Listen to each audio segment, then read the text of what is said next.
the one on the far left, the one on the left side. I'm looking at the field. It's He's not. But are you happy for me? You said to me to wait till you're back. Are you happy for me to run the VT? Then I'll add him in. I'll get him in.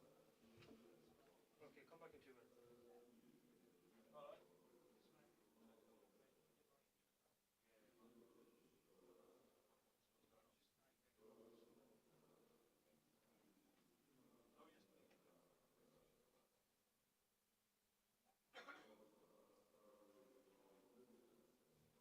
Mark off, bro. Hello, mate.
Something's happening. I can hear me now.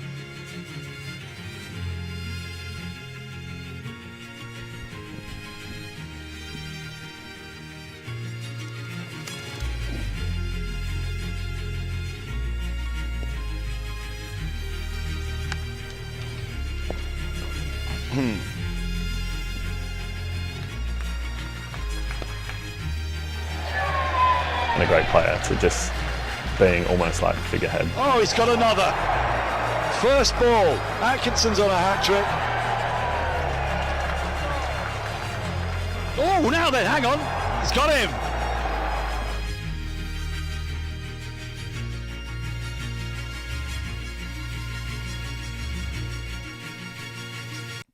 Good morning and welcome to the Kia Oval, day 2 of this championship clash between the title holders Surrey and the team that was runner-up in 2024, Hampshire. A day of push and pull. Hampshire won the toss, sent Surrey in, all out for 253 in the 78th over. 4 wickets for Brad Wheel for the visitors and a brilliant 100 not out for Dom Sibley, who carried his bat. In reply, Hampshire have advanced to 55 for 1 at the close, so trailing by 98 runs. Adam Collins with you, Daniel Norcross with me. What a beautiful day it was yesterday, and so it is again here in South London. It was glorious to be here, wasn't it? Over 5,500 people came in through the turnstiles, and we're hoping that we'll get a similar sort of crowd in today. It's a Saturday, it's day off, the sun is shining, it's going to be glorious, it's going to be as warm as it was yesterday, and the game is very intriguingly set up. Surrey will be, I guess, a bit disappointed they didn't get more than 250, but first innings, first days of oval matches, 250 is round about par. So today is a chance to come back into it with the ball. We saw a little flavour of what Dan Worrell can do, didn't we, yesterday? Surrey will be hoping for more of the same. So we'll pick up our conversation here in the lead up to the first ball on day 2, which is about 18.5 minutes away from now. But first of all, let's catch the highlights from yesterday and that magnificent Sibley century. That's fine. Oh, now then, full shot. It's going to bring Pope forward, just reaching for a slightly wider ball, thick edge. Not where he intended, but the first boundary of the day. And Hampshire, they don't get much from it. Nicked, gone, second slip. There you have it. Abbott in again. Leg side-ish, off the pad, I fancy that will run away for 4. And it is leg bias, Jamie Smith. Foolish, driven 4, beautiful. That's Jamie Smith. With authority. Leg side, and that will run away. Again, just lost it for the second time in the over, and that's Byers this time. Pressure back on the bowler. That'll be 4 on the hit. Easy pickings. Smith started well. Foolish, a long half volley, and Smith has just lent on that. Runs across the pitches here, of course, at South London. That will be 4. Full enough for Sibley to lean on it. It's come back on the angle, but well judged.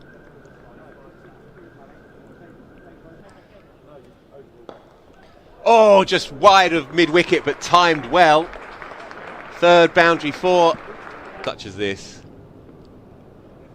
And that will run away for 4 more. Buys again.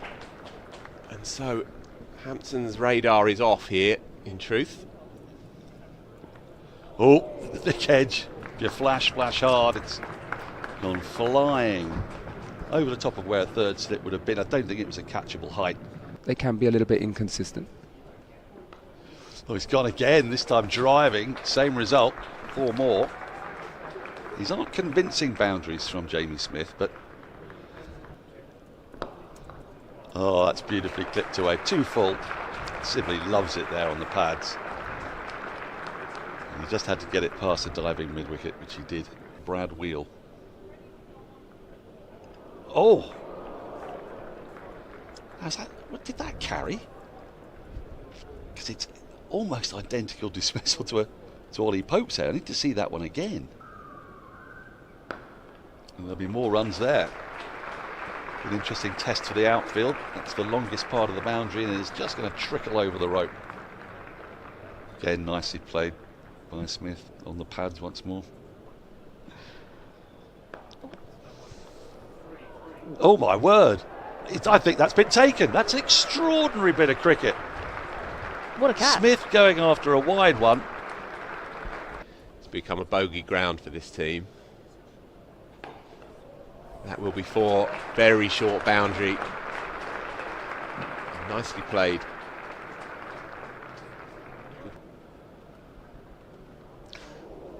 Inside edge pass, perhaps leg stump. Touch of fortune. Bowled him off the inside edge. Cannons into leg stump, just dislodges that bail, and he has got to go in the final throws. As you say right there, over pitching, Lawrence across the squares, long side of the ground, doesn't matter. His first boundary. Flashed, gone. Not a good dismissal. Playing wide of his body, thick edge and pouched at first slip. Wheel gets a third. Surrey lose their 5th. Flashing past backward point.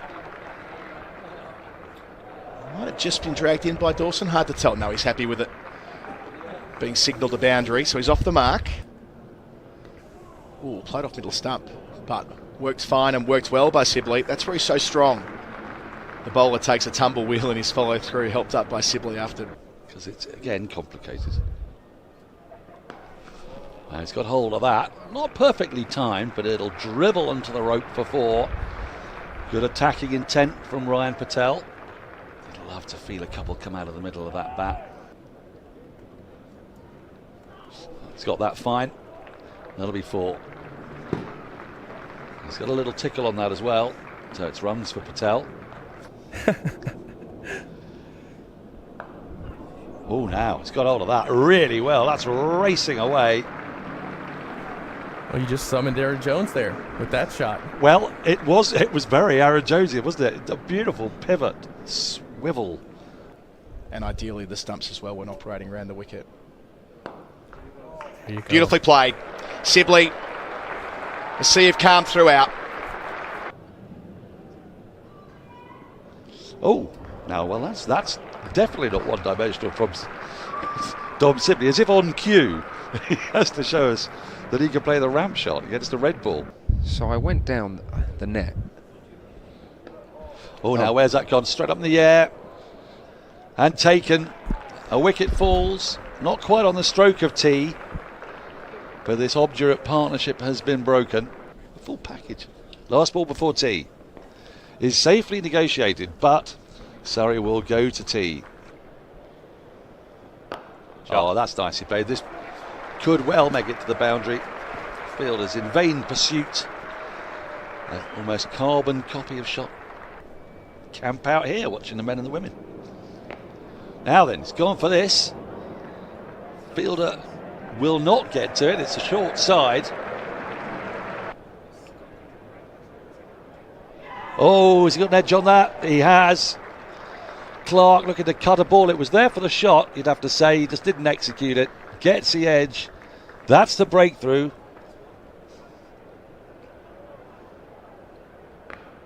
That's a fine shot to get off the mark. Your first ball, square driven for 4, Matt Fisher. First ball in a Surrey shirt at the Oval. Couple of slips in. Oh, and another glorious cover drive. The pigeon scatter, and it's gone through the fielder for 4 more. Interesting. Leg slip, forward short leg. Oh, and it might have worked for him. He takes the catch, and Fisher's innings 8 off 3. Oh, that'll be runs. Be very happy with that. And I think. Oh, it's gone straight through him. That is the 9th wicket. They look to defend, but it's got between bat and pad, rattled into the stumps, and Surrey are 9 down. He's thought about, he carries a notebook around. Oh, high, long, big. Wait for the thud. Bang. Might have got it all together.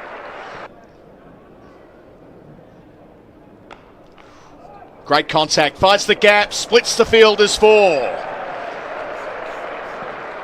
Sibley crunching out to the long rope, had 2 men to beat. Ooh, caught and bowled opportunity, not quite down the ground. Now, if it goes for 4, it'll be the bonus point. They're going for 1 or 4. It is a boundary. So, Surrey on the board in season 2025. There it is. Dom Sibley, an innings of real substance. A 23rd first class 100.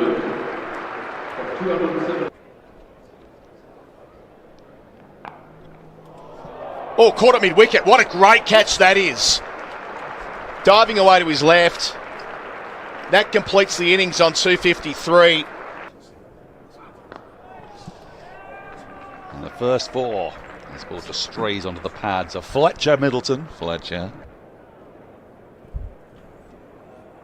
Oh, he's got him. Absolutely classic Worrell dismissal. That's nicely flicked away. Just straight onto the pads. And easily put away by Stoneman for his first boundary. Shot. Nicely played that by Gubbins. Lid off is open. A little full from Kemar Roach, was inviting the drive and with the show, but I look at their bowling. That's well tucked, nice and fine for 4, Stoneman. Getting inside the line, knows the dimensions of this ground. Fine again, yep, inside the line. Stoneman's batting really well here. They went beyond 50 with the previous shot.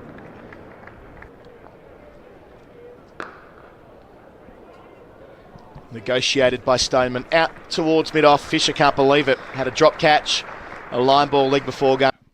So Hampshire closing at 55 for 1. They're 98 behind Surrey's first innings tally of 253. Dan Worrell with the wicket, knocking over Fletcher Middleton for 5 with a classic Dan Worrell delivery, straightening down the line, hitting the top of off, the stuff that he's done so often here at the Oval across the journey. But a very useful partnership of 49 between Gubbins, who will resume on 23, looked really good, and Stoneman, who did give a chance. He was dropped at third slip by Lawrence late in the day. He'll be there on 19. So Hampshire are in a position which we don't often see at the Oval in recent years, where they return on morning 2 with the advantage. We're so conditioned to seeing Surrey boss a game on day 1, but different energy this morning, Daniel.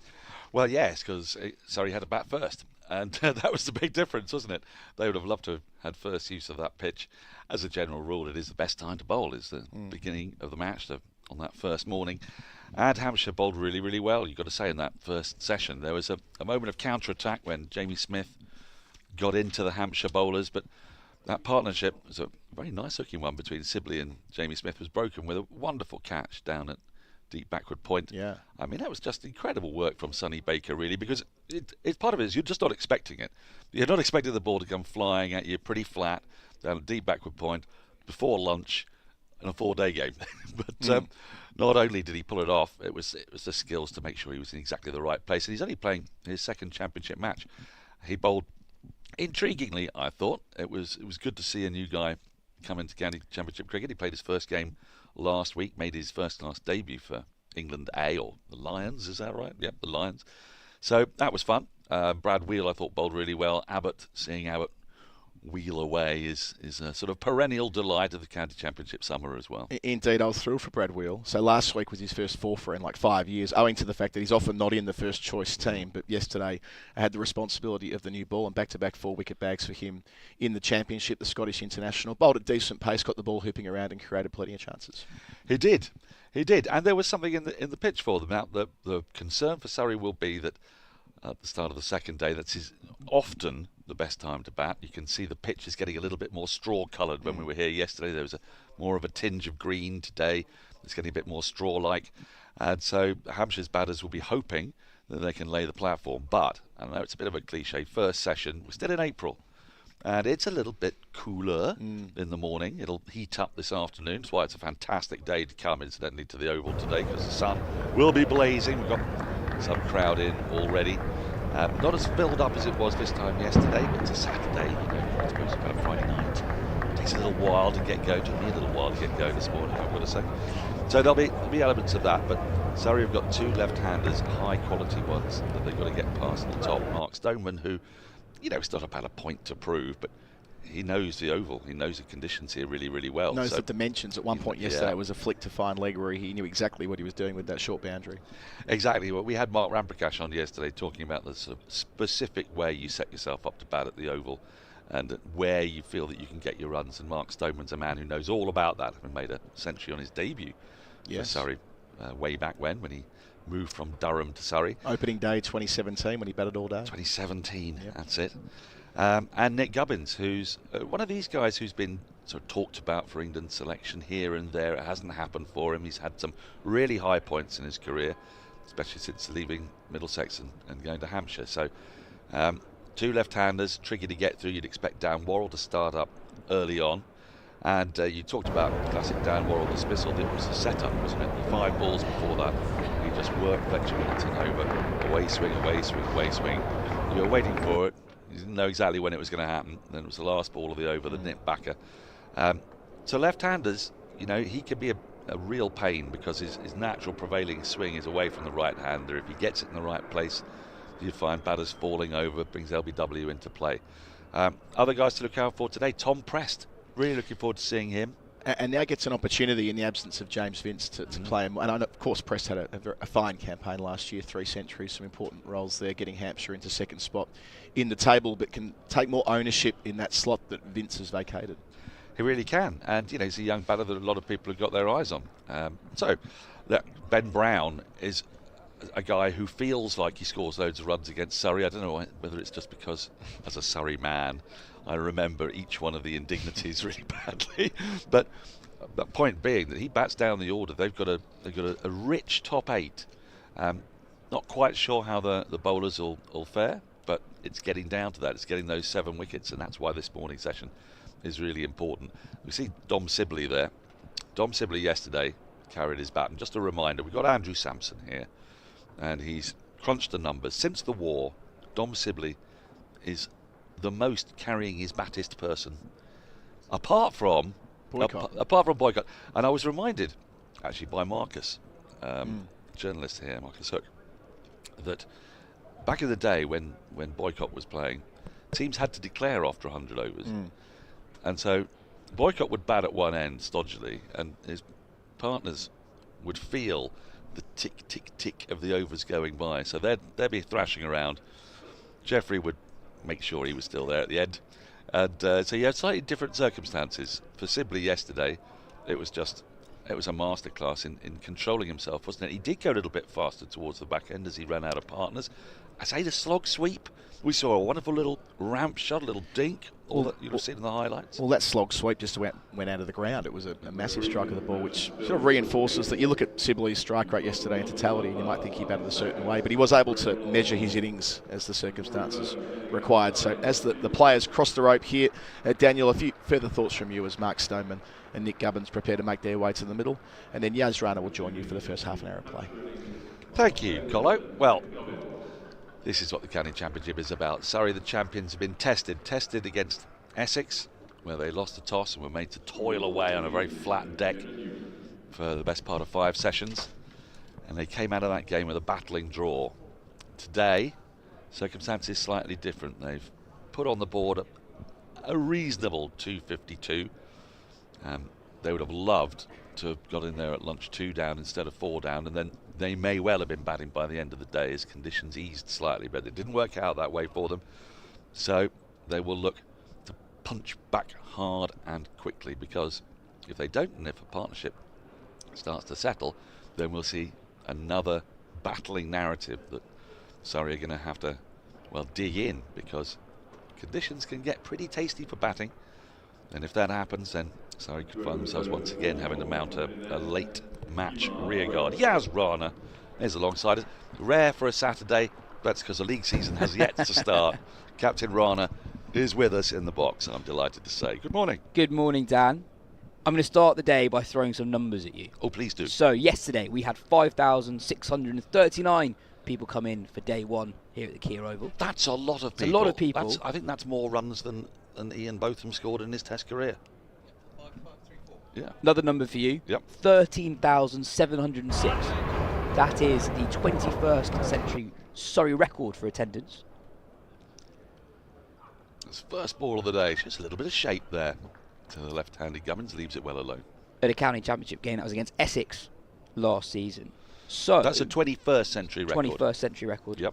So that means we need 8,068 people to come in over the next 3 days to beat that record. So it's 2,700 a day. Yes. And then we've got a record. And then we've got a record. So people, get down here. Be part of history. Exactly. 21st century history. 21st. Well, it's still history.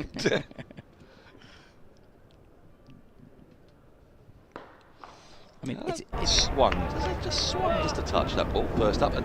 And just to let you know the conditions here today, the wind, as you're watching on the screen at the moment, the wind is going from right to left. So it's blowing across the pavilion from the gas holder side towards the Archbishop Tennyson side. So in theory that would sort of support Roach bringing the ball back into the left-handers.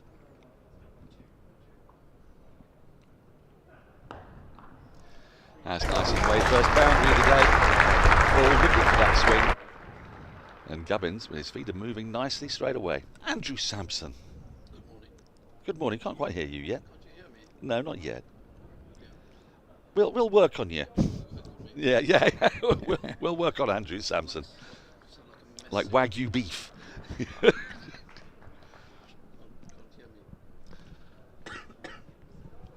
That's a lovely looking shot from Gubbins. 3 slips still in place. And Roach just taking his length back a touch after being driven. Fast bowlers don't like being driven through extra cover. That doesn't really suit them. He's one of those players who goes under the radar. I think we can hear you, Andrew.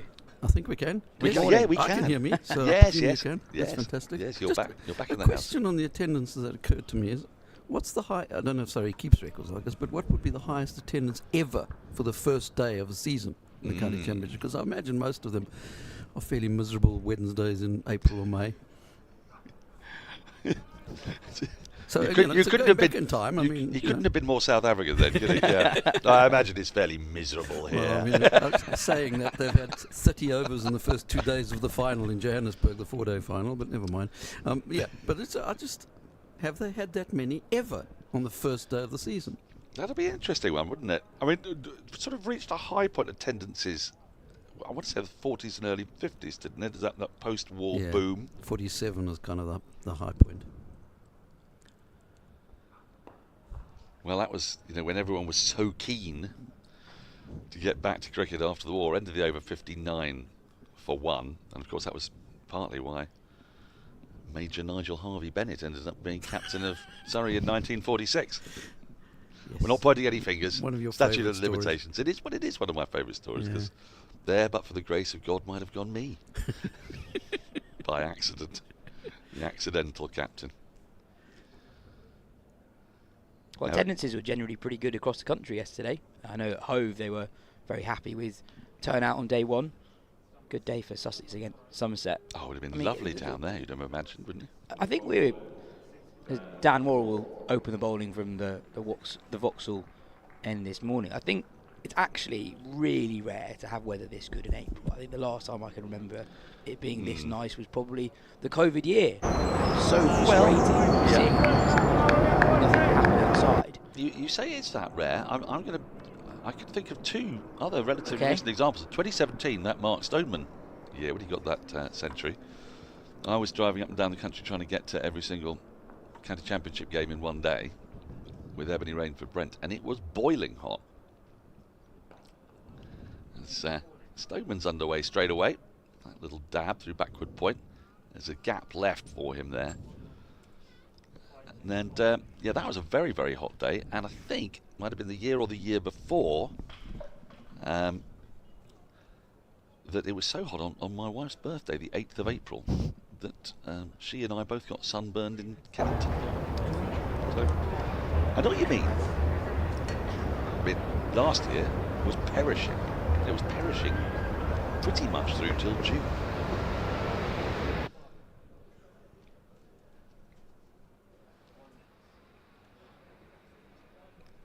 Now, one of the rarest of things is happening in this box at the moment is that our producer is promising to get us a cup of coffee.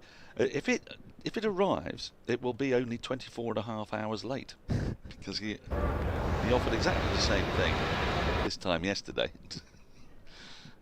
and it never arrived. He was under the pump, I suppose, first day, sorting out the gremlins.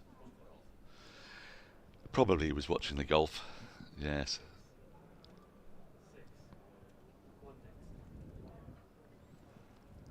Oh, that's a beauty.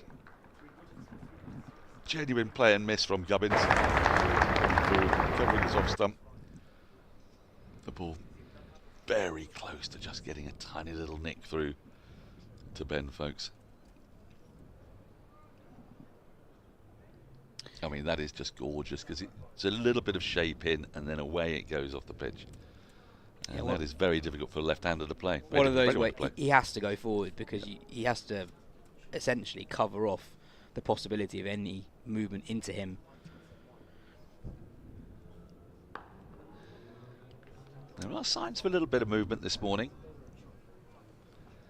Often in early season you find that the ball's going to swing. It tends to swing a little bit after lunch. It's going to be too cold in the mornings, but we're in this wonderful period of broken sunshine, which we're led to believe is about to come to an end. Yeah, not looking great for next week.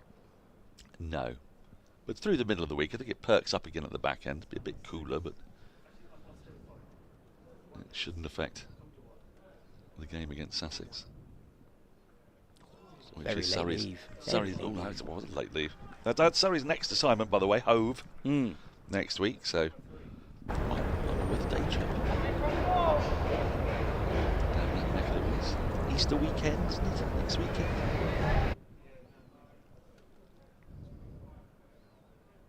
Oh, it was a late leave. It's a very similar ball to the one that missed his outside edge 2 balls ago.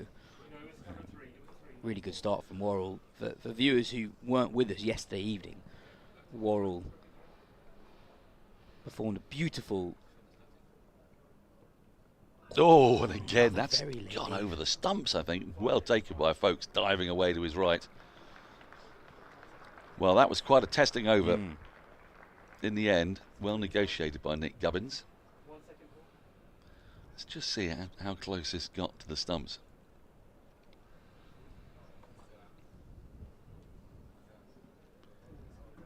Oh, I say, that is not far away from off stump. At good pace as well. Do you think he's left this one on length? I think it'll have to be on line, really, because they'll come back 2 or 3 inches more. Could have heard the death rattle. There's some encouraging signs for Surrey's bowlers this morning. The ball's still relatively hard, only 18 overs old. Surrey were bowled out yesterday, left themselves 16 overs to bowl to Hampshire.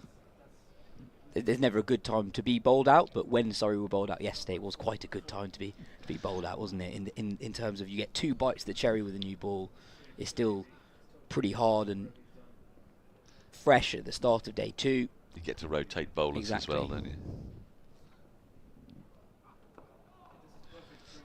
That's tailed in quite nicely. But yes, get yourself down here today. It was quite an atmosphere yesterday. Loads of people milling around on the outfield during the lunch break. I think to my point about how rare it is for it to be this nice in April, especially for club cricketers who don't have free Saturdays from the 10th of May onwards. Oh yes, this is their time, This isn't it? is the time to come down. It is. You'll kick yourself when the rains come.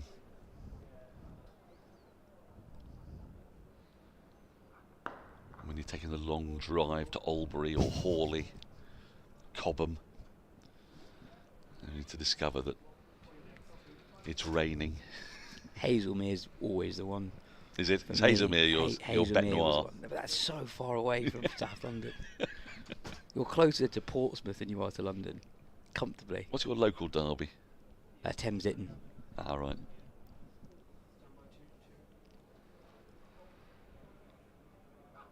Old Paulines used to be down in Thames Ditton. That's who I played. Oh, you played for Old Paulines. Well, that would explain it. Yes, yes. Aha. Had a fantastic clubhouse from memory, and it's where I first encountered a parakeet.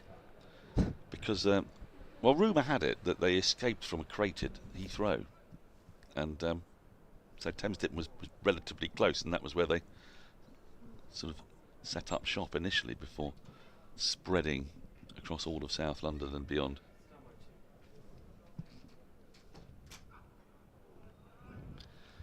Yes, but Old Paulines had a very good clubhouse, nice bar. Still do.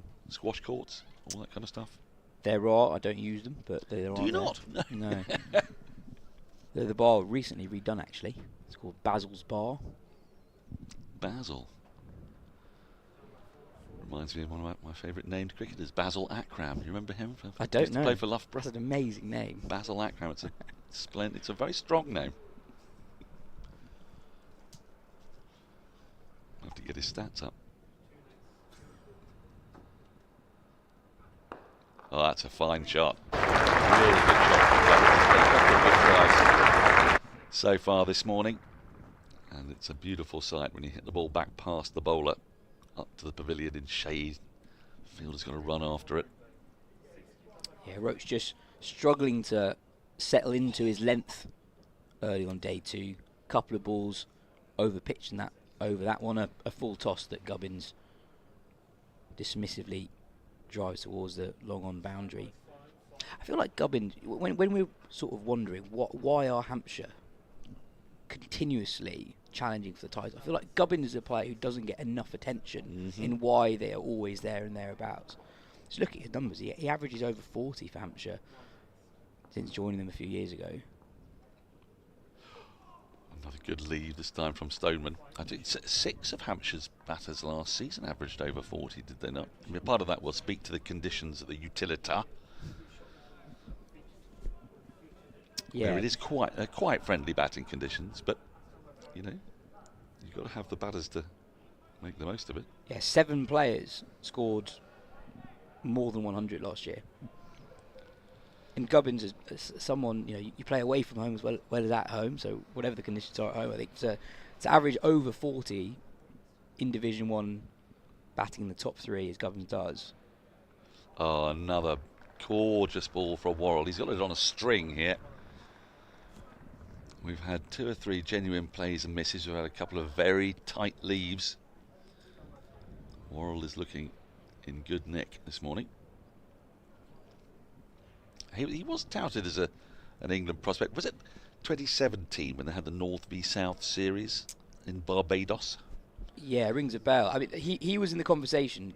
Middlesex win the championship in 2016. Gubbins has a really good season, and that's the year where Hamid and Jennings are the 2 openers picked, as well as Duckett actually, with 3 new openers picked for that Tour of Asia on county championship form. And Gubbins, I guess, was the 4th one. If they were to pick another one, it would have been Gubbins, based on championship form. And I suppose he's just not timed his good seasons that well. And I think he's in a similar category to someone like Sibley, in that we know what the current regime are looking for, and we know that Gubbins doesn't really fit that. So last season, he averages 56 in Division 1, but at a strike rate of 46. 5 years ago, no one is talking about that strike rate. You're just looking at a top 3 batter who averages 56, who averages over 40 for Hampshire in Division 1.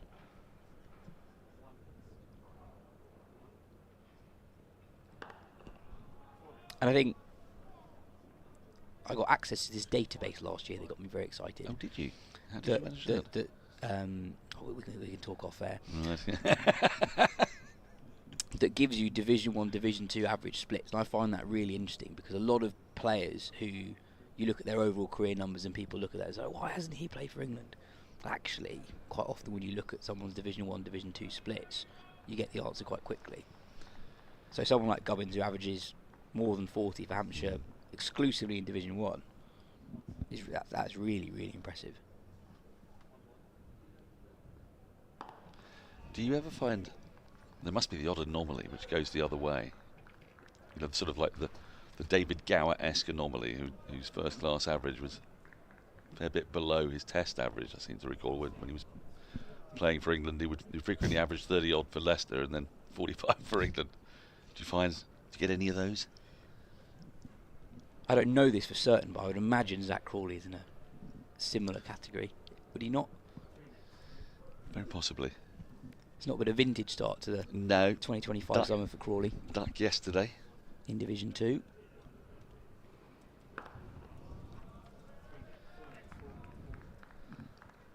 So another fine over from Dan Worrell. But Surrey still not make that early breakthrough. Nearly quarter of an hour in. Stoneman and Gubbins have picked off any loose balls, any overly full balls, and defended or left the others. It's classic day 2 batting, trying to build yourself a platform,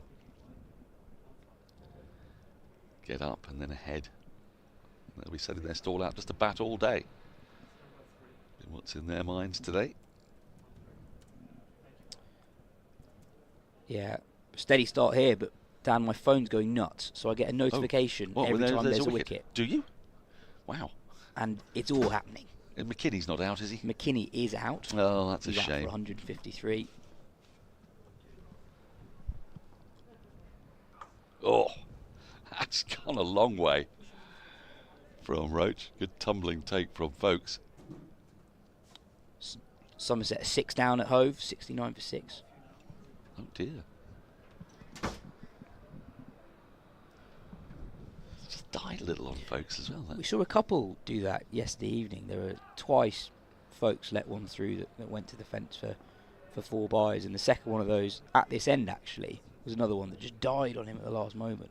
If that's straight, it could be a handful.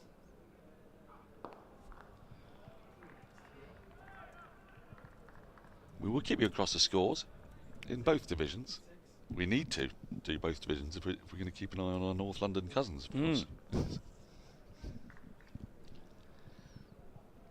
an early little Barb. Yes. Yep, straight. Oh, yeah. You take a first-class career record of 348 runs at 58 and 17 at 34.8, wouldn't you? 17 wickets. I would. Basil Akram. There you go. Basil Akram. He played 6 first-class games between 2014 and 2017 for Loughborough University and 1 one-day game for Hampshire. That's his senior career, which he didn't do quite so well in. No, well, I mean, maybe... But you take that. He might have other things to do.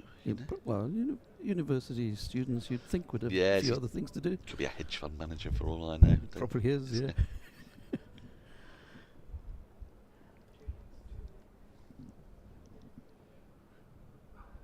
I've just looked up Basil Akram.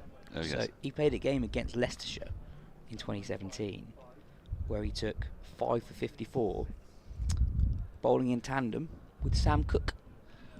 Did he now? And so Sam Cooke went to Loughborough, did he? Yeah, yes. And he took the wicket of Mark Cosgrove, bowled for 9 in that fifer.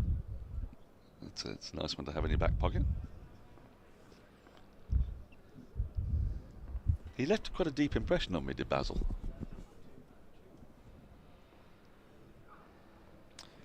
That was actually a really strong Loughborough side going through their 11. So Hassan Azad and Sam Evans opening the batting both went on to play for Leicestershire. James Bracey at 3, Robbie White at 5, formerly of Middlesex, Basil Akram, Charlie Thurston, who's played a lot of first-class cricket, and Sam Cooke. So that is a decent outfit. Pretty much packed full of future county championship regulars. Did they win? Draw. Ooh.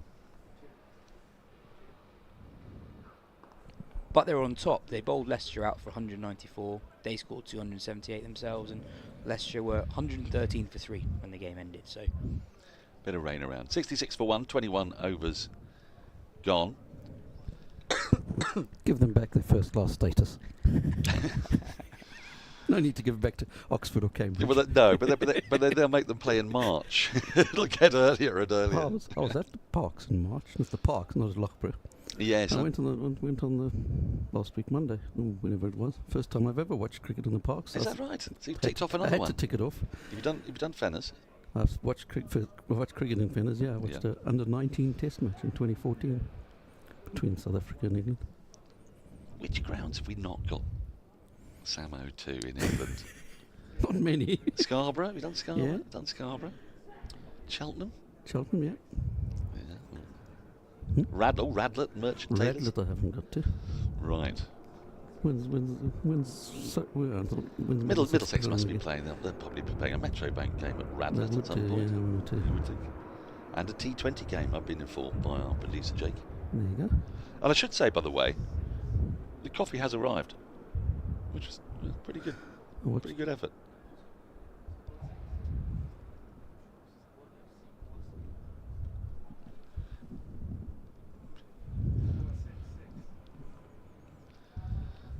Just losing his line there. Yeah, Dan Worrell. And also the first ball of the over was another one that died on Ben Foakes. He did very well to gather it on the bounce. Yeah. I suppose very, very early signs of a bit of inconsistent bounce, because actually there was really good carry yesterday evening when Worrell and Roach took the new ball for the first time. And we saw a couple fall short of Hampshire's fielders, but I wondered if their cordon was just that little bit too deep consistently. That's more like it from Worrell. 89 miles an hour, the speed gun says there. That will excite England selectors. They do have a bit of an obsession with speed and a bit of movement as well, a bit of shape back in to Nick Gubbins. Wisden Cricket Monthly have got an article on England's search for bulky pacemen, have they not, in this month's edition?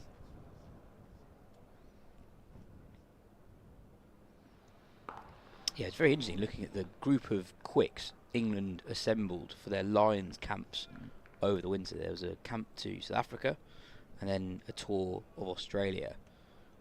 And the camp to South Africa was just basically loads of young guys who are either massive or rapid, basically. And ideally both. And ideally both. A lot of whom had barely played county championship cricket. Sonny Baker, for instance, only made his county championship debut last week. His first class debut was against Australia A on that tour of Australia. I think Lancashire's Mitchell Stanley was another one there. Just a change of angle, so to interrupt you, a change of angle from Dan Warren. He's going to come round the wicket. Derbyshire all-rounder Harry Moore was another one. He's extremely highly rated. Injured again? Well, I say injured again. I mean, I think he's out, isn't he, for the first, at least, month, if not a little bit more. Yeah, he's not been involved so far this season. I mean, that is one of the problems that England have. And it's a problem for young quicks around the world, isn't it? Think about Pat Cummins when he burst on the scene, 17, was then injured and out for quite a while. But having got himself fit, the likes of Hazelwood and Cummins, one of the remarkable things about their career is how they've kept going, especially on those hard, unforbidding surfaces in Australia. You're pounding in. Changing the field here, Rory Burns has asked third slip to move to leg slip.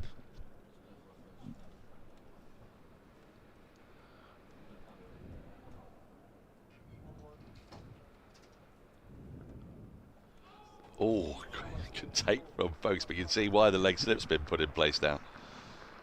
As Worrell's just aiming a bit closer. He doesn't like being left. He doesn't want to waste what's left of this hard, new-ish ball. It's a ploy that Surrey use to left-handers quite often, actually. They're quite quick to get their right-arm seamers to pull around the wicket to a left-hander. And there you can see exactly what they're trying to do. It's hooped a bit, that. It's one of those where if a batter gets a glove on it, it's quite often described as a soft dismissal. Unfairly, I think, because that is exactly what they're trying to do.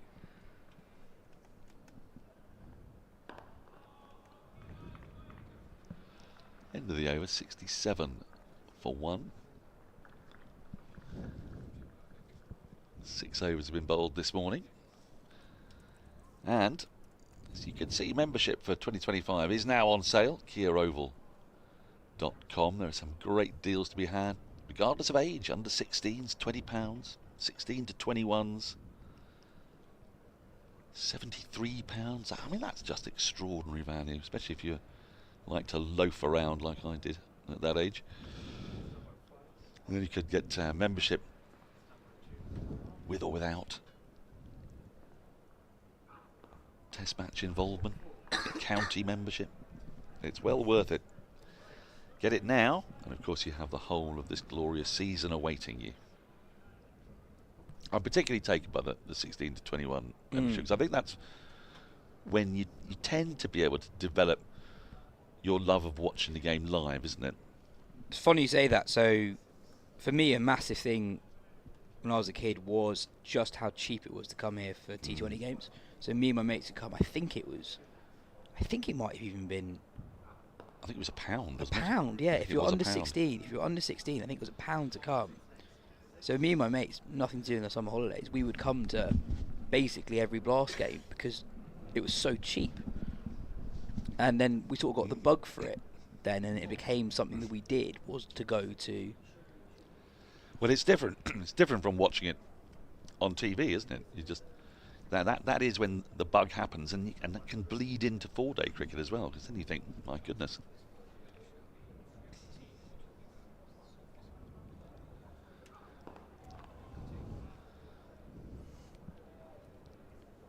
Yes, it's exactly these sort of incentives that get you in. I think my junior membership when I was, I mean, this is taking us back a long way, of course, the 1980s, but initially it was £5, and I got into every county game. John Player League, Benson and Hedges, Gillette Cup, County Championship. And of course you just hop on the tube and then you live here in the summer, really. Well, when cricket behaves itself, it can be a very cheap form of childcare, right? £1 tickets for a T20, and well, today, like it always is at the Kia Oval, free after tea. So get on down here. It's a glorious day between two of the best sides in the country. It is just starting to fill up a little bit as well. We're getting a few more people in the Mickey Stewart Members Pavilion. The SSE Energy Solutions stand is seeing a smattering, a little bit more than a smattering coming in. Were you a sort of sit in the sun or sit in the shade kind of guy? I was always the sun myself. I think we just sat anywhere, really. Well, that's one of the other lovely things. It's quite rare, isn't it, to go to a sporting event, you just walk in through the door and it's aside from the pavilion, if you're not a member, anywhere you want. The other thing we used to do is we used to go to loads of 40 over games, 40 and 50 over games. I think it was maybe a £5 for under 16s. End of the over. Still no breakthrough for Surrey. Nearly half an hour in now. 68 for 1. The other example. Sorry, 55 for 1. So 13 runs added in the 7 overs so far this morning. The other example of cricket being cheap childcare is in the days of free-to-air test match coverage, you just plop your child in front of Channel 4 all day. Is that what your parents did to you? And then they went off on a rave. You looked up 7 hours later. Surrounded by crisp packets and chocolate bar wrappers. Yeah, the only thing was my father was also the one sitting in front of the TV with the curtains closed, much to my mother's dismay. So, Matt Fisher's coming on. Change of bowlers sponsored this year by SSE Energy Solutions. Matt Fisher replacing Dan Worrell, who's bowled just 3 overs this morning. Roach has bowled 4 from the pavilion end. This is Matt Fisher's, of course, his home debut. Debuted for Surrey last week at Chelmsford in conditions that weren't particularly favourable to him or indeed anybody else. With ball in hand. Got a little bit more favourable to the spinners later on, as should happen, perhaps.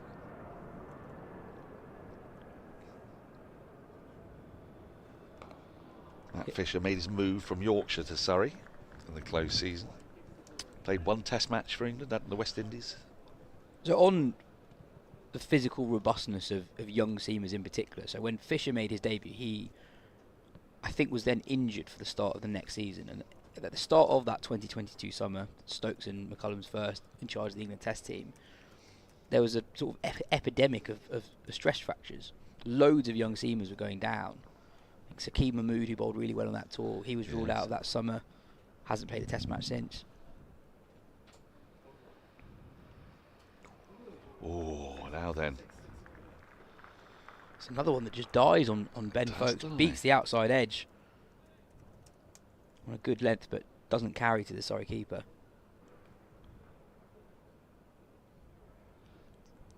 Genuine play and miss again. Around that time, I did a piece actually on why do bowlers get stress fractures. I spoke to someone who had done a PhD on this, and effectively, under bowling is as big, if not bigger, a factor than over bowling. Now that one has carried through. That's gone through waist height, so you can see there's just a little bit of difference. That little variation in bounce. So that, I mean, that sort of would speak to Michael Holding's point about being bowling fit, wouldn't it? He made that point quite vociferously as we see this again. I think we've got to give the batter the benefit of the doubt there. So there basically becomes a point at which, I can't remember exactly what the figure is, once someone bowls a certain number of overs in professional cricket, they become statistically much less likely to get stress fractures. I see. So it's about workloads under your belt. So it's a sort of vicious cycle for a bowler who might be injury prone. So if you, let's say you have a knee injury and you're out for a few months, you are then at a greater risk of getting a stress fracture because you haven't had that volume of bowling in your body beforehand. So the narrative, I think, sometimes around over bowling bowlers, while totally correct, sometimes I think is overblown a little bit. It's a more nuanced picture, Yas. It always is, Dan. It always is. Isn't it?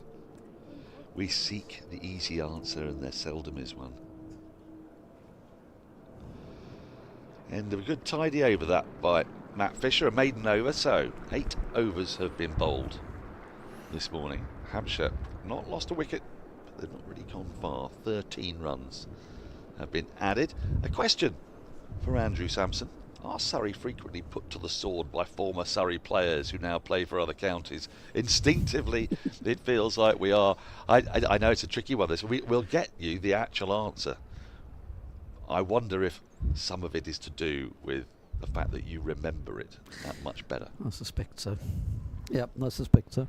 The list that I've got isn't very long, but the most interesting one is the highest score made by a former Surrey player playing against Surrey, which is 300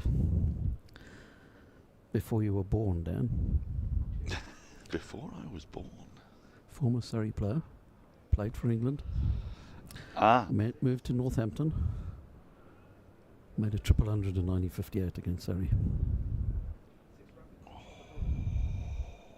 Got me thinking.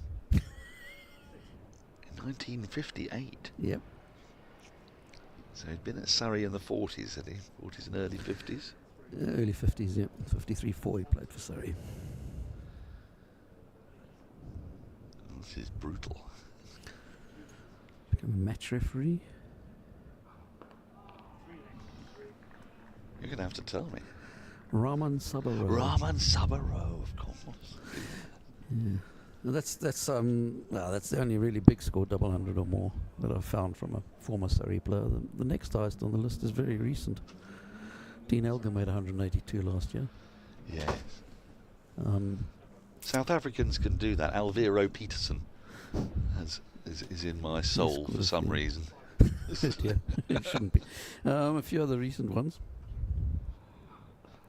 You mull over that, because I'm going to get out of the way. As a single is taken. A relatively rare run today, and Adam Collins is going to come in and join us. Yeah, it's been as we're discussing former Surrey players who have taken runs off Surrey later on when they've come back. Yeah, it's been a steady start today for Hampshire. Kemar Roach took a couple of overs to get his radar right. Over-pitched a couple of times in his first 2 overs, but he's found his areas in the last couple of overs.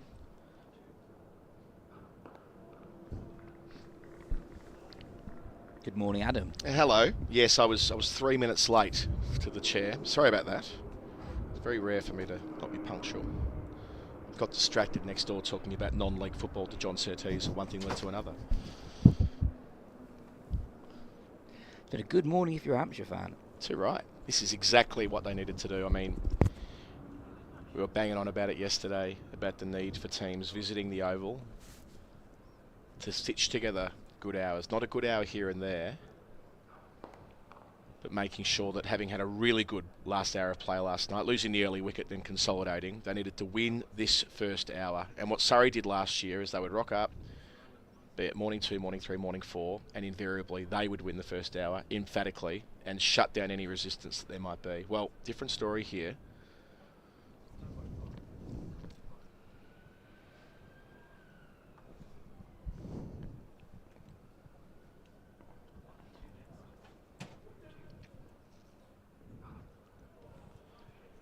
Good leave to finish, committed to it early. 69 for 1, trailing by 184.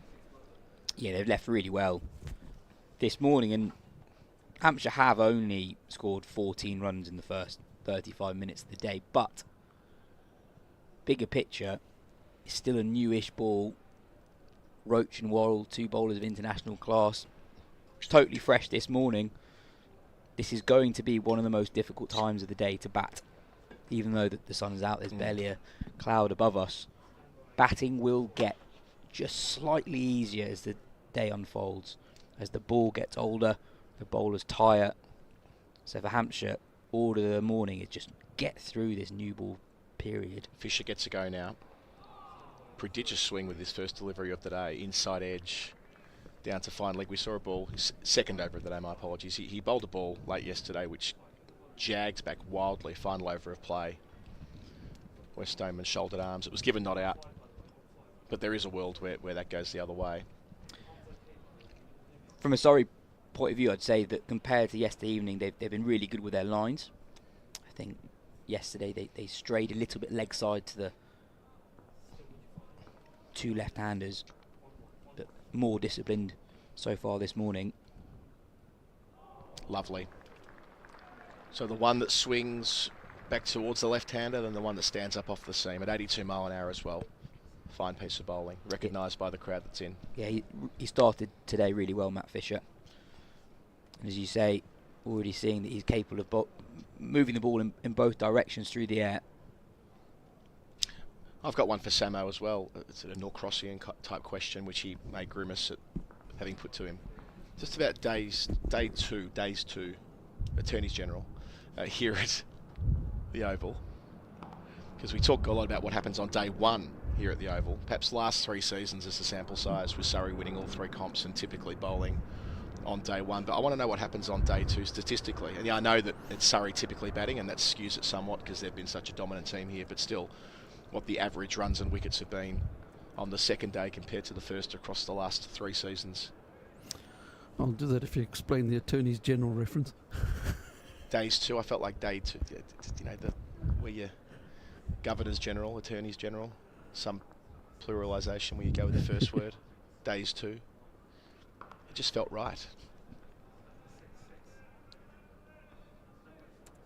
No, I'd be really interested in that, because the model for Surrey has been generally they bowl first on day 1, generally they bowl the opposition team out on day 1, and generally they bat for all of day 2. So they had a formula, didn't they? They'd get to about this score, 70 odd for 1, after rock and rolling the oppo for 200 odd, and someone would go on with it, and you'd get to stumps on day 2, and the lead's healthy enough that the visiting side are holding on for dear life at the halfway mark of the match. Oh, wild. It's so out of character for Stoneman. I mean, I understand the temptation to have a fly at something that's short and wide, but feet were more or less anchored to the crease and nearly kissed the edge of the bat on the way through. Really good carry as well, and it's the first time Fisher's erred really with his line this morning. Bit of width, and Stoneman, who hasn't had many run scoring opportunities this morning, his eyes lit up at the extra bit of width from Fisher, but I think that extra bounce really did for him there. Good to finish as well. 1 run from it, 70 for 1. Yeah, and actually from both ends this morning we've seen some early signs of a bit of inconsistent bounce. Ben Foakes taking 3 or 4 deliveries on the bounce this morning. Then that one there, the 5th ball of that Fisher over to Stoneman, really flying through, taken at shoulder height from Foakes. I've done it once already. Looks like Roach will continue in the Mickey Stewart members pavilion end. Enjoyed a lovely hour chatting with Kemar Roach on the balcony of the Bedser stand a few days ago.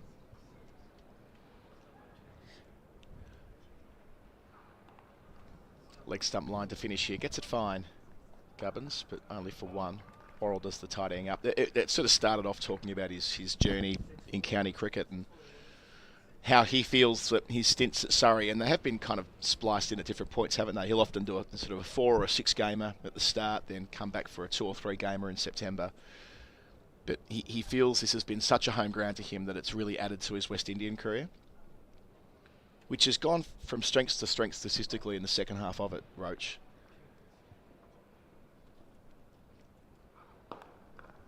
There was a time when he was a little bit out of favour, having come back from a serious ankle injury about 10 years ago. They had a poor trip to Australia in 15-16. Found himself dropped in the wilderness for a couple of years. But then from that point forward, he's been a mainstay of that West Indian attack well into his 30s. He's 37 now. But the last few years when he's been combining Test cricket with county cricket, he attributes the coaching he gets here, the support he gets here, as being a big factor in what he's able to do when playing Test cricket, which of course is the form of the game he's prioritised. Had a lot of success early days as a white ball bowler, but that was when he was a different character. He was bowling 150 clicks. He was rapid. I remember that Test series he played in Australia in 2009 when he hit Ricky Ponting on the elbow, made him retire hurt. Got picked up for the IPL in an early auction, which he described as a moment that changed his young life, getting paid mega bucks to go to an IPL franchise in 2010. Half a gap there, located by Stoneman. Well played. Yeah, I love hearing those stories of bowlers who have just like, no, this is my vibe. Test cricket or long form cricket is where he's made an art form of doing what he does. And in recent years, it's not been about blowing up the speed gun. Far from it. It's been about becoming one of the most accurate and skillful bowlers on the circuit around the world. Well, I mean, just to get a sense of where he stands in the history of West Indies cricket, just look at their leading wicket takers. Yeah, absolutely. I've got it in front of me. It is literally Walsh, Ambrose, Marshall, Gibbs, Kemar Roach, 284 wickets at 27, in at number 5. Beneath him, Garner, Holding, Sobers, Roberts, Wes Hall. Well, he said he's got some ambition. He didn't share with me what they were exactly, but I'd be pretty sure that 100 test matches he's played 85. Yeah, 85. And that'll take him a while because of the way the World Test Championship is set up over the next cycle. The Windies never really play more than 2 in a series, except for when they play against England. And they're playing 3 against Australia this June, which is great. End of the over 2 runs from it, 72 for 1. So if he plays every test in the next World Test Championship cycle, which is not an easy thing to do, I doubt that'll quite get him there. He'll need another run after that. So very different to England, where they play comfortably 15 a year. You're going to jump out now, Yas? You are? We'll pick up our conversation later on. Katya Witney jumping in for the first time today. And then for wickets, that tally that you mentioned there is 16 away from 300. And then from there, 7 on from that is when he'll reach Lance Gibbs. Morning, Katya. Morning, Adam. And for a West Indian in the modern era to play for as long as he has, when there have been fewer test matches, so many more series, so much more travel. Big part of his story has been longevity, and yeah, where that intersects with what support he's able to get here when he's at Surrey. Well, he set the blueprint for other West Indies fast bowlers, hasn't he? You've got Jaden Seals down at Sussex now. Second season there. Yep.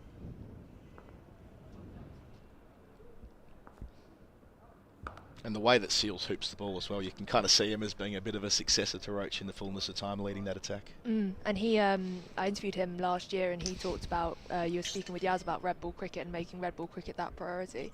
And that's something that Seals has also said he wants to do. He wants to be the best bowler in the world, and specifically the best red ball bowler in the world. Because that's where those great West Indian fast bowlers made their names. You remember Ambrose and Walsh for running in the whites.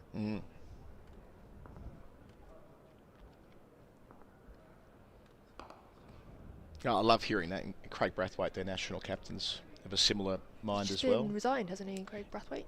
Yes, indeed he has. But I guess the bigger picture there, with him being their leader for so long and wanting to build a team that can seriously compete again, which is going to take a lot of work administratively, and the way that the finances of the game works, and making sure they can harness all the talent they have in the Caribbean. The challenge, of course, being there that many of them specialise in T20 cricket way too young for that. Hugely, but you've got those signs of, beneath the kind of administrative level that's tougher to address, you've got the signs of a really good West Indies side that we saw come over last summer, and they struggled here, but there were elements in that side that look really promising given the right conditions to thrive. We've mentioned Seals, obviously there's Shamar Joseph, Mikhail Lewis as well.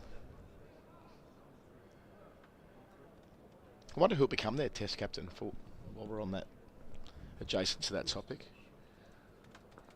Shai Hope's leading the T20 side. Again, that big hoop from Fisher around the wicket on the angle to the left-handers, seeing here full and straight. It was on the money. Stoneman had to get that blade down quickly. Yeah, I think there are a couple of candidates for West Indies. New Test captain, you've mentioned Shai Hope, but they might throw more of a wild card in there. They might go with someone like like Alec Athanase. Good again from Fisher. Maiden complete, 72 for 1. He's shown some really good calibre batting through some quite heavy batting collapses. Joshua De Silva, or even a bowler like Jayden Seales. Someone who, when fit, is guaranteed to be in the side. Yeah, it wouldn't be without precedent given Jason Holder was in that role for quite a long time. Courtney Walsh, of course, captains the West Indies with distinction in the late 90s and early 2000s. At a time when it was getting tough, he remained their standard bearer. Seems like he's got a very good head on his shoulders as well, Jayden Seales. Very healthy outlook on the game and healthy outlook on life. Had a lot of time out injured after making his Test debut. Really determined pass back.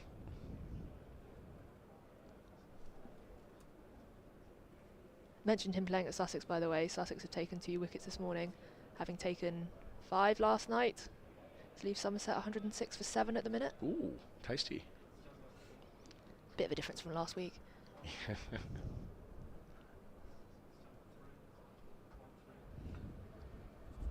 Just looking through it, the West Indies play 14 Test matches in the next cycle. So if Roach wants to get to 100, it'll have to take him into the latter half of 2027. I think I'm right in saying he'd be 39 by then, possibly even 40. So some way to go. Dan Lawrence is going to bowl some off spin from the pavilion end for the first time in the innings. A couple of catches behind the wicket.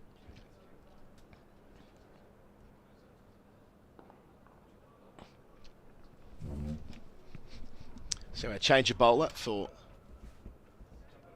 SSE Energy Solutions. Step up to the crease. Let's bat for sustainability together. SSE. Great to have their support on the stream. And here at Surrey, of course, the grandstand that went up a few years ago, now named the SSE Energy Solutions stand.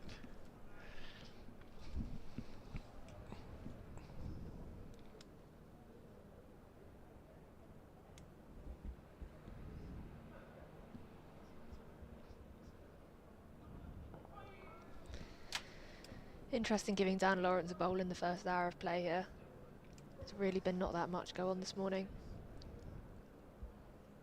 He bowled so many overs last week, didn't he, Lawrence? He was the busiest of the Surrey bowlers. I think he ended up bowling 38 of them or something like that, picking up 3 wickets. A best of 4 for 91 last year on opening day against Lancs up at Old Trafford.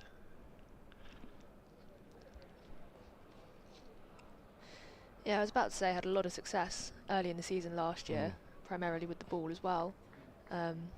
Slightly different conditions at the start of last year with the Kookaburra ball being used at a different point in the year.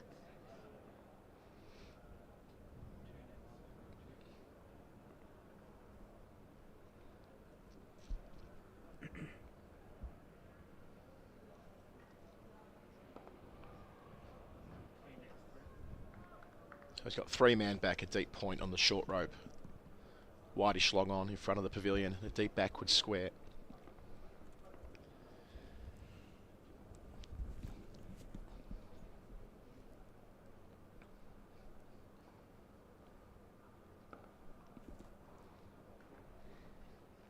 Two singles from his first over, 74 for 1, trailing by 179 Hampshire. They started today at 55 for 1. Andrew Sampson's with us as well. Hello, Summer. G'day.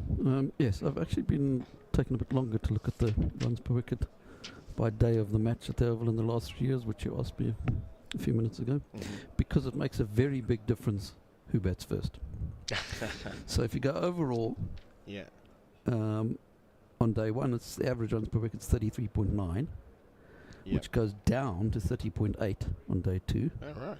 And then down again to 26.3 day 3 and ticks up a little bit to 30 on day 4. However, if Surrey bat first, it goes 44.9 on day 1. Fisher away from us. Drops to 25.4 on day 2, 25.1 on day 3, and then back up again to 40 on day 4. Which is, there's not as much cricket on day 4 as there is on the other days. When Surrey bats second, it's 28.9 on day 1, 35.7 on day 2. Right. And then drops away to 27s on days 3 and 4. So when Surrey bat second, day 2's the higher average.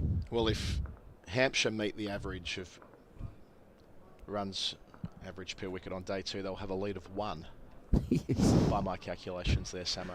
Your calculations are correct. 254 is what they would get to, and of course Surrey made 253 yesterday. On the other hand, if they were able to have a Surrey-esque day 2, well, they'll be well ahead in the game. Sorry, I'm more just in awe of how fast you calculated that. That was very fast maths. That's Samson, isn't it?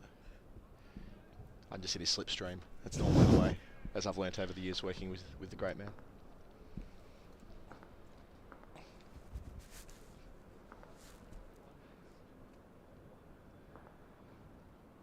Oh, again Fisher. He's shown an ability to move the ball both ways, and he's frustrated. Had a catch put down yesterday, had Stoneman put down at third, about half an hour before the close. We've seen some massive in-swingers, and then the alternative here, which demonstrates the skill of the guy, why they wanted him here at the Kia Oval in 2025. Yeah, he's been the pick of the bowlers this morning. Gone past the bat a couple of times.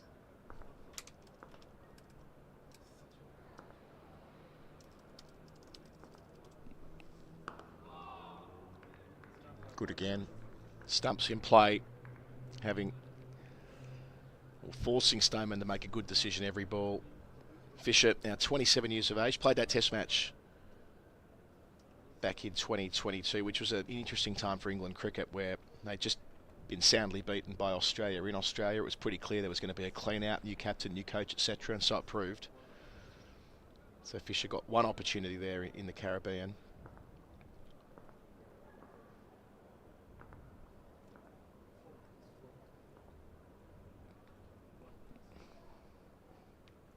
Oh, close again. This is high-class bowling, and you can see by the body language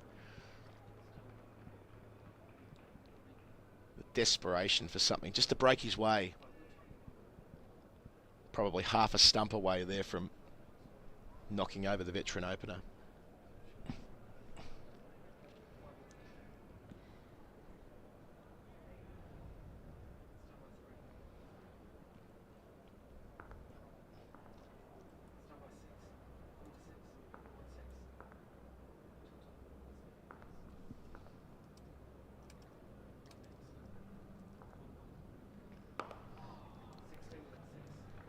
Back-to-back maidens from Fisher.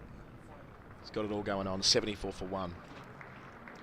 Yeah, just looking back at that test match that Matt Fisher played in the Caribbean, that was the infamous dropping of Stuart Broad and James Anderson series ahead of the Strauss period or interim period in charge after that Ashes series.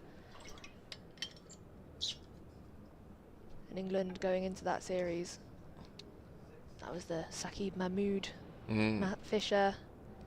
One of Dan Lawrence's first appearances. Ah, that's right. Daniel and I outside were trying to guess how many test matches Dan Lawrence had played, and we got it wrong by a couple. We forgot about the Caribbean matches that he played in 2022. That's what Daniel and I do to have fun, you see. That type of thing. Here he is, Lawrence. Floating this up. It was that interregnum there, wasn't there, where they didn't quite know what it was going to look like, but they knew it wasn't going to look like how it was in Australia, and they had those 3 rather dull test matches in the West Indies.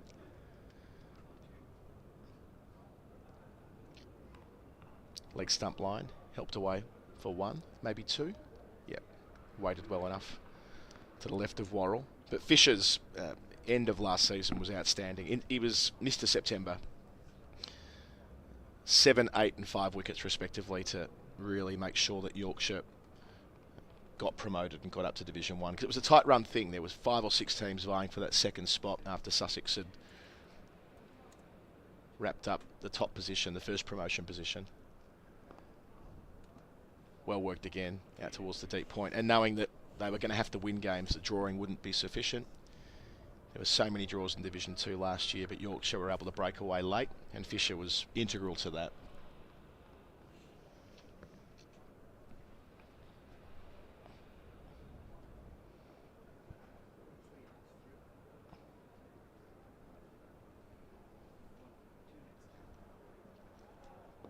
listened to the Rob Key interview that he did with Mike Atherton and Nasser Hussain on the Sky pod this morning, and interesting getting Key's perspective on where the fast bowlers sit as a group with a massive year, India at home and Australia away.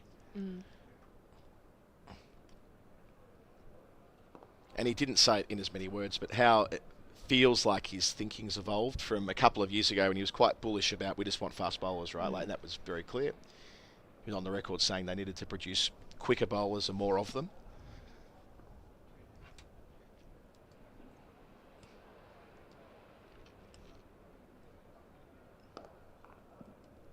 Three runs from it, 77 for one. And now saying that he's more interested in, of course, having those quicks and building up that battery of fast bowlers that isn't solely reliant on Mark Wood being fit, broader than that. But then complementing that with bowlers who are more skillful and making sure they get the balance right. So he cited Sam Cook a couple of times in that context. Cook, who bowled so nicely for the England Lions in Australia recently. That was with the Kookaburra ball. The Kookaburra ball is very different to how it was a few years ago. I just wonder whether he might be the type of bowler who gets the next opportunity. Well, that feels like the more sustainable plan. Carrying so many injuries in the quick department now, with Ollie Stone also out, along with Mark Wood.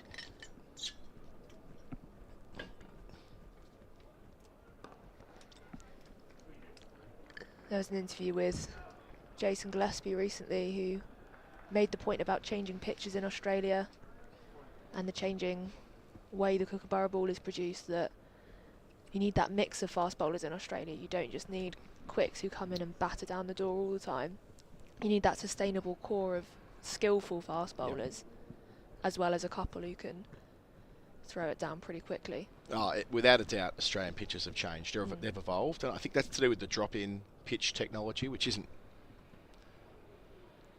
a thing over here, of course, because we're lucky in England to have squares that are here the year round. But Australian test venues are multi-purpose venues. Aussie Rules is played through the winter, and most of them have moved to a model where they take the pitches out during the winter months. And in the early days of drop-in technology, they hadn't quite found, in layman's terms, the balance with the way the surfaces came up. So you'd often see dull, slow roads, and that became a problem in Shield cricket, as well as some test cricket that we would see.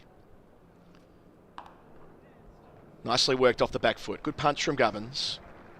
Long side of the ground. More than enough time to turn for three. Up to 43, trailing by 171.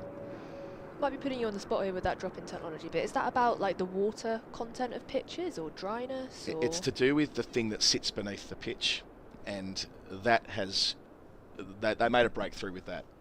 I think it's to do with, like, that was fundamental, just too hard, and it didn't have it was to do with the water and the way it drained. I don't know the specifics, but I know that was the thing that evolved, and the MCG is the best example of that. We had 2 test matches there in consecutive years. When England were over in 17 and India in 18, they were diabolical. I mean, that Ashes test match... That was the Cook test match, right? I think it's still going. I think Cook is still batting out there. It was a shocker. Steve Smith batted 100 on the final day, and he didn't even celebrate. It was like that kind of energy, right? And it was dreadfully slow from morning one. And the following year it happened again in the first over. It was Mitch Stark bowling, where the ball bounced twice before reaching Tim Payne. And you see it, that's a sign of what's to come, right? And there was fair bit of concern that we'd reached this point with the pitches where it was we had lost something in Australian Test cricket. But then a combination of the drop-in pitch technology improving, curators living a little bit with how much grass they left on the pitch, and the different Kookaburra ball that they rolled out three summers ago, I think it was. Those three things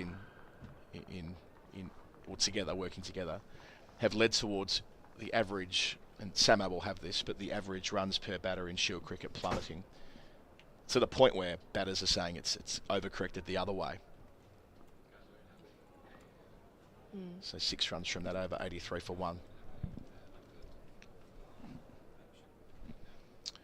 As I handball back to Daniel Norcross in a moment, Surrey membership, what great value this is. On sale right now, kiaoval.com. All different categories there for you. at the higher price point, 270 quid, you get into pretty much everything. Why the caveat? You get into everything. Red ball, white ball, 20 overs, 100 balls. You can just pull up a seat in the pavilion and set and forget all summer. But it works the way down as well. You can get into the Championship, domestic cricket, do as you please. Jump on the Surrey website for more. Dan Lawrence will begin this fresh over.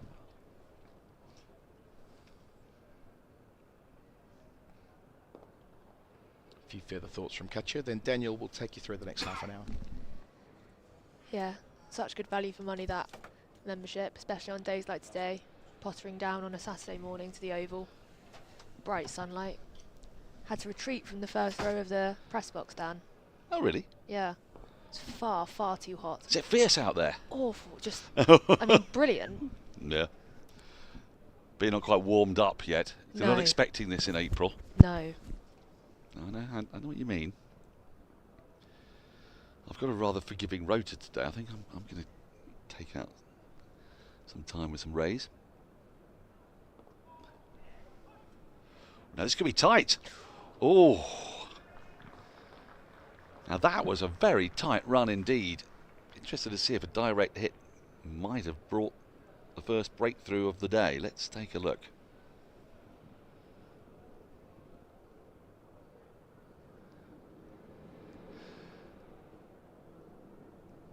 No, I think the dive would just have saved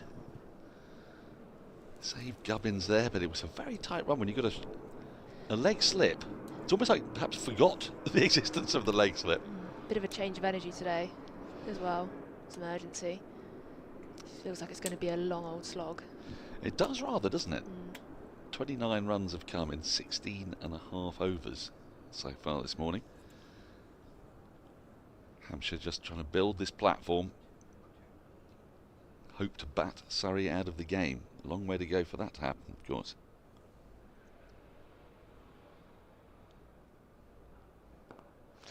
Interesting slips come out here. What do you think about that? You've got an off spinner bowling to a left-hander with a leg slip, but no conventional slip.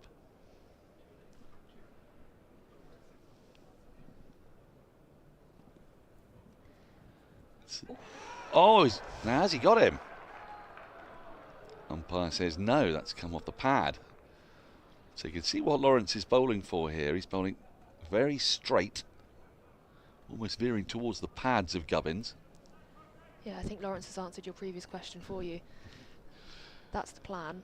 That is the plan. We've got 5 men on the leg side, leg slip and a backward square leg, mid-wicket, mid-on, deep square. Oh, he's got him this time. The plan has worked perfectly. Lawrence gets the breakthrough, caught at leg slip. Gubbins has to go, and that's a very clever bit of bowling, a great bit of captaincy, and a good sharp catch from Ollie Pope brings Surrey's first breakthrough of the day. Gubbins goes 84 for 2. Yep, clear and obvious plan, and he's fell hook, line and sinker for it. Kind of screams that there's nothing going on off the pitch. Let's have a go.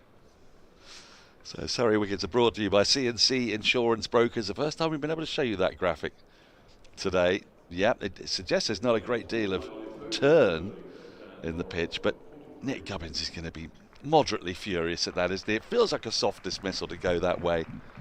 Yeah, well, he should be a bit sick with himself. 2 balls in a row. Straight across him, well wide of leg stump. It's a very good catch, though, isn't it, Katya? I mean, that's gone sharp. Yeah, well, Ollie Pope, good hands behind the wicket. He's not sighted though when you look at that. Ben Foakes almost comes across and obscures his line of vision a little bit, so to take that catch is a very, very good catch. It really is, and there's no distance between Pope and the batter there. I mean, that's pretty much like being at short leg, just almost on the edge of the pitch. The distance travelled, the speed of reactions from Pope, absolutely marvellous. We're just on the stroke of the first hour as well to burgle one like that. Sorry, I'll be much more pleased with their morning at the minute. Well, it's at this point when you reflect, don't you, Katya, slightly, that there would have been frustration at not getting the early breakthrough. There have been a few plays and misses, some good tight bowling, Worrell teasing the batters. Matt Fisher's bowled really well. in this shortish spell. But they weren't getting any reward, and then suddenly you look up and it's actually 29 for 1. Hampshire will be thinking, well, we haven't really gone anywhere in that first hour. So, well, it's mornings like this where you have to do something like that and create that opportunity. very cleverly done by Burns and Lawrence. And now Surrey would dearly love to get another one quickly with a new batter now at the crease. When I came in this morning, I walked in at about 10 o'clock behind a group of Hampshire bowlers leisurely strolling into the Oval, and they looked like they were very much looking forward to a day with their feet up. Yes, I can imagine. Well, Surrey had that at Chelmsford, didn't they? Because they basically batted for 2 and a bit days, so their bowlers will be pretty fresh.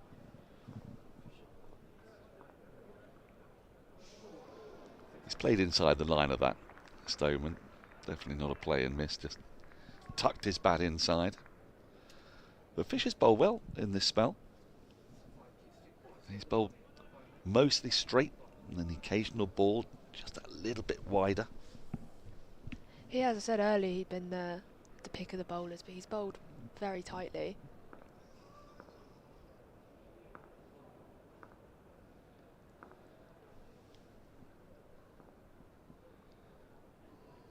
That one dies on Foakes. We've seen a little bit of that today as well. Well, we saw that yesterday as well. There are some that just die in this pitch and some that rear up well and carry through well.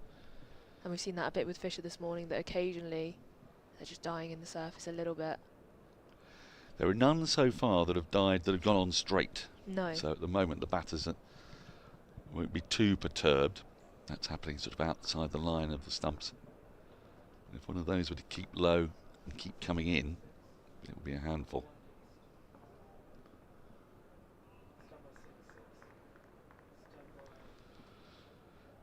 I'm just thinking about that plan to Gubbins, because they kept the slip in, didn't they, for Stoneman, so it must be something about what they've seen in the way Gubbins plays.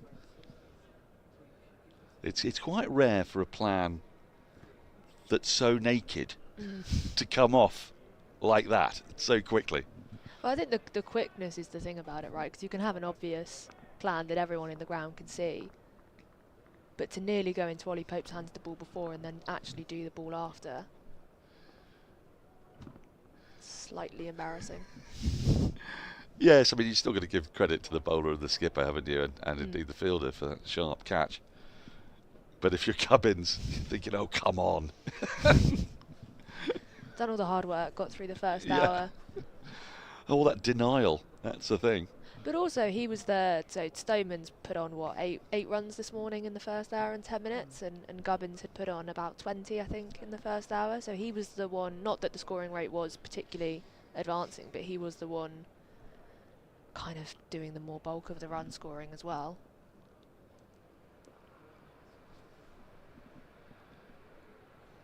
Which is what you'd expect from Stoneman. Gritty, older pro. End of the over, sorry, 85 for 2. Maiden over from Fisher, the one run coming from it, a leg by. Yes, and if you dig deeper, a couple of 4s from Gubbins with slightly over pitch balls from Roach were put away early on, one through extra cover, one straight down the ground for full toss. So the prevailing direction of travel has been slow and attritional, which speaks to the accuracy of Surrey's bowlers this morning and the determination of Hampshire's batters. But we're going to see Jordan Clark. So Lawrence gets the breakthrough and instantly Clark is brought in.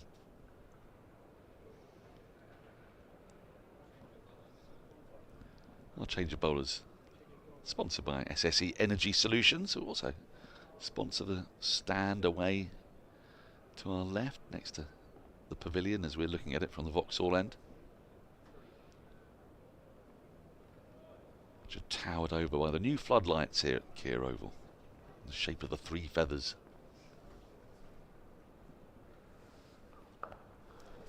He's gone after that straight away.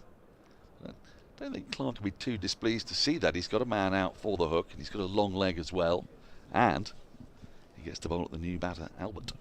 Yeah, he's going to bang it into the pitch here. That's a pretty standard change to take off Lawrence, but kind of speaks to that, again, what we were saying, that was a very specific plan to Gubbins, but also that there was not a lot going on for Lawrence in the pitch, and he came on to do a job, did the job, off he goes, bring on Jordan Clark to bang some into the pitch, see what you can do at the new batter. Taking a look at this field, there is a deep backward square leg, more a long leg now, just moving slightly to his right. Fisher, there's a deep third in Dan Worrell, 3 slips.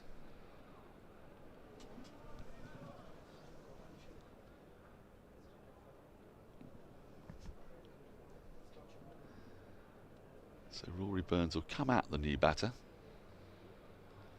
hoping for a couple of quick breakthroughs.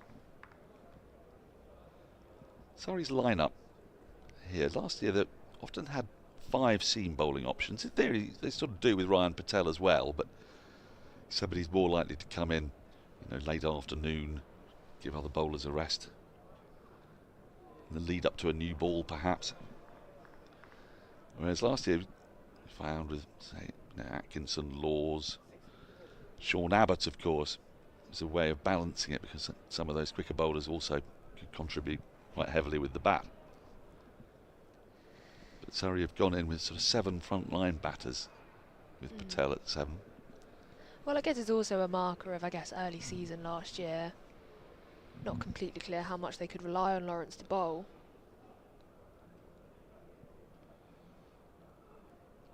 Although, in a curious twist of statistical fate, he and Cameron Steele were leading wicket takers early on, weren't they, in April? That. Yeah, April confounds us. We forget what April does. When we go through the close season, you think, oh, April, it's going to be all about classic English seamers, when it doesn't work out like that often.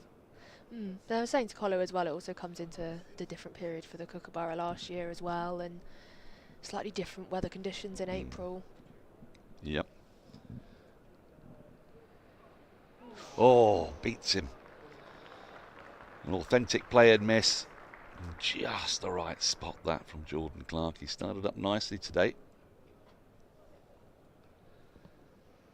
Albert a bit hesitant with his footwork. Doesn't really go anywhere. Good carry through to Foakes. Yeah, just pulling that length back slightly. Getting more of that carry in the pitch.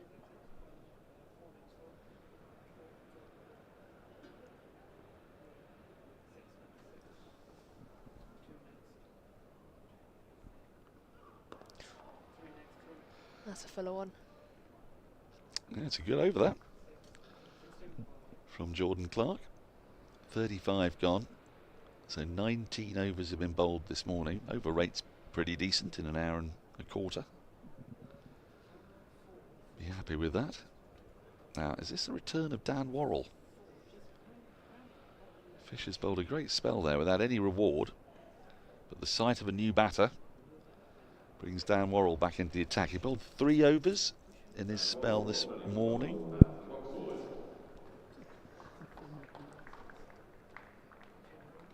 I think it was 3 overs, so it should be pretty fresh. Change of bowler. Powered by SSE Energy Solutions.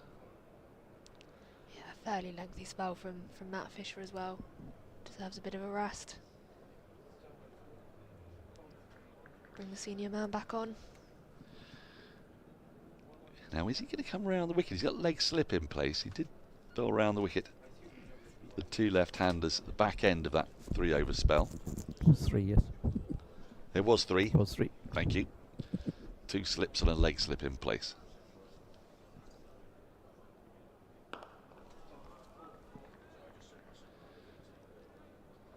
And he starts on the spot straight away. Yeah, just another plan from Rory Burns as well. Doesn't want to let this game meander. Keeps creating those opportunities, manufacturing those fields. What have we got? Deep square. Just a fair bit in front of square, actually. Deep square leg and a long leg. Suggests Worrell's going to be bowling pretty straight at the pads.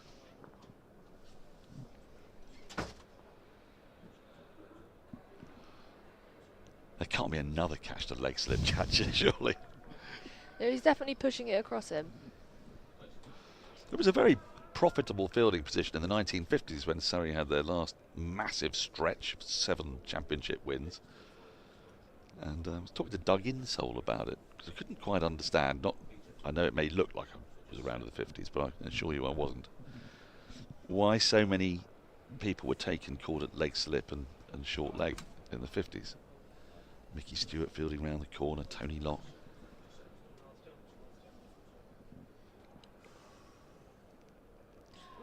Ooh, again, they're playing for that little leg glance. And he's getting close to it, is Mark Stoneman. And Insole told me, as we just take a look at this replay, you've got to be careful playing that shot with the leg slip in and an agile keeper like Foakes moving away to his right. Tell me that because the prevailing way of playing spinners in the 50s was very much with the bat out in front of the pad rather than sort of by the side of the pad. So you were getting fewer sort of bat pads, as you might get now, and more direct deflections. There you It's go. nice he played, but straight to Rory Burns. Rory Burns trying to transport us back to the 1950s. Well, I don't think Surrey fans would mind being transported back to the 1950s. Oh, they're halfway through the decade at the minute. Yeah. Halfway through the number of trophies as well. Halfway through the number of trophies. Well, yeah, yes, 7 was the total in the end, wasn't it? So yes, 3.5, says Andrew Sampson. If they're top of the table after 7 matches, I'll give you that. Oh, has he got him? No, says the umpire. That is a very, very clear plan here from Surrey. It must have just come off the hip. Well taken by Foakes. The replay, I think, will show us this. It was pretty close to the gloves. But no, it's come off higher than hip, really. Just a little bit of chest. Yeah, that's up near the elbow more than it is the glove or the arm guard. Is this a plan you go to when you're not getting the ball to move much away or through the air? Yeah, well, it feels like they've had a first hour here, established nothing's happening. Oh, that's got to be close. And it's given. So, one has brought 2. Mark Stoneman's doughty resistance is at an end. Trapped LBW by Worrell for 28. And after a torpid first hour, Surrey have burst to life here. Getting rid of both overnight batters. First Nick Gubbins and now Mark Stoneman. And they have 2 ends open. Surrey wickets brought to you by C&C Insurance Brokers. And that graphic has come up a couple of times now in the last 15 minutes. As clearly a plan, and it's working. Firstly, to get rid of Gubbins, called it leg slip, and then in that over, targeting full and straight. And this one, well, it looked out. Phil Walker walked into the box and gave it immediately, which is rare. He's a batter. He usually keeps his finger in his pocket. We'll get a better view of it from here. Absolutely plumb. Is that back leg? Well, it's not going over the top, and I don't think he's got outside the line, and it's not going down leg. So, oh dear, that's as out can be. Yeah, and it felt like Warren had really thrown everything at him in that over. Dragging his lengths back, shorter down the leg side, and then bang one in full, bam. Well, you see the delight for Surrey, because it was definitely a tough first hour. Katya's going to take a break. Phil Walker's going to come in for the first time today. His in-laws are here somewhere. Is this true? They're imminent. They're imminent? Yeah. I've given them my rota, so they know to turn up, hopefully, when I'm not on. Otherwise, they'll be waiting outside, and then it gets really you've stressful. got to get them in, have you? I see. That's right. But yeah, so they'll come at lunch, will they? Something like that. Something like that. They're currently just sitting in my back garden, just enjoying it all. I would say that one of them's a bit keener to be coming than the other. Oh, really? But hopefully it'll be a rewarding experience for them both. Every reason to be so. I think it's lovely here.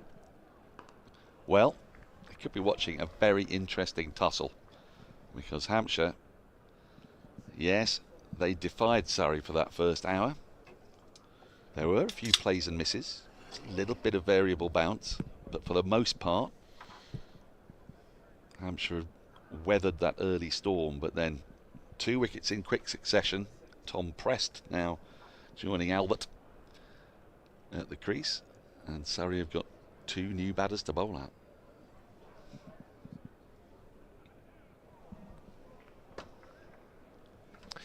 Yeah, just coming into the ground about 45 minutes ago and walking round the JM Fin stand here and passing various punters settling in for the day, and it's such a joyous scene. It really is. There's one fella sitting in the front row with 2 Hawaiian shirts, one on his body and the other one on a hanger. Oh, because he's intended to change at about 2:30 or so. Exactly, yeah, and you'll probably be alternating across the course of the day. He'd lined up a couple of craft beers, both of which had already been sunk, entirely at ease in his own world, and it was beautiful to see. And then 2 or 3 rows along, there were 2 girls, couldn't be more than 10-year-old, both in their Surrey one-day kits or T20 kits, and I walked behind them and happened to glance at their phones, and they both had bbc.co.uk/cricket, and they were running through the squads, the teams for various championship games. 10-year-old. That's perfect, isn't it? Isn't it? They weren't looking at the squads here. No. One of them was looking at the squad at They know Trent the squad's Bridge. here. Exactly, yeah. They were looking at the team at Trent Bridge, not Essex. They don't know how lucky they are. When I was there, I used to have to sneak upstairs and ring the pavilion to get the score. Yeah. And getting the bus in from Brixton this morning as well. You know, a good number of people and a real range of characters as well, but all heading to the cricket. And you can tell those who do by the bags they carry, obviously the merch that they may be wearing. There's just a general sensibility that you garner from a cricket fan, and you just know it's like a kind of secret society recognition factor as well, and it was just lovely to see. Well, we want more and more to come through today and tomorrow, because I our heard site's about set this. on this 21st century record. I heard about Yas this. is very excited, you know. It basically amounts to needing 2,700 per day, today, tomorrow and Monday, to get past the record of 13,200 or so. Which was the Essex game last year. Yes. Well, the numbers around the country in the last couple of days, certainly yesterday, were outstanding. I haven't seen official figures, but people have been really excited about it. There's been some talk regarding potential record attendances aggregate-wise across that first day yesterday. So come to the Kia Oval and be part of history. Reasons to be cheerful. And other reasons, if you're a Surrey fan, is that first Dan Lawrence and now Dan Worrell have picked up Hampshire wickets. The 2 overnight batters, Gubbins and Stoneman, both gone. Worrell's going to continue with 3 slips now to Tom Prest, who's facing up to his first ball. Well, he's already improved on what happened this time last year. Was it a first baller? Yeah. It was a first baller, and the kind of shot that stays with you, buried residually in your psyche forever. Ooh, because he came into the game. It's a bit cool. That's serious. It's that a is bit serious. Cool, Phil but honestly, if you were to interview Tom Prest in his dotage, yes, and you'll say the 4 or 5 worst moments of your career, he will say that first baller at the Oval on day 1, late April 2024. He was caught 3rd slip, head height. Oh, he's nearly gone there as well. The ball is starting to hoop again. Yeah, play that. Worrell obviously adopting a different approach. To the left hand, as he was determinedly straight. To the right hand, as he's returning to sort of away swing, away nip. And now wait to see if he gets the one to come back in. This is how we got Fletcher Middleton yesterday. 5 balls swinging away, and then 6th ball of the over. A nip backer, hit middle stump between bat and pad. Yeah, he's an absolute artist, is Worrell. Yeah, Tom Press this time last year threw his hands at a huge cover drive first ball to be caught third slip, head height. Andrew Sampson's getting it up for me. Can have a look in a minute. Oh, and again, poking at one. Not getting the edge. Yes, I see what you mean. I've just seen it. Right. He threw his head back. Yeah. And he thought to himself, oh no, lodged in my residual psyche for the rest of my life will be that shot. Okay, forgive me. I've only just arrived. Yes. It won't carry on like this, we'll I promise. Count your hyperbolisms. We should actually have a little chart on the wall for when Phil Walker says something that's vaguely apocalyptic. Sure. And you're so understated. Now. It's not a competition. Anyway, he's a very fine young player. Yas Rana picked him out at the start of the season on the Wisden Podcast as a key man to watch across the course of the year, and obviously now in the absence of James Vince in that middle order, it's ripe for a young player to come through and start to own that position. Toby Albert is a very tidy and promising young player as well. He's in at 4 at the minute. Prest is perhaps the more expansive player at 5, but there's something in there for sure to work with. A fourth slip has come in. We haven't had the one that's come back in yet to Prest. And this time Prest gets full face of the bat on it. I feel a lot better for that. So a couple of plays and misses, a couple of leaves. Yeah, but he's not done anything wrong here. He's not chased it, and he played that tidily actually, quite late. Didn't go moving out to the ball, just let it come to him, and as long as you play the line against Worrell, then often the movement is so prodigious that you miss it by a fair amount.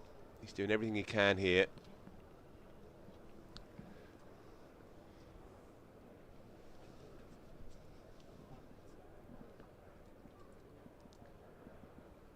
Oh, and again pass the outside edge. Again, keep it a little low, take it low by Ben Foakes.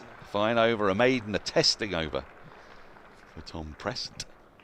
So it has been a bit up and down? A little bit, not to balls that are straight. Okay. So the carry's just been a little bit variable. Some have come through nicely around about waist height. Others, quite a few, have gone through low or even on the bounce to Foakes. But we haven't had the dangerous one that stays low and keeps coming in. After a quiet first hour, though, they're back on it here, aren't they, the home side?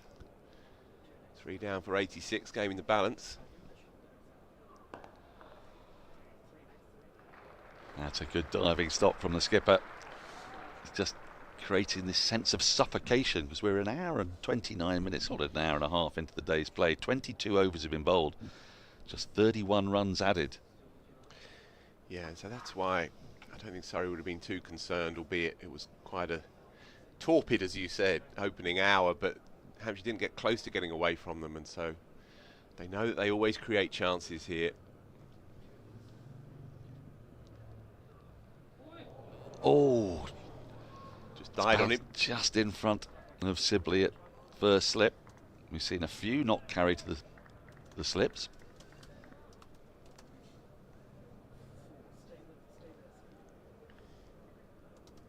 Didn't push too hard at it, but Jordan Clark will be encouraged by that.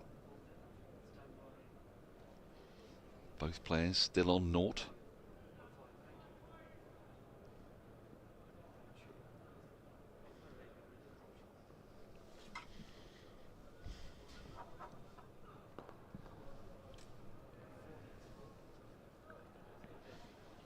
There is a gentle breeze today, more of a breeze than there was yesterday. We're expecting a little bit more cloud later this afternoon, but that should not deter you from coming. There's still plenty of sunshine, plenty of areas. Yeah, it's where you can beautiful soak up the rays. Beautiful conditions to watch cricket and to play as well. It's not going to get too sultry for the batters, and the quicks, a bit of breeze on their back as well. Oh. Again, nice shape from Jordan Clark. Worrell and Clark are bowling really well in tandem here after a good spell from Matt Fisher. Surrey have given very little away this morning. Yeah, it's a huge partnership in the context of this game. To Hampshire born and bred players come up through the ranks. Toby Albert just getting going, really. He's only played 14 first-class games, but he will have good feelings against Surrey. He made an excellent 100 last year in the fixture down on the south coast. And he batted long and really ground Surrey into the dirt after Surrey had underperformed with the bat initially, and Hampshire put up 600 and plenty to win by, I think, an innings and 286. Do you want to just run through the scorecard, Phil?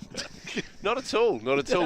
But I remember it was his sort of coming out ceremony, if you like. You know, it's one of the first times he'd opened the batting for the club. And he's a one-day player as well. He's got the versatility, but he's still stuck on naught, Daniel. He is. We had a few maidens on a trot here. Hampshire are going nowhere. They're 86 for 3. There's just 28 minutes to go until lunch in a session that has yielded a couple of wickets for Surrey in quick succession. More thoughts from Phil Walker. And then to take you through to that lunch break, it's Adam Collins. So, Surrey playing good, solid, containing cricket here. They can do the lot, really. They can come at you hard, or they can sit in, they can grind you. But they're always thinking, and Dan Worrell's delivered a telling spell here.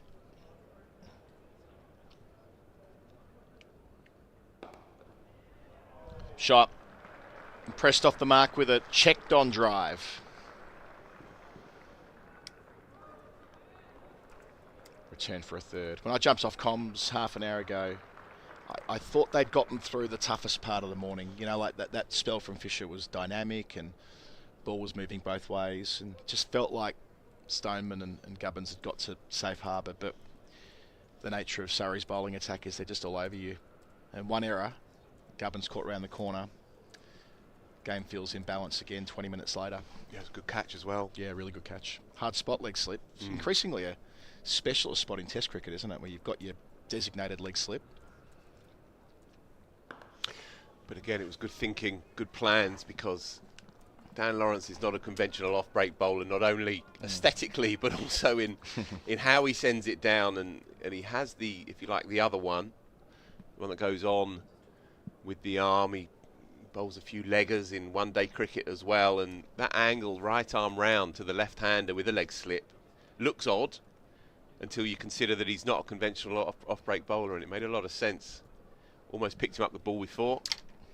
Pope did the business on a good catch. 19 dots to start for Albert. Got a really good 100 against Essex last year. Averages in the low 30s. So an opportunity. Maybe we were talking earlier today about the absence of James Vince and what it presents for players like, well, Prest most obviously, having had a fine 2025. But Albert as well, who was in and out early in the season here. Can he get himself into a bit of a groove and make the most of these 2 months? No better opportunity than under clear skies at the Oval on a true pitch against a quality attack to make his presence felt. Yeah, exactly that.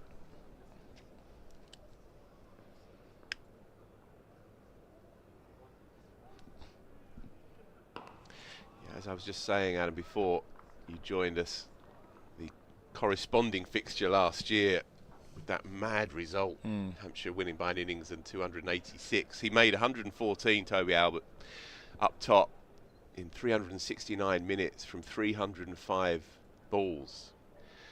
It's like a throwback innings, really. But he barely played a shot for the first 4 or 5 hours of his innings. I remember watching it almost aghast, really. It was a real relic of an innings, but it did the job perfectly.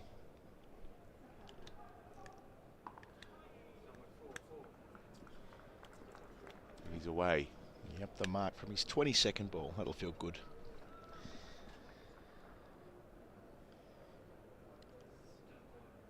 It says a bit that he was able to post 3 figures last year against both Surrey and Essex, doing it against the best. Yeah, and showed glimpses as well in one-day cricket. So there's a lot to like. These two are almost like a kind of synergy of James Vince. There's the shots from Prest and the solidity and willowy class of Albert. Oh, that's gorgeous from Worrell. Completes the over. Ever so close to another in this spell. 90 for 3 hats. Yeah, Prest, he's just got to keep in there. Just keep playing the line and don't follow it. Worrell is in the groove now. Hold an okay spell up top, but he's come back strong here, second spell. And he's getting it hooping. What a bowler he is, Adam. Impressed another of these players with pedigree. Heard Rob Key in that excellent Sky interview overnight talking about this group of England 19's former captains. They've got quite a few of them now who have done that job, and in Prest's case taking them to the World Cup final in 2022. Yeah, Freddie McCann, Ben McKinney, these names people will be hearing a lot more about. Obviously Jacob Bethel's already broken through. But yeah, there's plenty to talk about among the young batsmen in this country. And indeed players that might have done the 19's pathway a time ago. He dropped Max Holden into the conversation. He made a big 100 for Middlesex last week.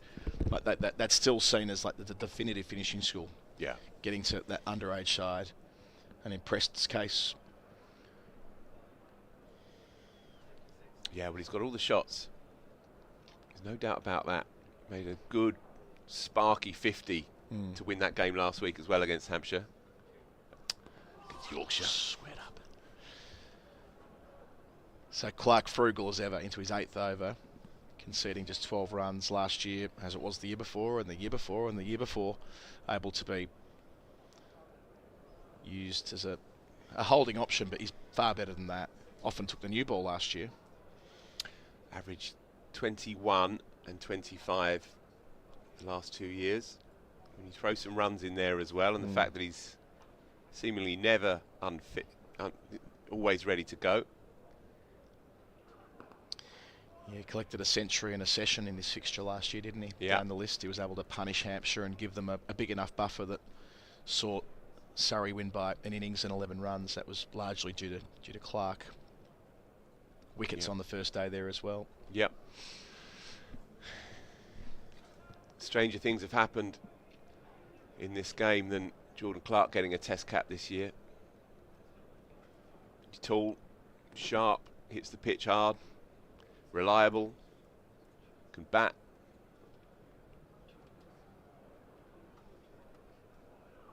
I thought he might have been half a sniff last year when Stokes was out of the side injured.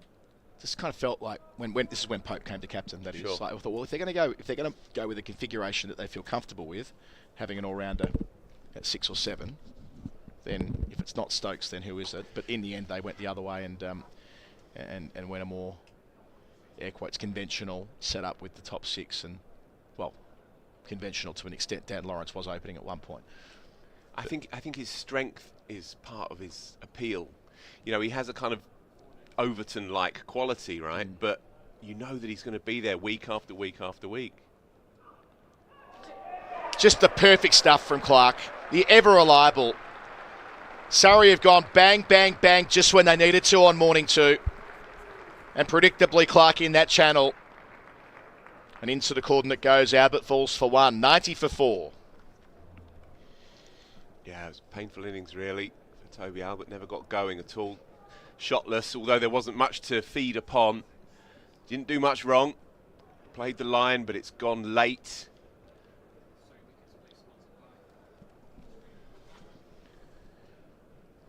So another Surrey wicket, 3 and a burst for C&C Insurance Brokers. Lawrence pouching that at third slip, as comfortable as you'll see. 1 from 27. See it back a second time. This is the quintessential Jordan Clark dismissal. Hitting the seam. Had to play in line with off stump, angling away, kissing the edge, and job done. And Dan Lawrence giving it the Dom Sibley celebration from the 100. I'm still not quite sure what that was, but whatever it was, he turned to Sibley and signalled to him from third slip. And that means that Hampshire have lost wickets after a stand of 78 at 84, 86 and 90. Yeah, it's as good as it gets by Jordan Clark. Perfect length. You can see as well on the replay that he's really kind of ramping the fingers down the left-hand side of the ball to get that away cut. pitches perfectly, does just enough. You have to play at it. It's a healthy edge, and it's flown as well into the bread basket. He's hitting his straps here. And it rather reinforces the point that you were making probably 2 balls before about a bowler like Clark, who's just so dependable. And that goes to his body and his resilience week in, week out. But it's the types of spells that he puts together. This is it. This is it. You know, he's into his 8th over here, 1 for 12. And I know there's a bit of confirmation bias because we watch these guys play so often, but he's routinely in the early 80s miles an hour on the clocks, on the guns that we see here, which you can probably add a little bit more on that when you get the TV guns as well. So he's not a medium fast bowler. He's a fast medium. Indeed. He's also very effective against left-handers as well. His record is outstanding against left-handers. Comes round the wicket routinely.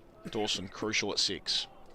He's been magnificent for Hampshire over the last couple of years. Near enough 1,000 runs in 2024. Best county player in the country right now. Completes a successful over, 91 for 4. Clark in the book. The ball goes back to Worrell with 17.5 minutes until lunch. This is the chance for Surrey to absolutely make the most of the position they've now got themselves into. 162 in the black. Yeah, and again, strategically, the convention these days is to think, okay, well, can Hampshire throw a few back? Can they counter-punch? But how do you do that? How do you do that against Worrell and Clark when they've got their danders up? How do you go about that? If you're Tom Prest, you're finding your way, you're trying to forget about what happened in this fixture last year, you're in decent form, but the line is so thin, the tightrope is so delicate that you have to walk here. Hampshire could be staring down the barrel by lunch if they're not too careful, and yet if you sit in, then there is always that fear that there's one for you. Squeezing out. So I was banging on quite a bit, Phil, in my first stint around the idea of 2 good hours in a row against Surrey is so hard to find at the Oval. And Hampshire did have that. They lost an early wicket. They had a really strong hour before stumps last night. And their first hour today was pretty much spot on. They were weathering the storm and they were scoring, not quickly, but they were still scoring. They weren't tied to the crease. But after that partnership of 78, it only takes one moment, and then Surrey can drag themselves back so quickly, which is the sign of a great team, which is what they've been. Exactly that. And the energy changes entirely. Prest, the young man, can he stand up and get through this? The next 16 minutes feels so important here. Yeah, it is. But then it resumes 40 minutes later, you know. As you rightly say, they're never passive, Surrey. They can accept that there may be quiet moments in the game, but their plans are such that a team very, very rarely gets away from them. It required a featherbed last week at Chelmsford for that to happen.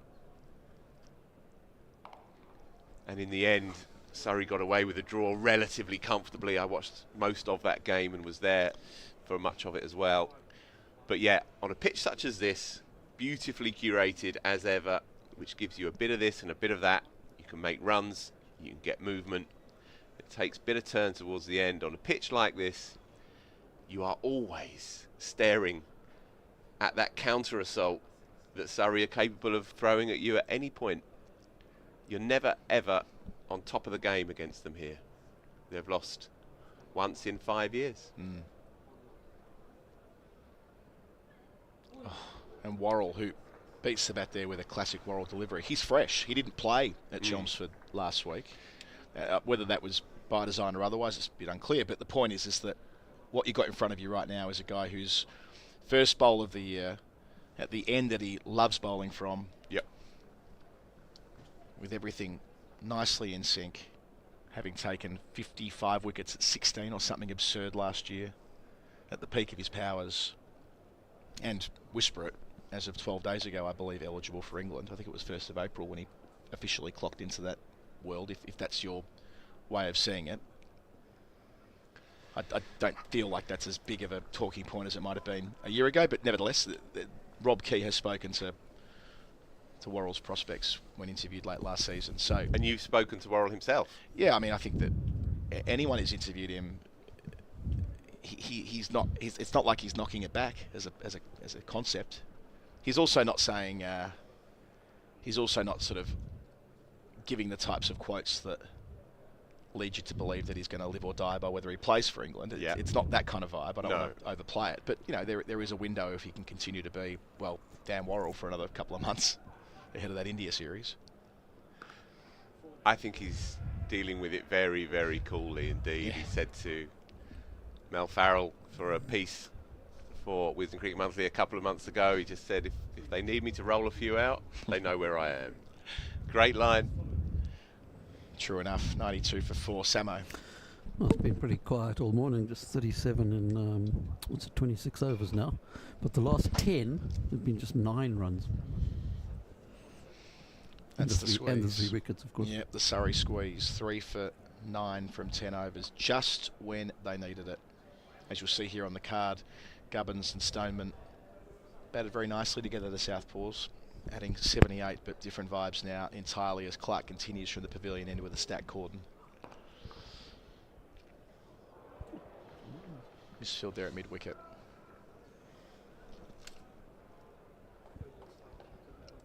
Just within that shot, though, you can see Dawson trying to make a play, coming at the ball, little shimmy, mindful of that late movement and trying to smother it in effect.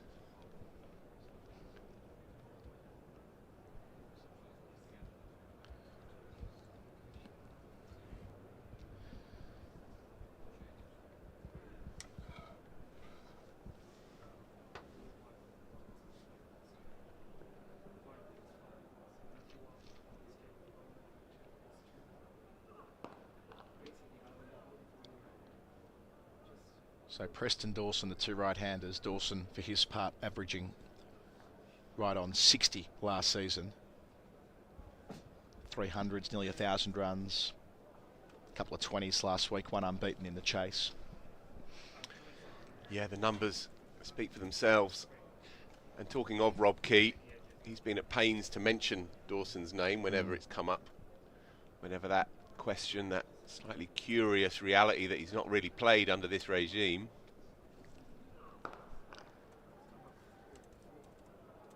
And the quirk of that, I've always thought, Phil, is that Dawson was in every England ICC white ball squad for about 7 tournaments in a row. Now, he didn't play a lot, but he was every T20 or Champions Trophy or World Cup. He was in the 15, right? So he's been seen historically by England as someone with white ball skills.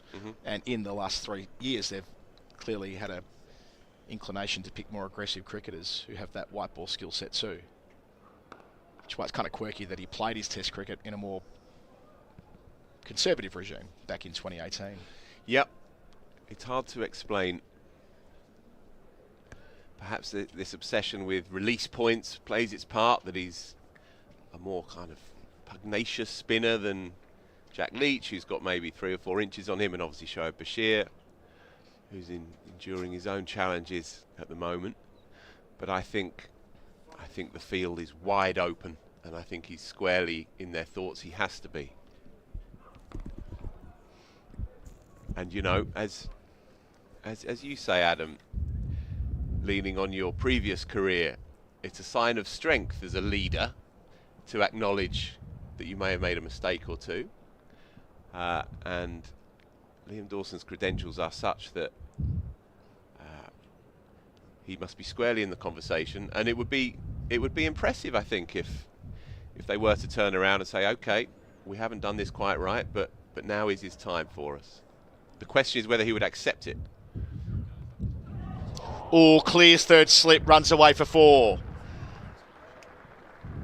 So off the edge of the bat clearly. 97 for 4 with the boundary, pressed up to 7. Hampshire trailing by 156. Would have taken something miraculous for that to be dragged in by Lawrence. Here we go.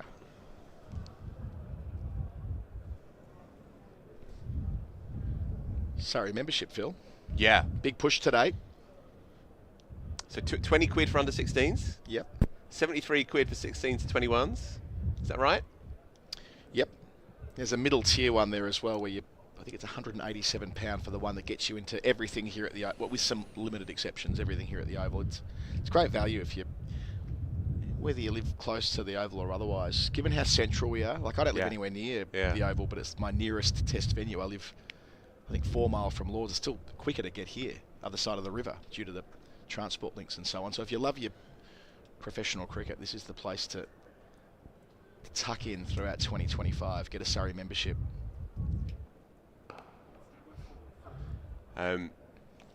Use your membership responsibly, kids. But when I was a junior member at Chelmsford, back in the dim and distant past, I knew the girl who worked in the Essex shop. She was my year. Oh yeah. Yeah, Laura Proctor, one of the greats. And I would walk in with my junior membership, tip of the wink. She'd then take it off me, walk back out. Obviously, she had the run of the ground because she worked in the shop. Gave it to my mates who would be outside. He'd then walk in, give it back to her. She'd walk out. Number 3, number 4, number 5. We'd get them all in. What's she up to now, Laura Proctor? Hopefully still working in the game. Letting people in. Terrific. I had a junior Bushrangers membership at the MCG. Right. $10 the whole Shield season. No. How many days of school I mysteriously missed to find myself sat there watching Shield cricket as a teenager. But Adam, it's an education in the human condition, right? Yeah, absolutely. Priceless. Oh, by the way, there's a score in from Australia which I can reveal. Is this the A-team game? It's the women's A-team. Yeah.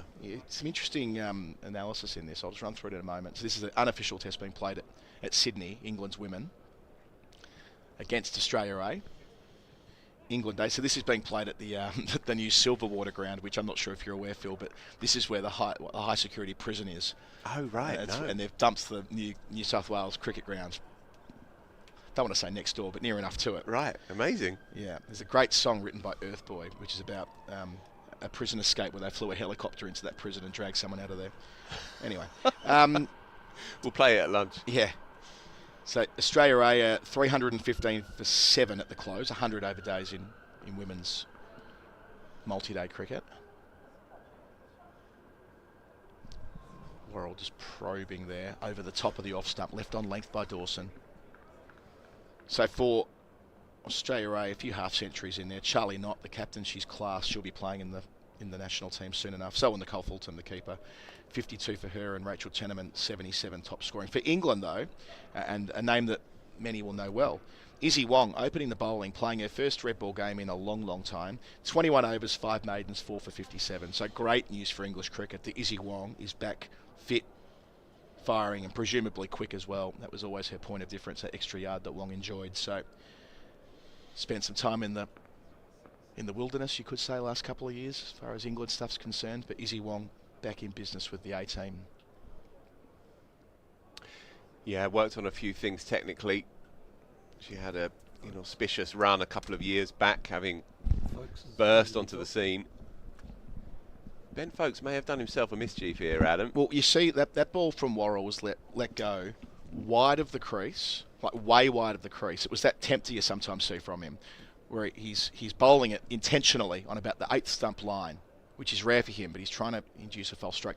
And it swung and swung and swung, and then whacked him on the left thumb. He's taken it in front of first slip, nearly. Yeah. They're still looking at it behind the wicket here. He's not quite ready to put the gloves back on. Worrell's been stopped in his... See on screen there, Worrell was ready to go. I don't think he's realised that Foakes is still looking at his glove and just working out what's going on here. He hasn't put his glove back on at all. We'll get a camera on him here, Ben Foakes. This is not... When you react immediately, then that's alarm bells. And look, it's an occupational hazard for wicket keepers to have to deal with dodgy digits, but Ben Foakes is made of tough stuff. And if he's got the gloves off... Yeah. He would know his own hands. One thing to say, I guess, is if it is a dislocation of some sort, then you will know immediately. Oh, no middle finger. Oh, look away, folks. So a pause here with 4 minutes until the long break. And out come the Surrey medical staff here as well. So there will be a delay. Indeed, I'd imagine there's a world where lunch is called here, with 1 ball left in Worrell's over. But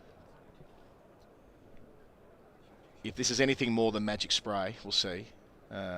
Sometimes it can be as simple as a dunk a tablet and get on with it, but at this stage of the season,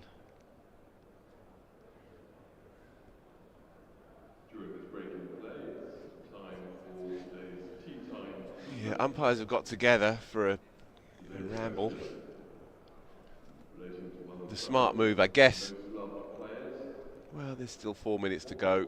I guess from Surrey's point of view, they would want another over if they can. Or even one more ball if this takes a couple of minutes to finish the over, but hard to see from this angle what treatment he's receiving.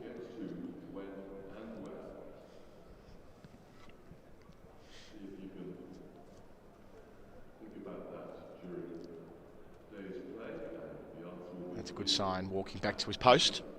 Yeah.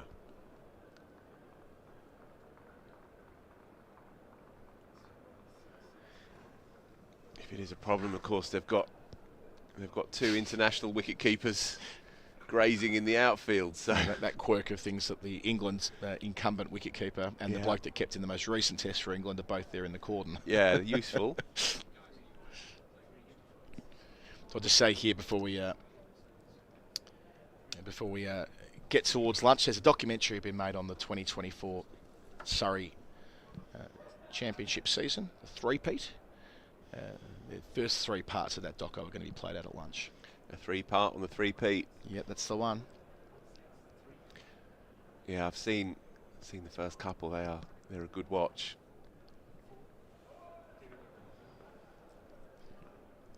So this will be Worrell's last ball before the break. There's the in-swinger to Dawson. Beautifully bowled. A maiden from the Surrey attack leader. 97 for 4, 1 over left before lunch. Just keeping an eye on Foakes. He seems okay. The gloves are staying on, which is a good sign.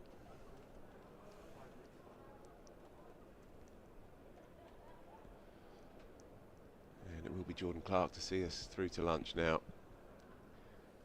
Every ball seems to matter in this game. It's one of these beautiful cricket matches where there's something in it for everybody, and the team batting first get a score of note, but they don't run away with it. Every ball matters here. If you're watching now and you're within striking distance, get down, jump on the train, jump on the tube at lunch. Get down here for the middle session. Let's break a record. Yeah, Yas is big on this. Like, we're within striking distance of the record last year that was set in that festival of red ball cricket. Over 5,500 in yesterday. Get down here and enjoy 2 sessions of high quality first class cricket. Of course, club cricket hasn't started yet. When we reach that part of the summer or the spring, it's difficult for Saturday cricketers to make it down. Well, this might be your best opportunity of the season to watch Surrey go through their paces. Best team in the country over the last 3 years. Pop up there in one of the top decks of the SSE stand. Beautiful spot looking out towards the London Eye and the Houses of Parliament and the Pavilion. Beautiful old thing up there, if you remember. Bring your sunblock. Yes.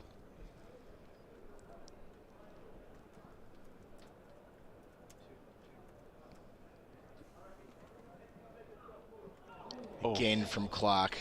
Fuller, therefore tempting, pressed into the drive, but enough of that natural shape away into those gloves of Foakes. First false shot, really. I know he had that uppish cut that ran away for 4 over the head of 4th slip, but that was there to hit on that occasion. That's the first time he's really shown any sense of desperation, and he's played okay up until now in very trying circumstances. He's got to get to lunch. Better. Yeah, committed to it early. Yeah. All about watching the ball out of the hand there, isn't it, Phil? Trusting that from that off or false stump line that it's not having the fingers run down the seam. It's not a wobbled seam. It's a more conventional outswinger. Yeah, it's one of those positive leaves, though. And he's gets himself over to outside off stump, so he knows exactly the line. Like a Ricky Ponting style leave. Nothing says 560 for 5 declared like a Ricky Ponting leave.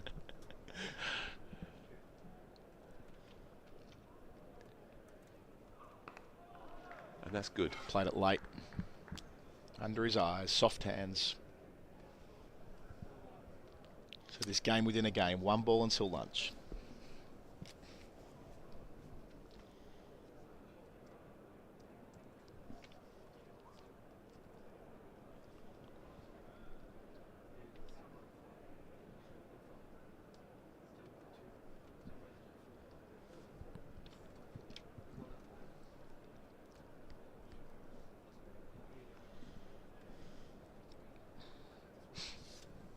Final ball of the session.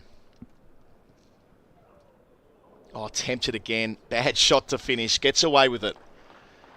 Session complete, and one that's been won by Surrey. Hampshire had the better of the first hour. Not losing a wicket at that stage with Gubbins and Stoneman ticking along nicely, but losing 3 for 6 at one stage with wickets falling at 84, 86 and 90. Gubbins, Stoneman and Albert respectively. That session of 3 for 42 from 29 overs is very much in the home team's column, Phil Walker. Yeah, I think they've been superb for the last 45 minutes. They really have created chance after chance. The strangle has been on throughout. Hampshire have been able to only try and survive. They haven't been able to go anywhere really. Just a sense at the end there, a murmur that pressed in the afternoon session, having got through to lunch, may try and shift the momentum back towards the home side, but when Worrell and Clark are doing what they do, there's no better partnership in the English game. And yeah, look, Surrey, having been a little peeved with themselves yesterday, have screamed their way back into this game, 4 down for 97. Game on, fascinating after session on the way. So quick call of the card. Middleton out yesterday for 5, and today Gubbins was the first man to fall on 43. At that stage it was 84 for 2 after a 78 run stand caught round the corner at leg slip by Pope by the bowling of Lawrence. Stoneman next to go, a couple of overs on from that, leg before wicket to Worrell for 28, and then Albert was caught at third slip. Lovely delivery from Clark for 1, which left Hampshire 90 for 4. They're now 97 for 4 for the home side. Dan Worrell, a wicket yesterday, a wicket this morning, 2 for 22 from 13, superb as ever, and a wicket apiece for Clark and for the spinner Lawrence. So the state of play at lunch is that Hampshire are 97 for 4 after Surrey made their 253 yesterday. They trail by 156. And that'll be where we leave it for now in our commentary position. Adam Collins and Phil Walker off downstairs to grab some lunch. We'll be back after you've seen the documentary on the 2024 Surrey Triumph. That'll play out now. Then back with us in about 35 minutes.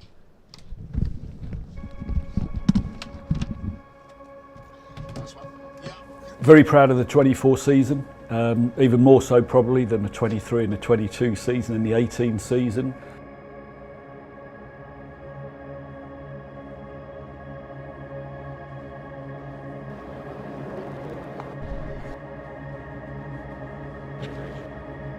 It's all about Stuart Surridge back in the 50s, Adam Hollyoake around the late 90s, early 2000s. Rory Burns is very much in that conversation, the same sentence now. Competitive, stubborn, bit fiery at times. Would probably be my best summation of me as a batter, me as a player. And then you as a captain. Competitive, fiery. You thought I was bluffing where you at. I came here for vengeance, watch your back. No need to defend, I'm on attack. Sorry they can't reply, but I get. People don't know Burnsy, but he demands respect. He demands hard work. He demands high effort, high quality. He knows what he wants each day, each session, and that's what makes us so clear in our roles. He's always frustrated by, I think, how confident we are in getting the job done. He's the youngest of 3 or 4 brothers, so he's a mad competitor, as you can imagine. Openers, cowards. Don't say light roll it there, we'll have the heavy one in the morning, boys. Some days aren't going to be as good as others, or sessions aren't going to be as good as others, but just realises those moments just to give the boys a push. And then, yeah, we come out firing.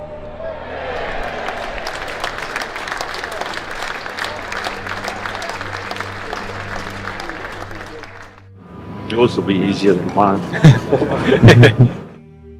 Burns has been an integral part of the culture shift, I think, in the last 5 years, from 2018 when they first won it, when he was captain for the first year. Do you want to do it here, or do you actually want to? I'm not bothered. You'd be a £2 man.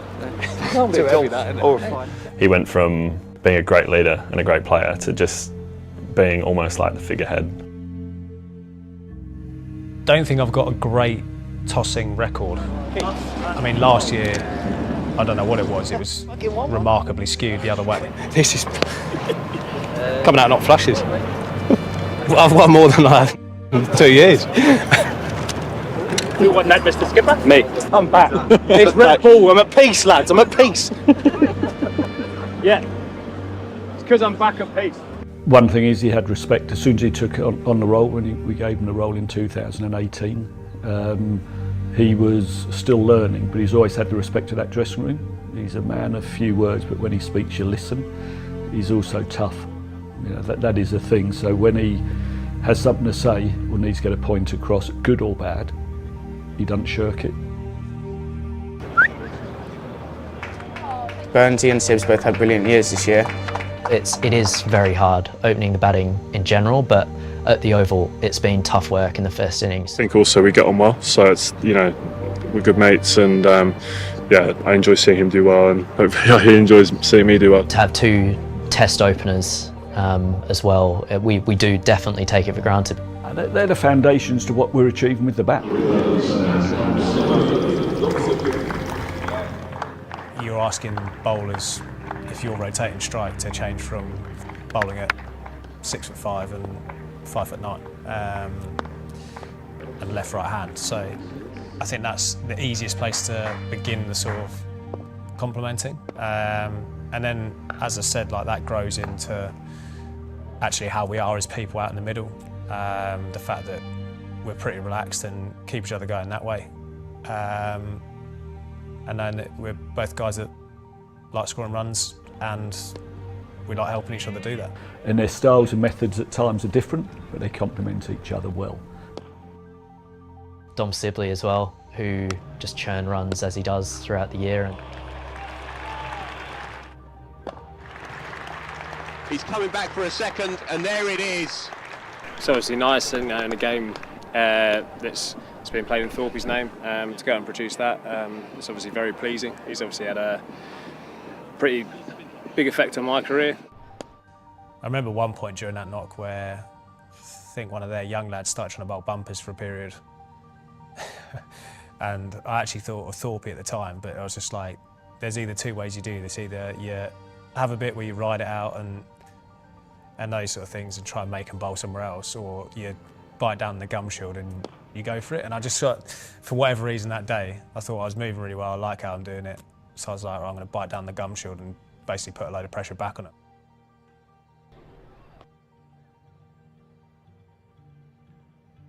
He leads from the front with what he does, and I think especially with the bat this year, it was incredibly impressive what he put together. His first 100 for me stands out. That was a huge moment this season on an incredibly tough pitch.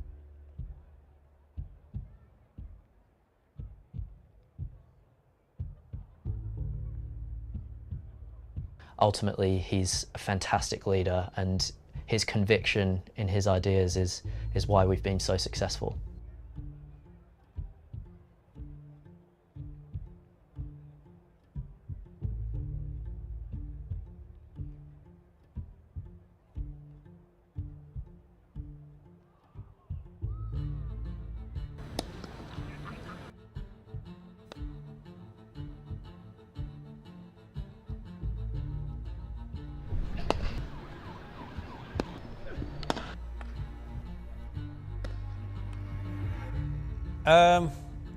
Obviously, as a partnership, we probably didn't have our best year in 23.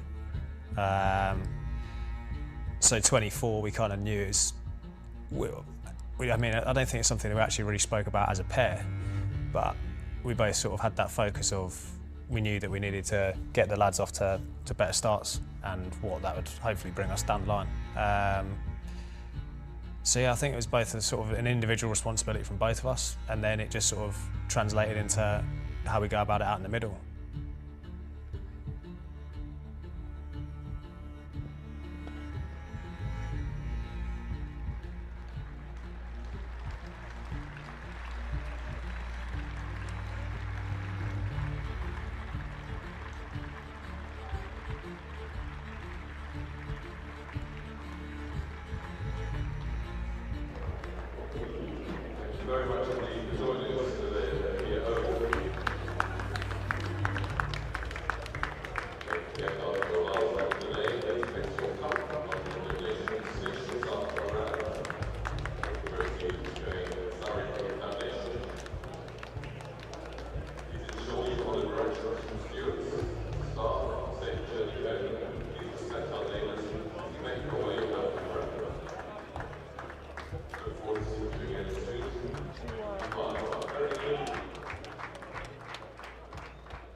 If we have to win it in the last ball of day 4, we'll do that.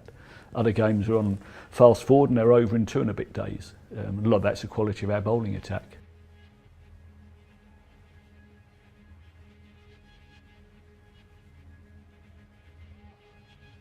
Worrell is the best signing I've made, or we've made. I think when it's going well, you just know it's going to happen at some point. There's, again, opening the bowling at the Oval when there's a few variables in your favour. It's pretty fun being able to almost play with your food a little bit. You can go wide of the crease, you can swing it, you can not swing it, you can seam off the pitch.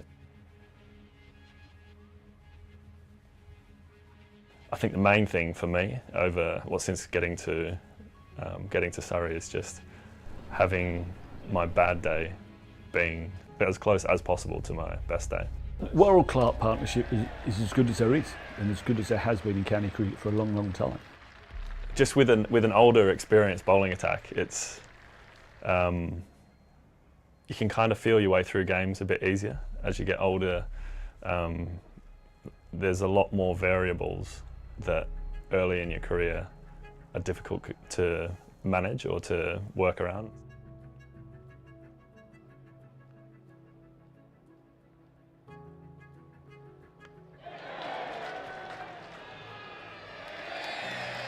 Their miss is so much smaller that it means that you can be more attacking, more creative potentially. In those last 3 years, I don't think there's too many times where we've, if any, where we've had back-to-back sessions where we've not been right at it.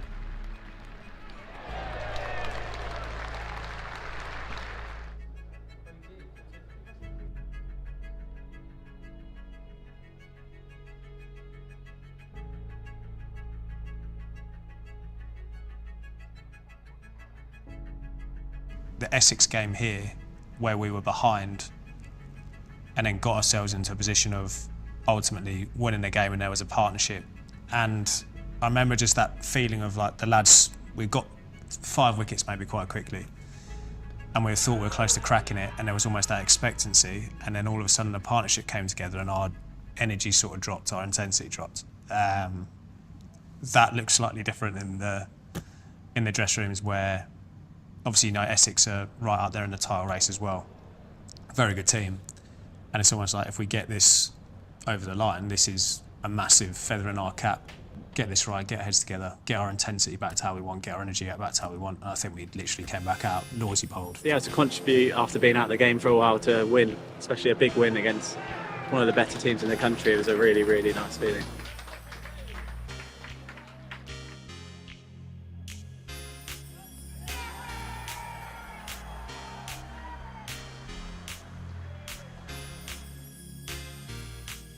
It takes 20 wickets to win a game, which everyone knows. Therefore, the skill of our bowlers, and not just those that play, but the squad of them, is so important. There'll be injuries, there'll be call-ups, rest and rotation, or pit stops, as the coach likes to call it.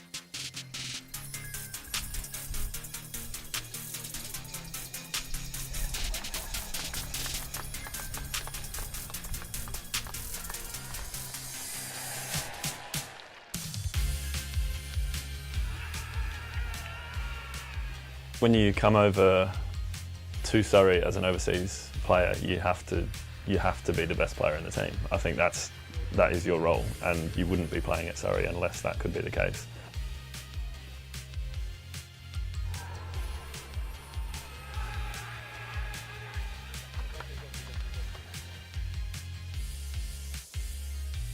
You do feel a little bit of adrenaline rush. You know that there's a possibility that something's going to happen soon. The way also the crowd is behind you, and the feeling and the ball how it's coming out your hand and stuff. You get a feeling in terms of what's probably going to happen.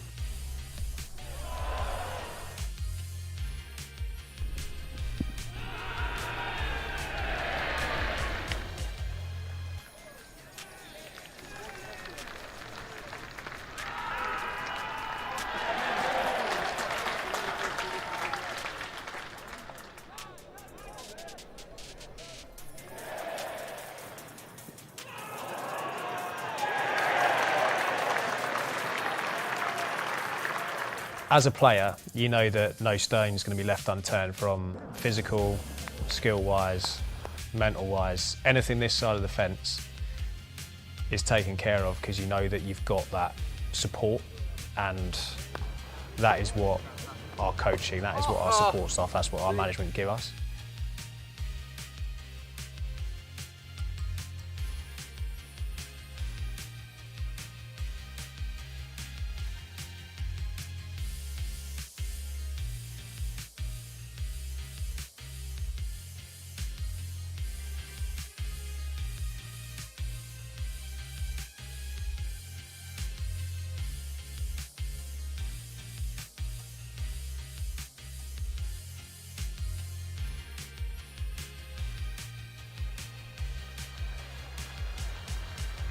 When you've got guys that catch the ball behind the stumps, it changes games. It's as simple as that. Yeah, they've been brilliant at times. I know that Frankie loves feeding Popey when he's in there at 2, although most of his nicks go to 3 randomly.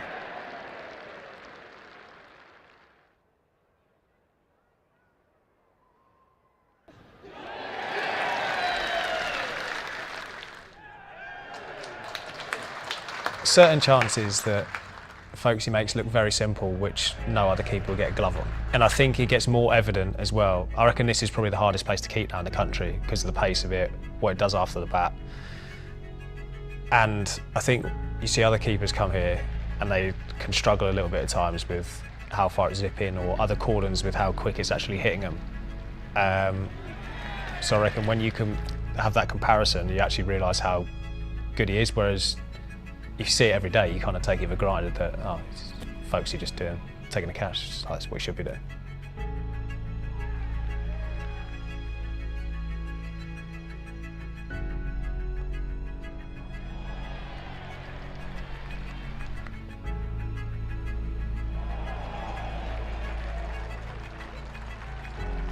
I think after we won it in 22, I said we'll attack 23, not defend it, attack it. And then it's how we're going to up those levels from 23, because you can get complacent if you get used to winning. But if you get complacent, then people will catch you up and overtake you. And we made it crystal clear, and the players didn't need telling. You could see as soon as they reported back in November that they meant business.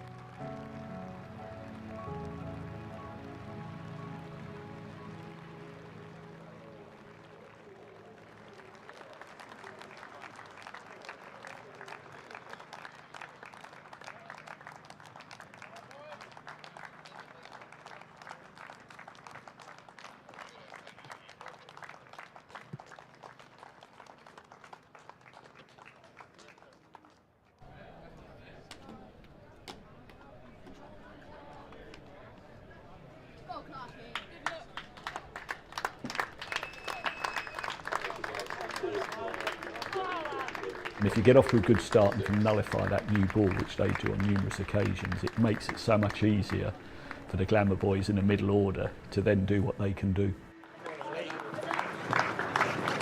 You're not calling, you're not calling.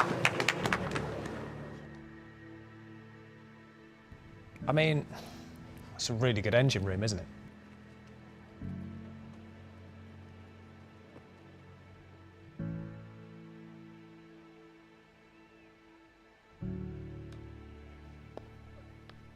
If you look at the batting group, you've got 6, 7 guys who have played Test cricket. But we're adaptable because of the skill sets that we have, whether it's a Pope or a Smith, Lawrence, whoever it may be. They can up the tempo, they can sit in. And when you've got players like that, it makes it a lot easier.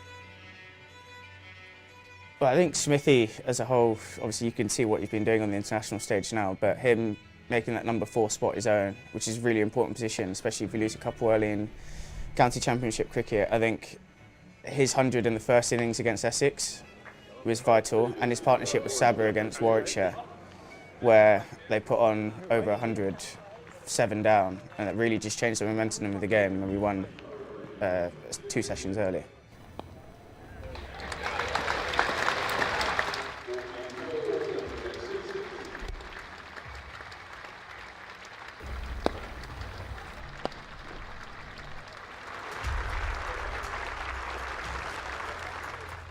Smithy played some unbelievable innings. He's an amazing player.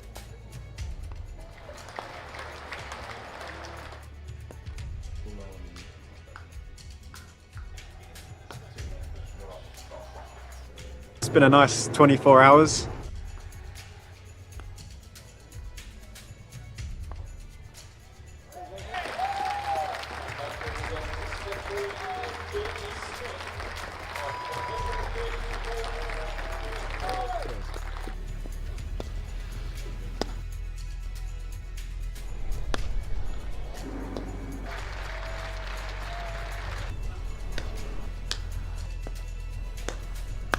Dan's been great. He's obviously a fantastic bloke, and the way he's come in and he just adds so much to the dressing room as a character, as a player.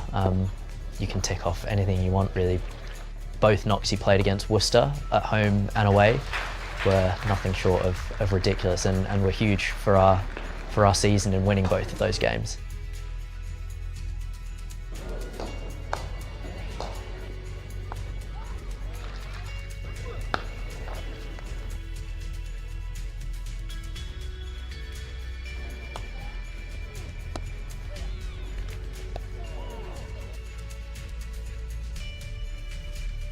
Ryan Patel, he played two of the most important innings of the season to get us into positions to win the game. Me, on a personal note, getting those 200s, especially not being in the side at the start of the year, I think I've almost changed my mindset and just trying to enjoy my cricket and try and do well when I get on the park and actually not put too much pressure on myself. And fortunate enough, a couple of hundreds, a couple of 50s during the season. And I think the Essex one really changed things, and just coming back in and getting 100 to put us in a good position against Essex just really sort of let the season sort of loose a little bit, and I just felt at ease. Massive member of the changing room, and everyone likes seeing proper, nice people do well. And go on 100. Fun last session for me to bat with the boys and obviously put the boys in a good position, leading by 360. Travelling in on the train with him all the time and spending winters together and seeing all the work that he's put in, to see that come out in a knock. Bit like proud dad at different times. You know, the first three shots of like George's innings that day when he got 100.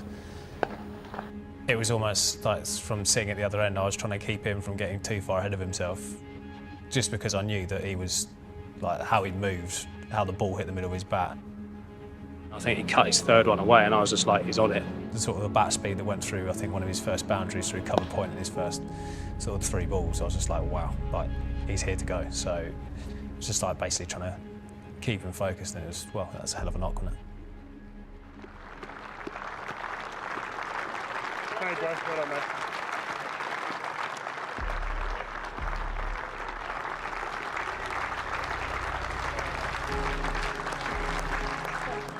You're going to need a squad. I think we had more players playing in our championship side than perhaps any other, and that's because of our England call-ups, franchise cricket, white ball call-ups, etc.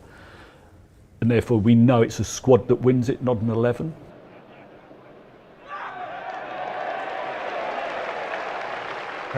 Incredibly proud of how I started the season, because I've put so much work into my bowling in particular. Well, that's it. That finishes it. We were pleased for him after the first game. After the second one, he was strutting around like he got 700 Test wickets. But it is nice to see. I mean, being a leggy batting at 8 in English county cricket is a tough gig.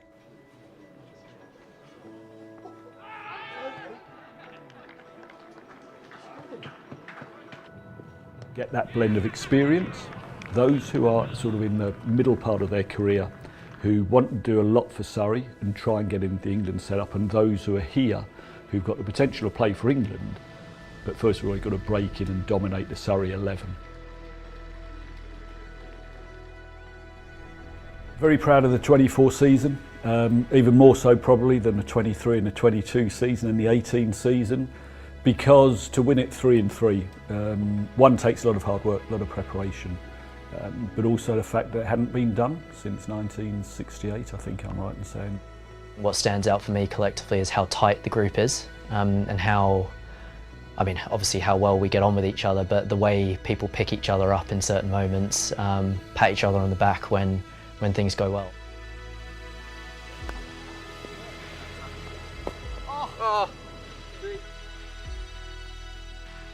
our dressing room is one of the best I've been around, both as a player and then obviously in this role since. And again, that's credit to the individuals. Yeah, I'll keep going back to the captain and the coach, but it's the others as well.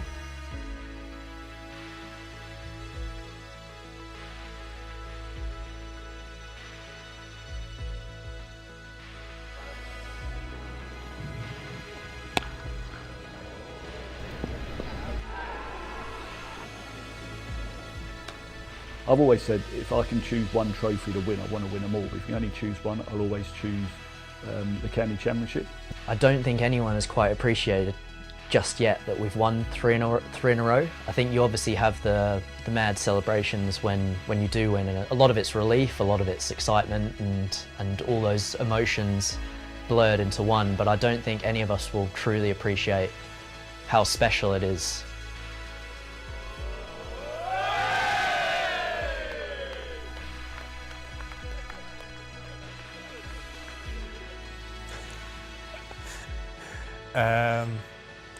Probably the lifting of the trophy being the coldest trophy lift I think that's probably ever existed in county cricket. And the fact that no one got back into their whites and it was everyone in their coats and caps and just hoodies up. I think that was probably, my first and last memory of the season.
Good afternoon, folks.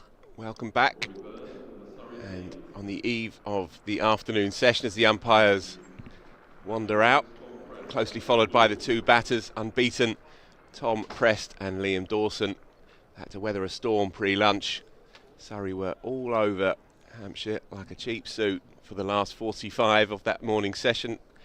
Home side were insistent and aggressive, combative, didn't give them an inch.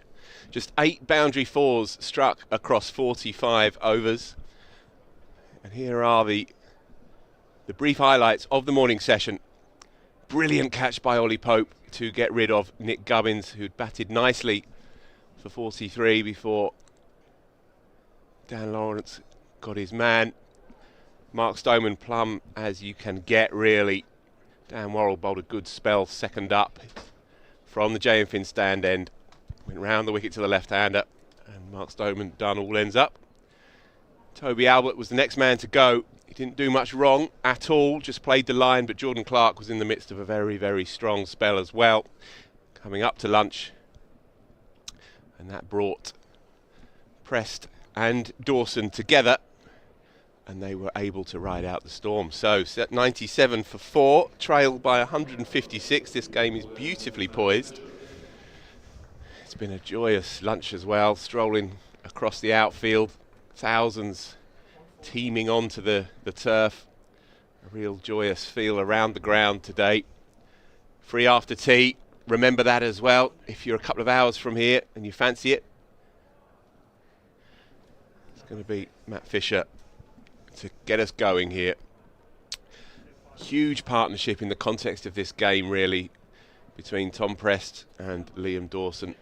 Ben Brown is a very, very good keeper bat at 7, but after that it's a longish, albeit dangerous tail, with the new man Brett Hampson carded to come in at number 8. He's got a couple of first-class hundreds, but unproven in county cricket as of now, and so it's a huge partnership, really, in a relatively low-scoring game. Matt Fisher on the money straight off the bat. Katya Witney is with us this afternoon. Intriguing first session. This has been very watchable cricket now. Yeah, real game, kind of pivotal session, or pivotal hour at the end of that session. Hampshire really dug in for that first hour with Mark Stoneman and Nick Gubbins, but those wickets in the second hour, manufactured wicket. Dan Lawrence took of Nick Gubbins. That really set Surrey in motion for the second half of that session.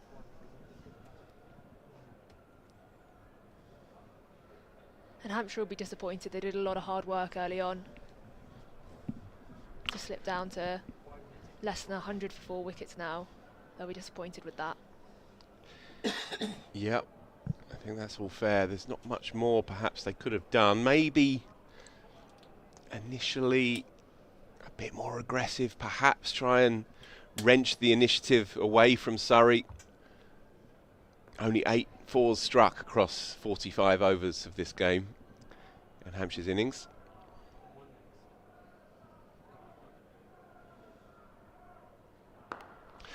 But the strangle was on, and this is what they do so well here. It's why they're broadly unbeatable. Only 1 defeat in 5 seasons here in Championship cricket. They are staggering numbers. Yeah, and I guess when you're not losing wickets against the bowling attack like Surrey, you take that as a victory, but then suddenly Rory Burns putting in those plans, first to Gubbins and then to Fletcher Middleton, Mark Stoneman with that LBW that Dan Worrell got. Full and driven. That will take some stopping by Rory Burns. He's in hot pursuit and he gives it up to tidy off drive. Doesn't overhit it. Liam Dawson leaning into that longish half volley and registers his first 4.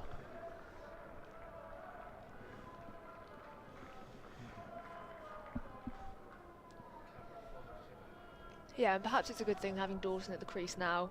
He's naturally a bit more fluent, looks to score a bit more.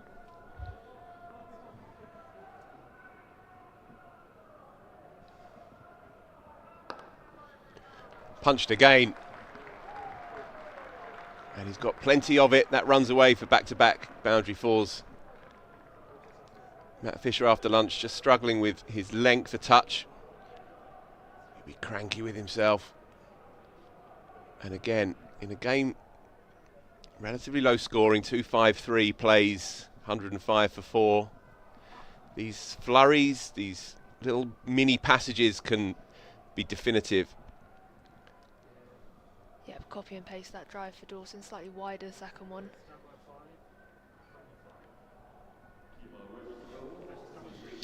So it's going to be Kemar Roach from the pavilion end here. The Mickey Stewart pavilion end, looking resplendent, packed today as it was yesterday. I feel like the punters here have been starved of the good stuff for 6 months or so, and they've flowed into the ground over the last 2 days. Great to see. Here he is. Short, wide, slashed and missed. So there is a leg slip, Jamie Smith, and 2 conventional slips. Shortish mid-wicket, more on the drive, on the catch really, than as a run saver. So with that leg slip, suggests that Roach is going to try and target the pads.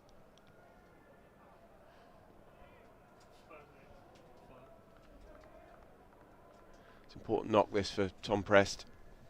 He didn't pull up any trees in the corresponding fixture last year here. Struggled across the game, but batted very tidily under pressure last week to ensure that Hampshire got home against Yorks. And it's a big year for him. He's a very talented young player.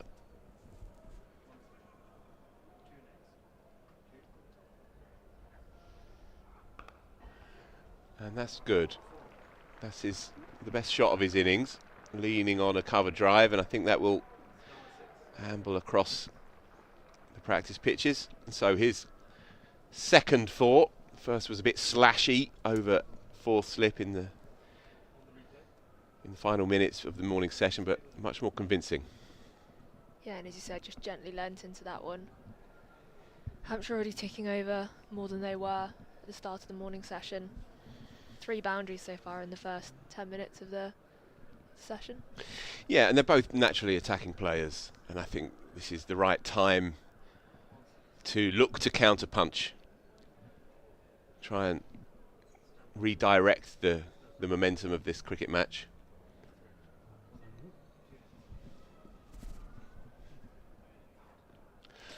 I think there's a bit of inside edge onto that, and yep, enough bat, and so consecutive 4s for Tom Preston. He'll take that. Leg slip, may have thought for a split second he was in the game, but bisects his right hand, and Ben Foakes, who took a nasty blow to what looked like the 3rd finger of his right hand before lunch. And at one point it looked like he may have to go off and get some treatment, but thankfully he was able to resume. And it's good signs that he's back out after lunch, so no lasting damage done by the looks of things.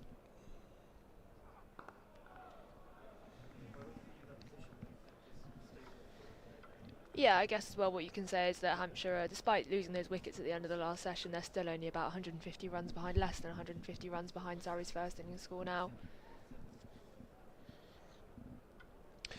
Yeah, indeed. I feel like this will be, something like a 1 innings game perhaps. Looking on course to get up near enough to Surrey's total. But we shall see. As Surrey showed before lunch, they can knock off 2 or 3 quite quickly. But this game very much in the balance as it stands. 113 for 4, then 47 gone. They've upped their 4 tally to 11. It was just at 8 at lunch. And so good early signs for these 2 right-handers. Quick tour around the grounds as games resuming for the afternoon session. Durham 387 all out at home to Warwickshire. Warwickshire 69 for 2 in response. A couple of wickets for young Michael Hogg, who was very impressive in this fixture last year for Durham. Good to see he amongst the wickets. Hamza Sheikh picked up a nought in that one. That's not done much for my fantasy team. Essex 67 for 2 in reply to Notts 347 at Trent Bridge. Home side would be delighted with that 347. They were 70 odd, 78 for 5 at one point. Did brilliantly with Kyle Verreyen, the South African keeper. Brilliant unbeaten 128 to hold that lower order together. And Essex 2 down. Tom Wesley, the second to go just on the stroke of lunch. And Charlie Allison, the rookie opener as well, departed early in the piece. So 67 for 2, Essex in that one. Surrey and Hants we know all about. Sussex and Somerset. Sussex doing well there. And very much in the box seat. 112 ahead now with all 10 remaining in their second innings after bundling Somerset out for 201 this morning.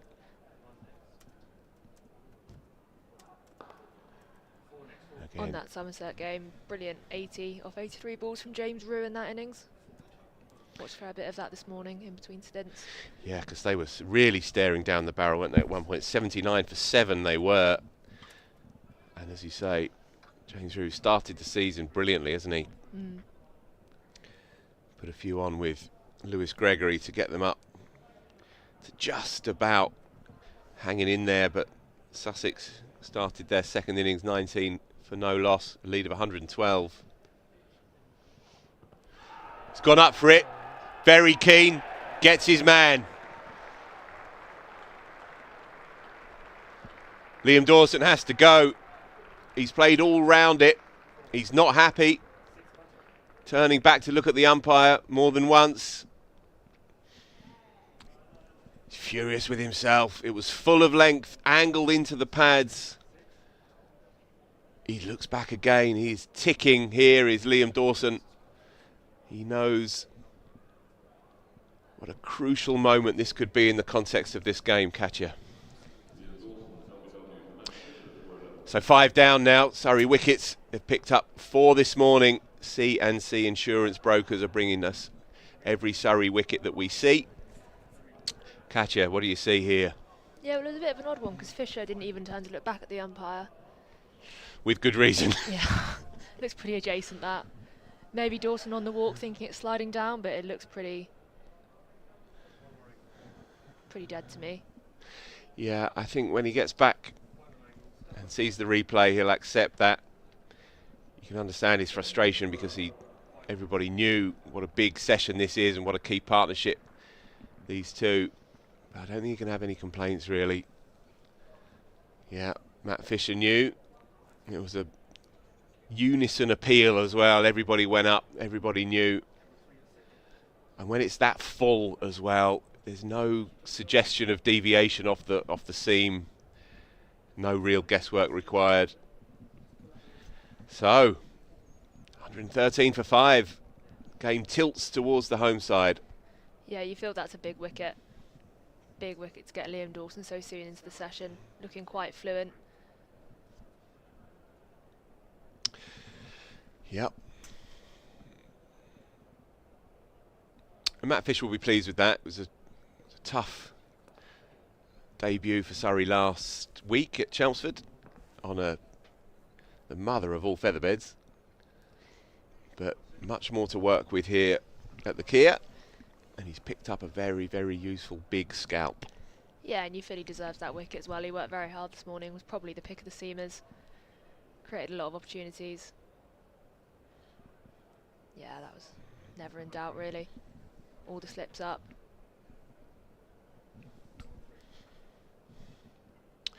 And just to complete our roundup of Div 1 games, Yorkshire 4-5-6 all out against Worcestershire at Headingley. Worcestershire have started well in response, 80 for no loss.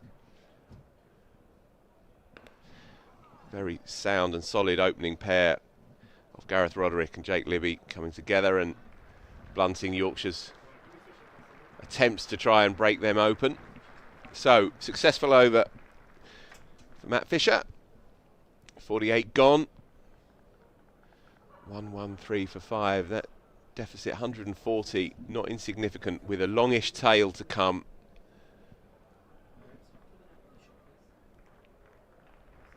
How do you play it if you're Tom Prest here? Naturally attacking player, swashbuckling kind of style. Shouldn't go into his shell, I don't feel. You saw how there were opportunities for boundaries off both of these batters just before the wicket. 140, you know,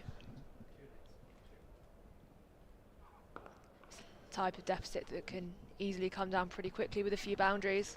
Yeah, you've got that longish tail, but there's enough in there that they should be able to get up to parity without barring disaster. However, definitely feels like Surrey could just run through them, so this is really in the balance at the minute. Yeah, they'll be thrilled, the home side, when you think that Hampshire were going very tidily inside the first hour today.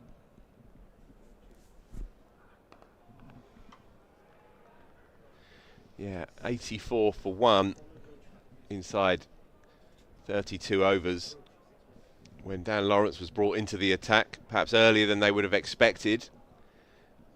And he burgled out, if you like, Nick Gubbins, caught leg slip, good idea, good theory, with one that almost was rolled out from the back of the hand, came across the left-hander, and Ollie Pope took a screamer at leg slip, and from that point on, they've been irresistible. Yeah, and credit where credit's due. Feels like Surrey being such a successful side, that's how they open up an end. They create these opportunities, and it was that wicket of Nick Gubbins that really opened that end and allowed those four quick wickets to go down since. With nothing happening on the pitch early doors, no turn really for Dan Lawrence to bring in that leg slip and push the ball across him. It's a really good bit of play that's ultimately put Surrey in a really, really good position to pull this game back.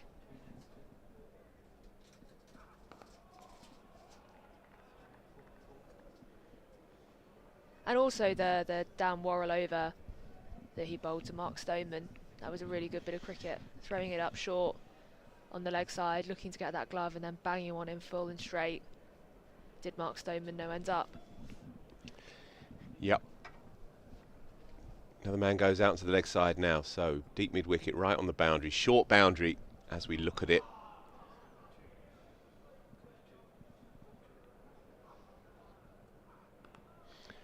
Tidily played under his eyes, but deep third is quite square, and so just a single.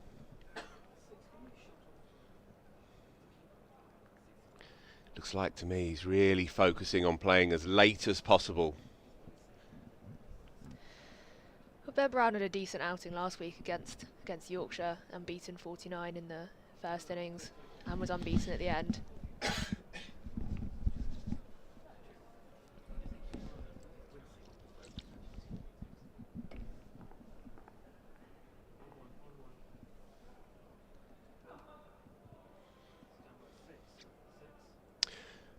Ben Foakes takes another one cleanly enough, but it's evident that he's not in complete ease here after taking that blow to the finger of what we think was his third finger on his right hand, we think, and he's wincing when he takes these balls. He's trying to get through it. No doubt there'd have been a couple of tablets, maybe an injection at lunchtime to try and ease the pain, but it's only partially doing its job here. He's trying to stick in as best he can.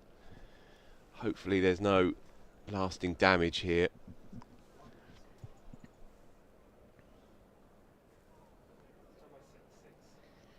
Another one dies. Definitely a sense, Katya, that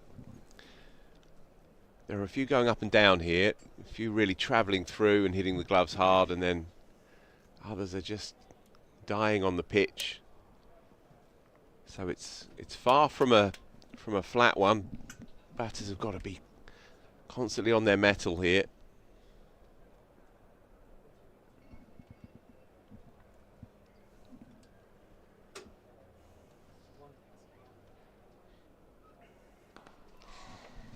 Yeah, it feels like a good 4-day wicket. We saw with Dom Sibley yesterday, sticking in and gritting it out. There are runs to be had. And also with the batters this morning, there were runs to be had, but they were got out. But there's enough in it to keep the bowlers interested. Said there was nothing really going this morning, but as you said, with that, a bit of that inconsistency, some carrying through well and some dying just as it gets to Ben Foakes. There's just enough in there to keep the bowlers interested and keep the batters on their guard.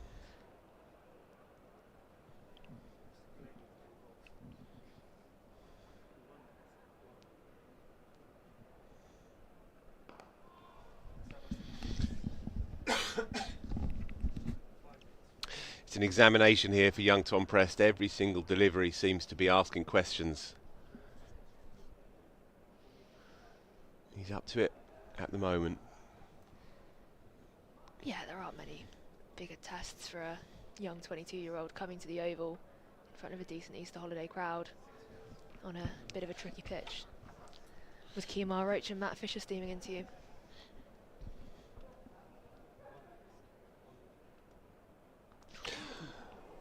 False shot inside edge, past leg stump. Turned round in horror for a moment, fearing the worst, but in the end just a single.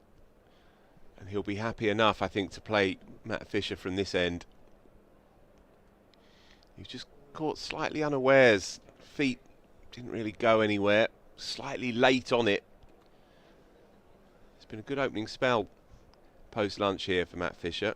A couple of full ones initially that were punched down the ground by Liam Dawson, but then he picked up that wicket and he's coming in hard here.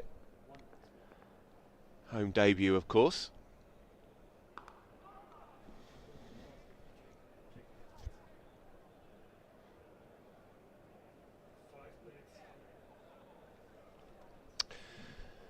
Quick run through Div 2 games as well. Gloucestershire really piling it on against Glamorgan. Hundreds for Cam Bancroft and Ollie Price. I subbed out Ollie Price from my fantasy team yesterday morning. It's going well for me. You're really not having a good time with that. No, I'm not, no. The more you do, the less you achieve. And Kent and Middlesex, interesting game down at Canterbury. Excellent stuff. Matthew Fisher, real rhythm now.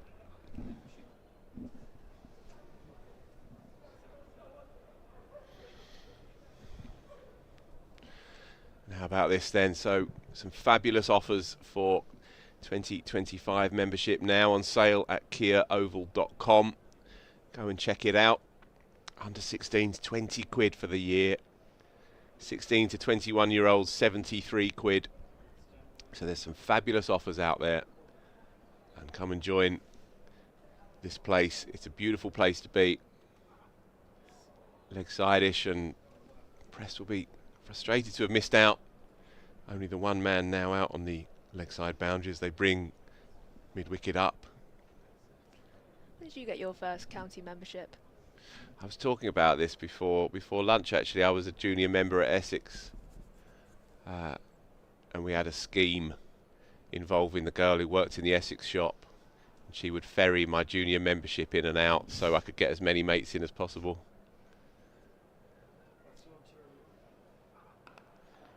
Runs into the offside. Again, tidily played under his eyes. He's playing it late and well up to now. This is good to see. Yeah, I think it was 12 quid for a junior membership. I think back in the early 90s, early to mid 90s. We've just uncovered a cricket fraud ring in Chelmsford. Yeah, I don't advise it. It's probably quite poor form. But at least you're getting the kids in, hey? Yeah. However you can do it. We used to get loads in. Almost squares him up, but Ben Brown is good for it. Yeah, just going back to that game then at Canterbury, Kent Middlesex. Kent 2-1-8 all out. In reply to Middlesex's 2-2-2, and so it's essentially a one innings game. Middlesex 44 for 2. Fernandez and Max Holden, the men to go. Eskenazi and Lewis Deploy trying to rebuild there. I noticed another blob for Zach Crawley in Kent's innings. It's been a fallow start to the year after a rather difficult winter for him as well. But look, there's plenty of time to discuss all that in the build-up to the international summer. Late May is the first test match against Zimbabwe. Hearing some interesting rumours regarding some possible players coming through to be given their debuts, but we're a far way off from that just yet. Nicked, dropped. Would have been a good one. Dom Sibley at first, diving to his left, got two good hands to it. Ben Brown survives. Yeah, that was a tough one. Close to both Foakes and Sibley.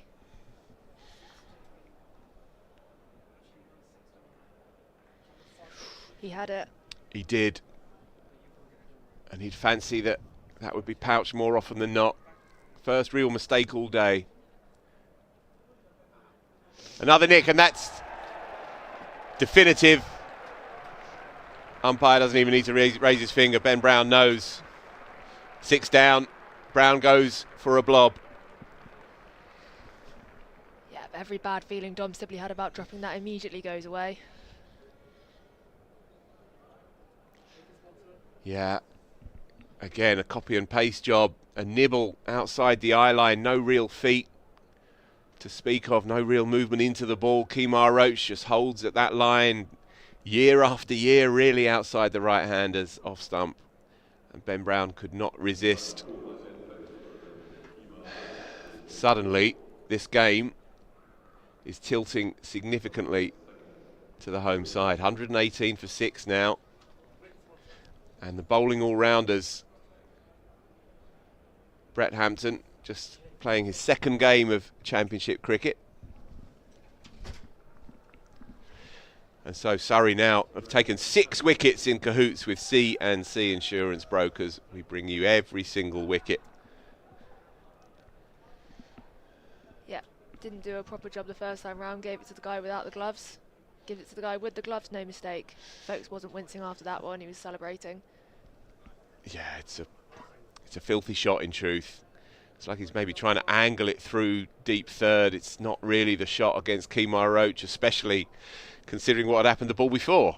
Nonetheless, this game rolls on at pace. So Brett Hampton, just his second game for Hampshire. Second game in English cricket. 34 years young. He's been a presence in New Zealand domestic cricket for many, many years. He has a good record. He's got a couple of first-class hundreds. They need a few now. Yeah, if it was in the balance before those 2 wickets, if it was in the balance at lunch, those 2 wickets have definitely brought it firmly to within Surrey's grasp. They should be looking at a fairly sizable lead if they can rattle through these bowling all-rounders. Yeah, indeed. So Brett Hampton, first class average of 30 with the bat. And he'll take 4, thank you very much. Tidily played. Again, leg slip. Thought it might be in the game, but that runs away for 4, and Kemar Roach is... Oh, he's ticking. I think he fancied that delivery against the number 8. Yeah, just drawn towards the ball. Bit of a risky shot when that man's in there. Samo. Yeah, Brett Hampton, as you say, averaging over 30 in his first-class career with the bat. Last couple of seasons in New Zealand, he's averaged over 40 with a century in each season. But the one he made this past season for Northern Districts against Otago at Hamilton in November came in at 69 for 5 and replied to 301. And I'll give you the details after this ball. Proceeded to hit 121 off 86 balls with 9 4s and 9 6s. Right-ho. Strap yourselves in, folks. Yeah, he has a list 800 as well, 13 50s as well, I note, and a good strike rate of 108 in 50 over cricket. So, yeah, he's a shot maker. And I think that's probably what they need here. Prodding around gets you nowhere.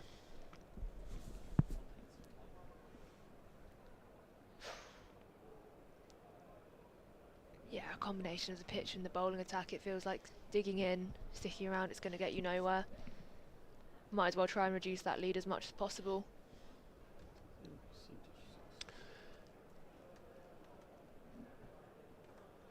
It's remarkable, isn't it, how quickly these games change here.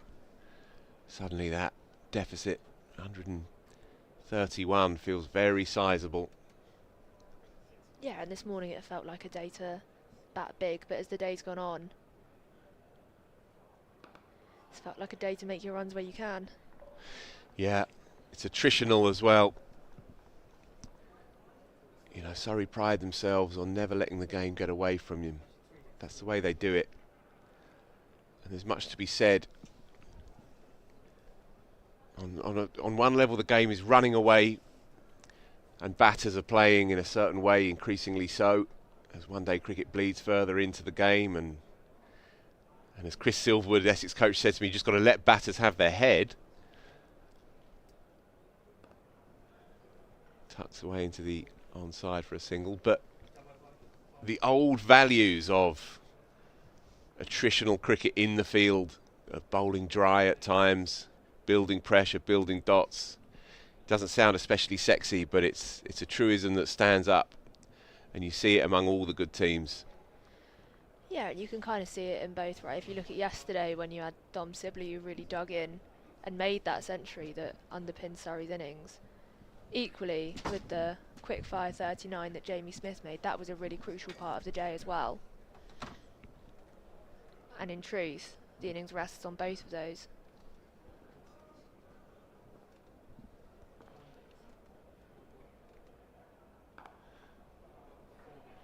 Climbed into it, not got much of it, but we'll pick up a couple. Rory Burns flops onto it, manages to drag it back. But there's a sign.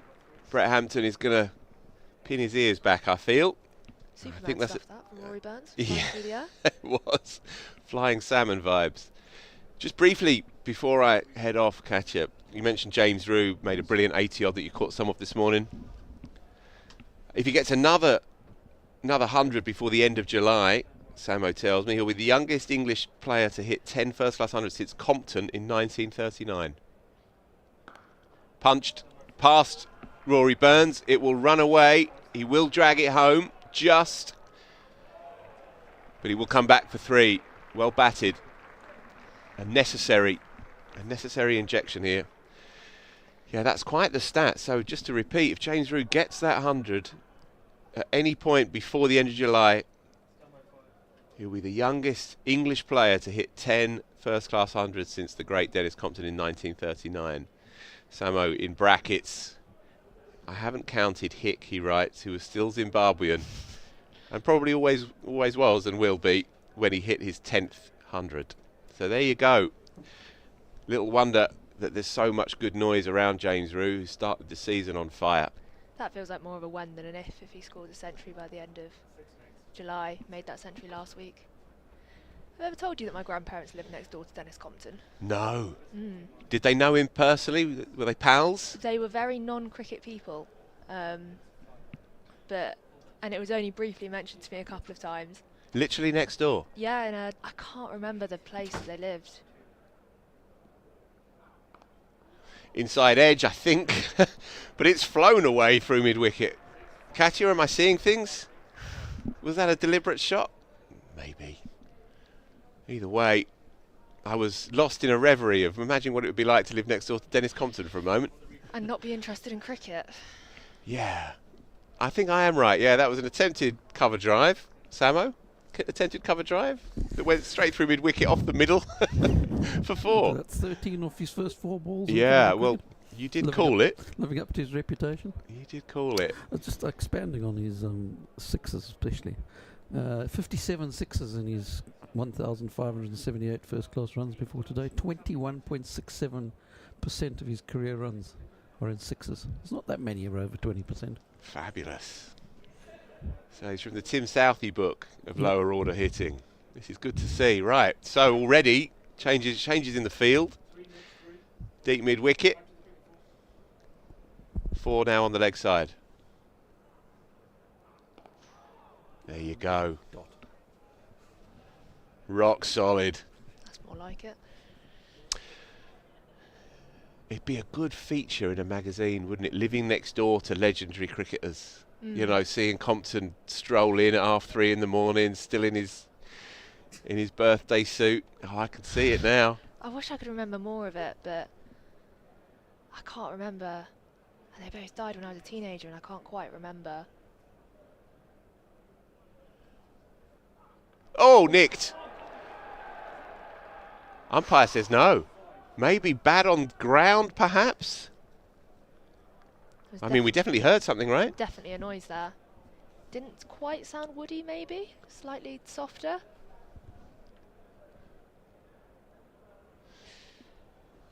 Yeah.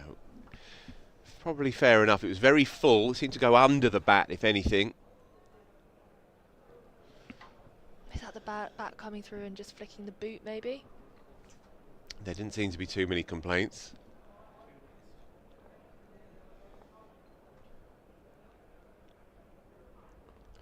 Flicked one that off his pads flamboyantly, but man behind square on the onside, so just a single. But again, good signs here. Race is on to 13. 14 now from 7. And it might not last too long, but even just 15-20 minutes of this is kind of what Hampshire need, really.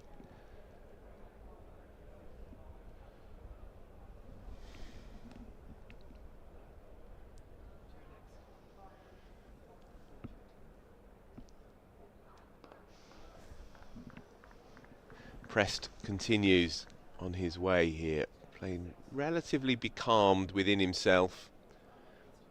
But I like the way he's set up in this innings. He's played the line, he's kept, if you like, in his box.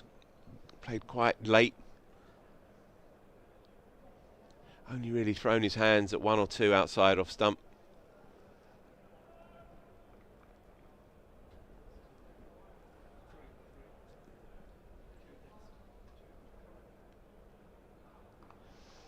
And again, a point, in fact, nicely played into the offside. And so retain the strike. 53 gone, 134 for 6. And that deficit still looks sizable. 3 figures, 119. Intriguing cricket match. Yeah, you feel like it's on Prest here to stick around while Hampton goes at the other end. That deficit could come down quite quickly within a few overs of Hampton playing the way he has. If Prest can just hold up the other end. Doesn't have to go within himself, but if he can just stay there at the other end.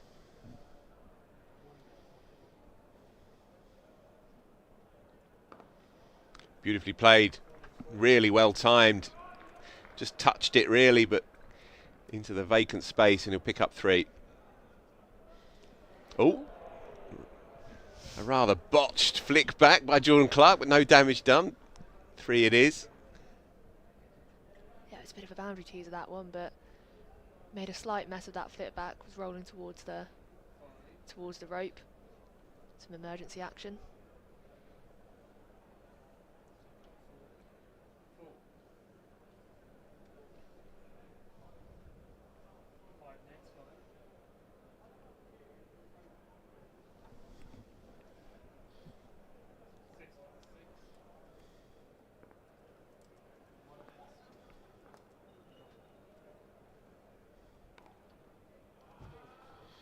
Tidily played.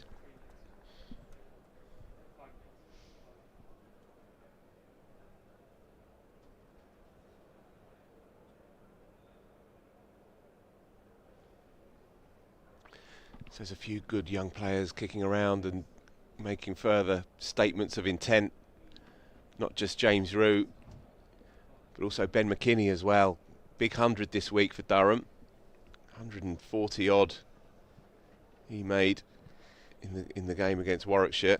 Yeah, it was a good one, that as well. 153 in fact.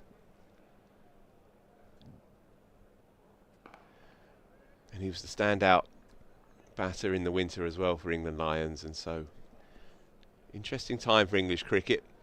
He had a big partnership with Matt Potts towards the end of that innings. I think Matt Potts finished on 70. Yeah, actually, yeah. And there was an interesting period when Matt Potts came in after tea and Ben McKinney was on 89. I think 75 balls in that period after tea. Matt Potts took about 60 of them while Ben McKinney slowly made his way through the 90s. Seemed like he was in the 90s forever. But he did get there. Graham Swan over the winter, he said that Ben McKinney could walk into Test cricket right now and make a success of it. Yeah, quite prescient. We await the announcement of that first squad in about a month from now with great interest. Yeah, I guess that innings is made to look better by another blob from Zach Crawley. You said it.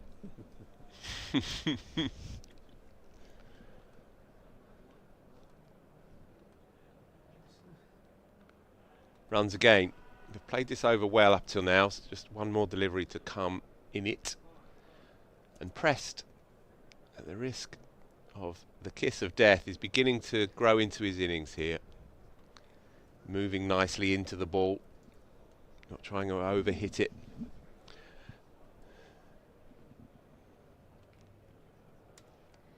Just calming down slightly after that mad first over from Hampton.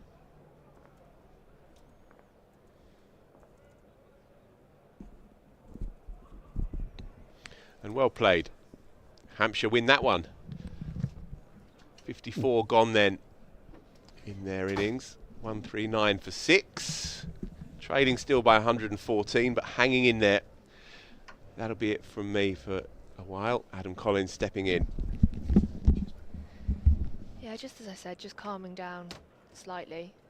Tom Prest settling in. Brett Hampton ready to go again. Yes, and that collapse either side of lunch. It's been kind of a slow collapse. 5 for 34 in 19 overs. It was dramatic at the start, but they just haven't been able to transfer any pressure back onto the home side, with the exception of the sprightly runs that Hampton and Prest have added in the last 10 minutes. So Roach continues pavilion end. 2 wickets since lunch. Dawson, crucial man. Marginal leg before decision going the way of Fisher. He's out for 11. And five runs on from that, it was 118 for 6 when Brown was caught behind from the bowling of Roach.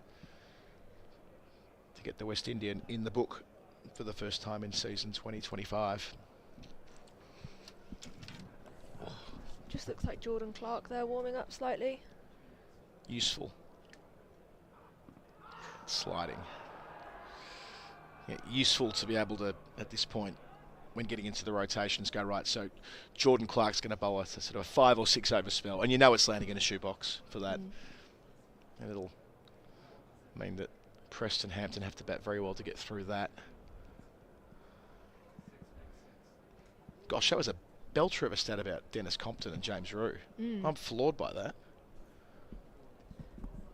As I said, you feel like he will pass that record. Yeah. Taunton a good place to bat. And when you consider the season that Compton had in 39. I remember it well. So 8 or 900s in a season. Samo probably has it to hand. 47 was his greatest. And 47 season, the of course, greatest. 39 Yeah, 39 and 47 are 2 great. 3816 and 47.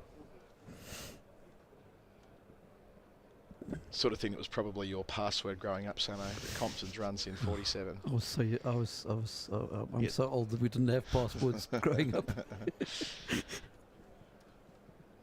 I met a guy who saw him bat in 47 a couple of years ago. Okay.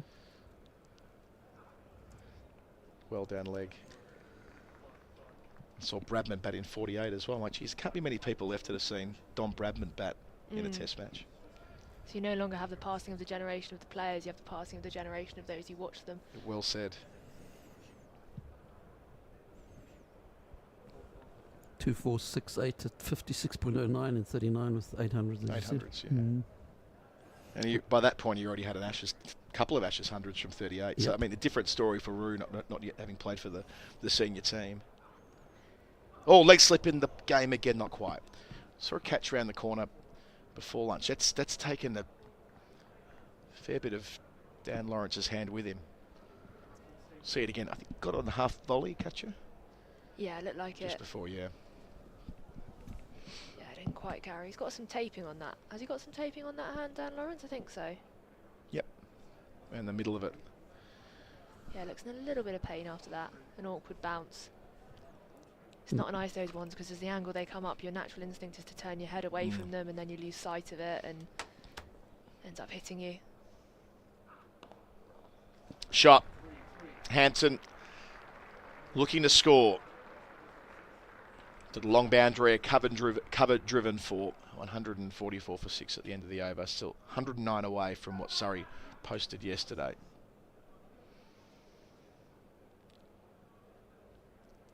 That's a nice shot. Yeah, looking to make an impression here, Hampton. Decent first-class numbers with the bat, without being anything particularly to write home about, but has got a first-class 100.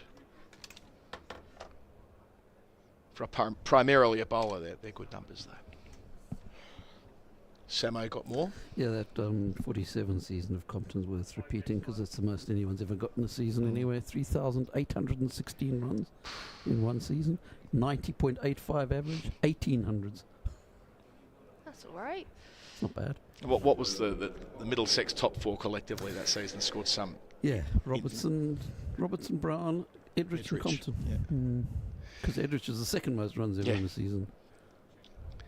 Change of bowler for SSE Energy Solutions, providing the energy needed today while building a better world of energy for tomorrow. And that will be Dan Worrell having his first crack after lunch. 2 for 22, his figures so far.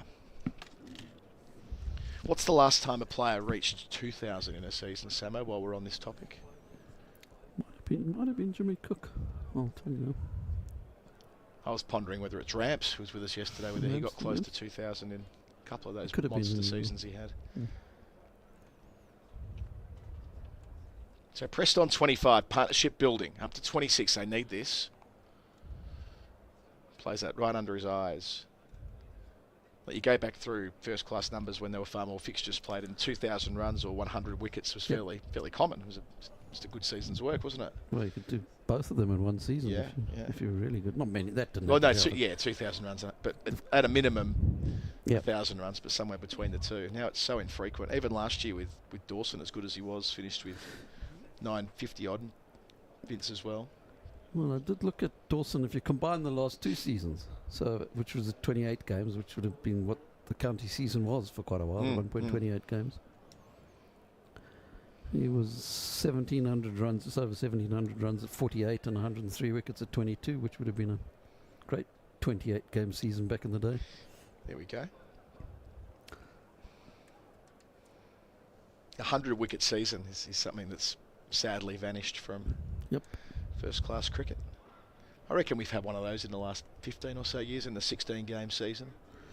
Mushtaq Ahmed did it, the Sussex one. Yeah, that might be the last one. It's worth checking as well while we've got you in your database. We'll just take advantage of it, Katya. Question after question. Curio after curio. Yeah, it doesn't even need the computer. Well, I need to apologise to Ram Prakash. Ram's got it. He did it 3 times actually.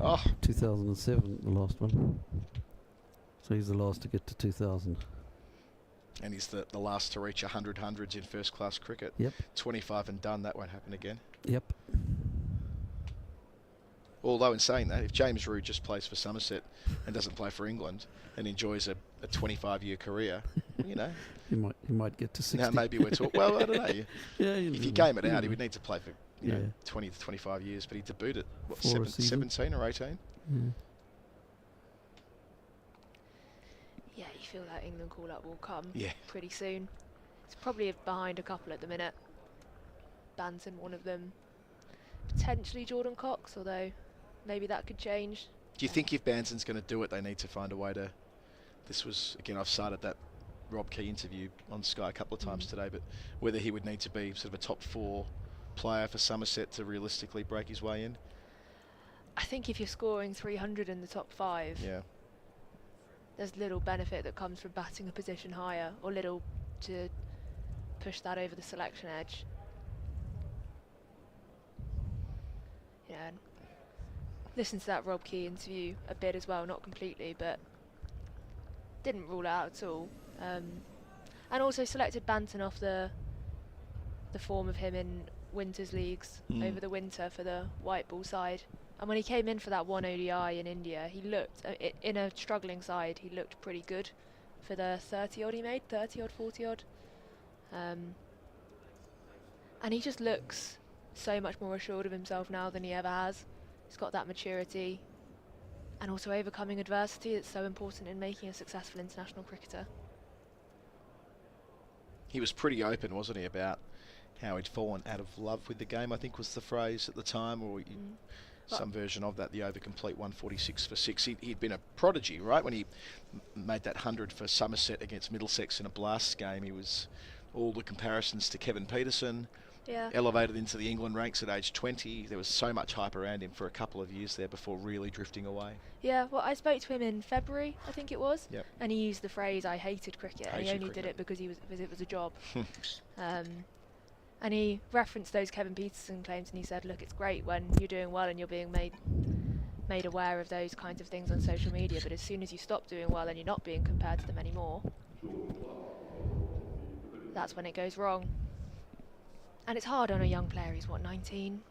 When he burst on the scene, he'd only been playing first team cricket for about 6 months, and then suddenly he was an international cricketer with multiple franchise contracts. Clark on change of bowling, false stroke right away, just went under the bat, a little bit of variable bounce to Hampton there. That change of bowling for SSE Energy Solutions. Set the pace towards net zero, drive your business forward with renewable energy. SSE Energy Solutions.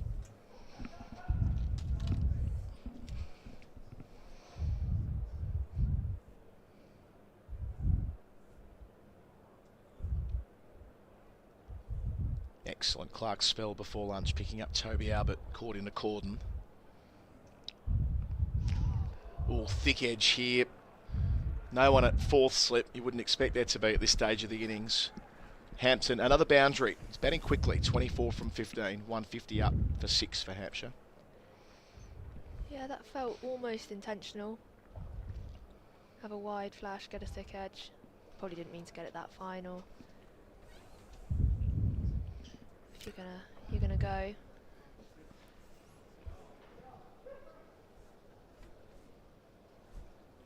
So 24 from 15, Samo. Back to 1947 and that Middlesex top 4. So these are their numbers for the whole season. It includes the test matches and what they played. So Compton 3816, Edrich 3539, Robertson, nobody remembers it, just the 2760, and Brown, who people remember even less, 2078. 12,193 runs between them at 62.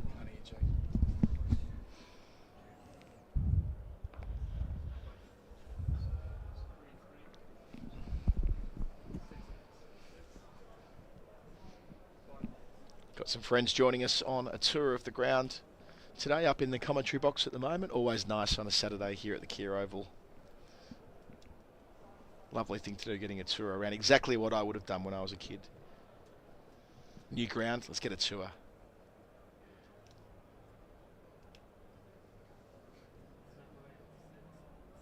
Really nice, healthy crowd in at the moment. Must be near enough to 5,000, I reckon, as it was yesterday. 5.5. Soft hands, well run. Bit more purpose there from this pair, who have moved to a standard 34 quite quickly after they'd lost 5 for 34 before that. Yeah, and I know it takes a partnership like this, a couple of 30s, 40s, that deficit isn't big enough to sustain a big lead. And these two are knuckling down. Yeah, it's a good point. 101 behind. If they can take a nice big chunk out of that, parity becomes realistic again. Didn't feel that way half an hour ago. Good batting from Hampton, especially on the front foot again here, looking to score. And even without parity, that deficit will be under 100 in a bit, and Surrey will potentially lose the hope of quite as big a lead as they were looking for when they got those 2 wickets straight away after lunch. Psychological, isn't it? When you get to this stage, it's, well, okay. First things first, get it under 100. Someone needs to stick their hands up. Dom Sibley yesterday scored that century. It takes just one person to stick their hands up and make that score. Do we know what the celebration was all about yesterday? Outside part of the bat, won't get a run from it. 6 runs from the over, 152 for 6. I might ask Daniel Norcross. Katya, thank you for your contributions. We'll hear from you later on today. So Sibley with the sort of hands to his lips almost, and then the other hand pointed straight in the air. It was clearly something that he'd pre-arranged. I saw Dan Lawrence do something similar at third slip when taking the catch that dismissed Toby Albert earlier today. Daniel Norcross jumping into the colour chair, seeing Hampshire 101 behind on the new and improved scoreboard. New and improved because next to the bowlers' names, we've got their bowling analysis. We like that, don't we? Wonders never cease. It's a huge development compared to how it used to be. But yeah, do you know what was going on with the Sibley thing? I don't. If you do, this might be a TikTok thing or something.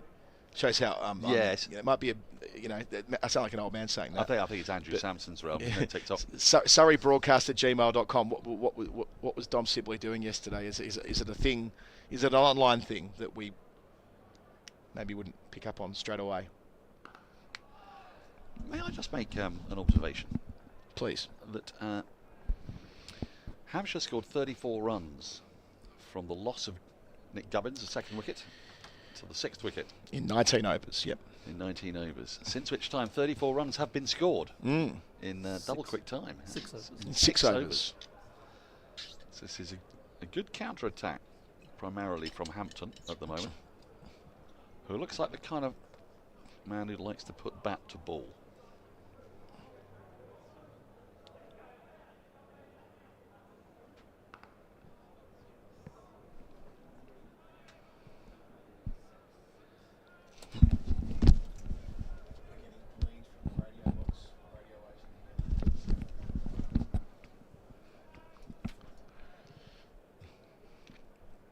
Did you hear that James Rue stat before? Yeah, well, I've just seen it. Yeah. So the youngest since Dennis Compton. Yeah. That is quite an achievement, isn't it? Especially for a guy who's a wicket keeper, batting down at 6 and 7. Of course, Graham Hick in there as well, but his numbers when he was a youngster were insane.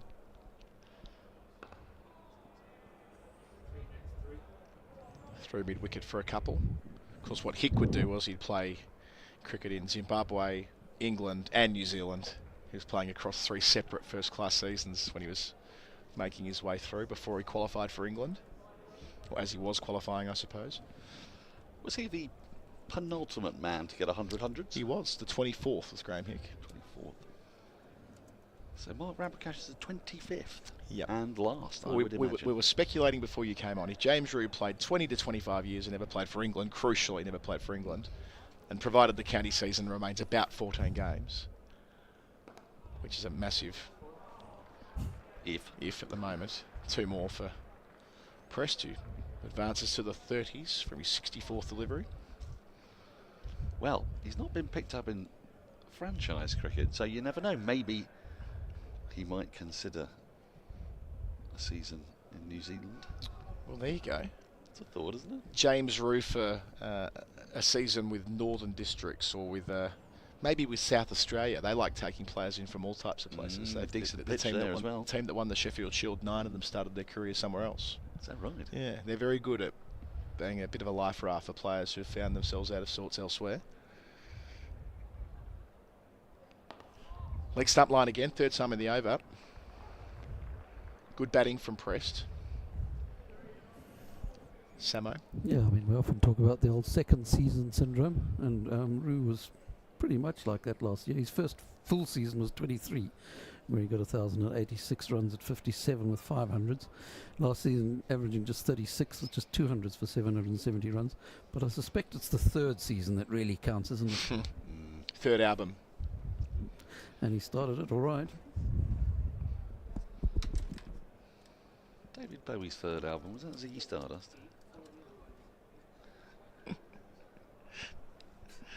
Hard Day's Night for the Beatles. And what's Bowie's? Well, Hunky Dory and Ziggy Stardust came out soon, around the same sort of time. Not the same sort of time, but close to each other. The Man Who Sold the World was Bowie's 3rd album, so Right. going nicely there. We have a little break here because the ball has got out of shape. Not the first time in the game, although a lot better than what was the season where we had. What was the ball change? It was the second year of the COVID-y times? I think it was the first season of Bazball, wasn't it? That's exactly right. And the reason was because they had issues with the production right. production chain, which went to... I think it was partly a COVID story, partly a Brexit story. There was a couple of things going on there. I think I've seen 5 changes in an innings. I've seen 7. 7? I did a game at Lord's, 7 ball changes in an innings. It was excruciating. Yeah. But, I mean, I'm not suggesting it's anything like that at the moment. There was one yesterday in the first innings of the match, albeit quite early on. I think it was the 35th over from memory. This is the 58th, which is, on the early side for a ball change. I mean, it hasn't really been knocked around too much, has it? But just of late it has, and I think it's noticeable, isn't it? Obviously, Dan Worrell is trying to get the ball to shape, and in this over particularly, these 3 twos have all been balls that just haven't shaped. They've kept on going, and they've been tucked easily into the onside, and Worrell's going, wait a minute, this isn't right. That ball's supposed to go the other way. And it's very fast bowler energy, isn't it? My ball is not swinging. Can you please put it through the rings? Yeah. Well, as it turns out, he's been validated. Yeah. And oftentimes, I've made this point, I'm sure, before on radio, where in Australia, you've got PMQs over here. In Australia, it's called question time, where any minister can ask any shadow minister question can ask time. it. So Nigel Farage is on it. Yeah, quite. Yeah, this is where any minister, not just the PM, can answer questions. Anyway, my point is that oftentimes an opposition party will try and blow up question time and get it and just basically obliterate it and turn it into a stoush. Oh, good. Where you have a thing called the suspension of standing orders, which is sounds quite jolly. It's chaos. It is truly Australian parliamentary democracy is brutal. It's a blood sport, but this is like the TV version. This is TV ringside. This is WWF stuff, right?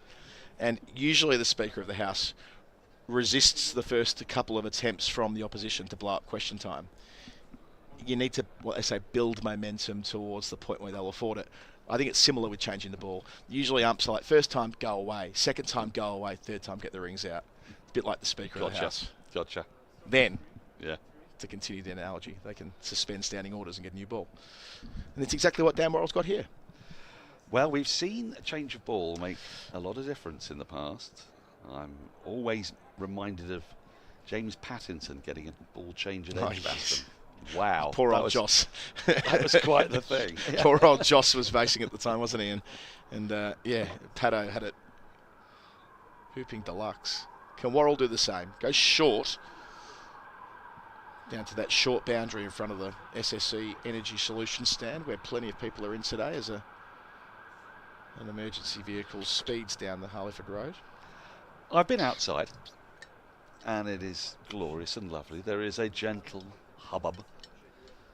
There's mostly shirts on. There's still, it's not a nip in the air exactly, but it's not quite fully hot. But there is this wonderful commingling of beer and suntan lotion, which is a delicious cocktail, a heady cocktail, very Proustian.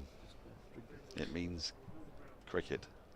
And also, the wind has slightly changed direction. You can see from the flags. I'm sure in that shot I can see some shirts off. Front row behind the Thatcher's where there's always a couple of shirts hardy off. souls. It was shirts off this morning. There was, as Clark starts a fresh over from the pavilion end. Worked out deep cover point by Prest for one. He's batting well. Partnership is up to 41. The deficit's under 100. 93 to go for parity for Hampshire. Yeah, this morning was like, there they are. Got yourselves. There's some. You've got to be young though. Yeah. Yeah, there's still a few jackets. There's the occasional sweater. It takes a lot of encouragement the older you get to dispense with the T-shirt. Really does.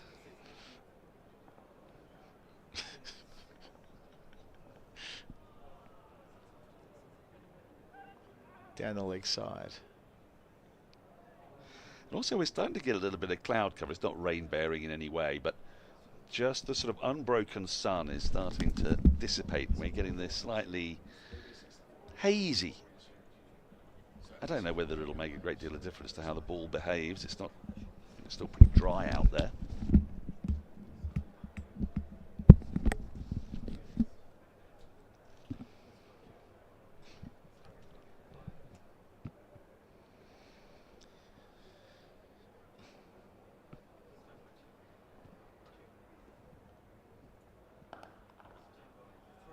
can see that breeze on the umpire's jacket there, can't you? It's not strong enough to be really moving the flags, but just gentle, not nothing. Well, there's just a little element of swirl. Before, when we did get the breeze, it was definitely from left to right as we're looking across. Which is exactly the breeze that Clark wants, isn't it? That outswingers breeze. It's also slightly unusual. Normally our weather comes from way to the right as we're sitting. It comes over Archbishop Tennyson as a general rule.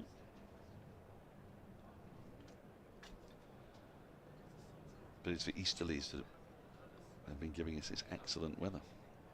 Now, no slips coming out. So just a small element to the defensive. I wonder how long it'll be also before we see Dan Lawrence.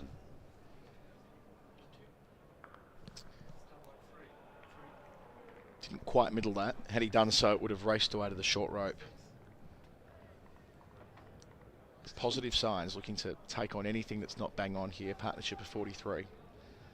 It's a dangerous partnership for Surrey, this, and when the two came together, I don't suppose Rory Burns was even thinking about how he's going to manage his resources up to the new ball, but it'll start to become something he thinks of, and indeed, if Hampshire are still batting at tea, that will be 80 overs bowled exactly. Oh, that's a great shot. Just had enough space to bend the knees and make contact under the eyes there, Prest. Lots made of his class, and you can see a bit of it there. 165 for 6. Yeah, that's really nice. He played late, isn't it? And played with a vertical bat. It wasn't a horizontal bat shot, wasn't a cut. It's that shot that Joe Root's made an art form of, where he can keep the bat relatively straight and dictate where the ball deflects. Joe Root, Meg Lanning's another who plays that shot amazingly well. Harder than it looks.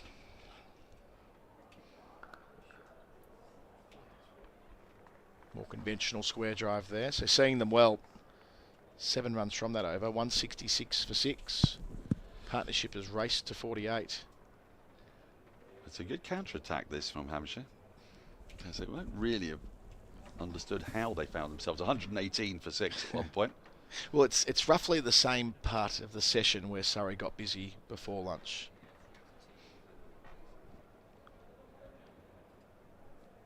So a reminder that when talking about the crowd, free after tea every day of the County Championship here at the Kia Oval.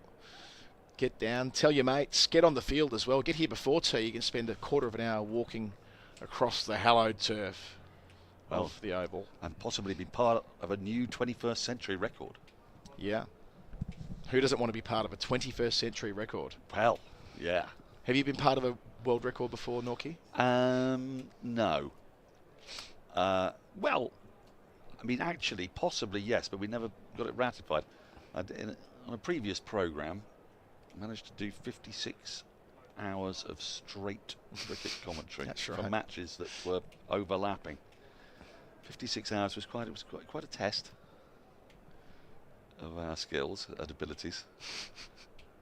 We were gibbering wrecks before it, but at the end of it, well.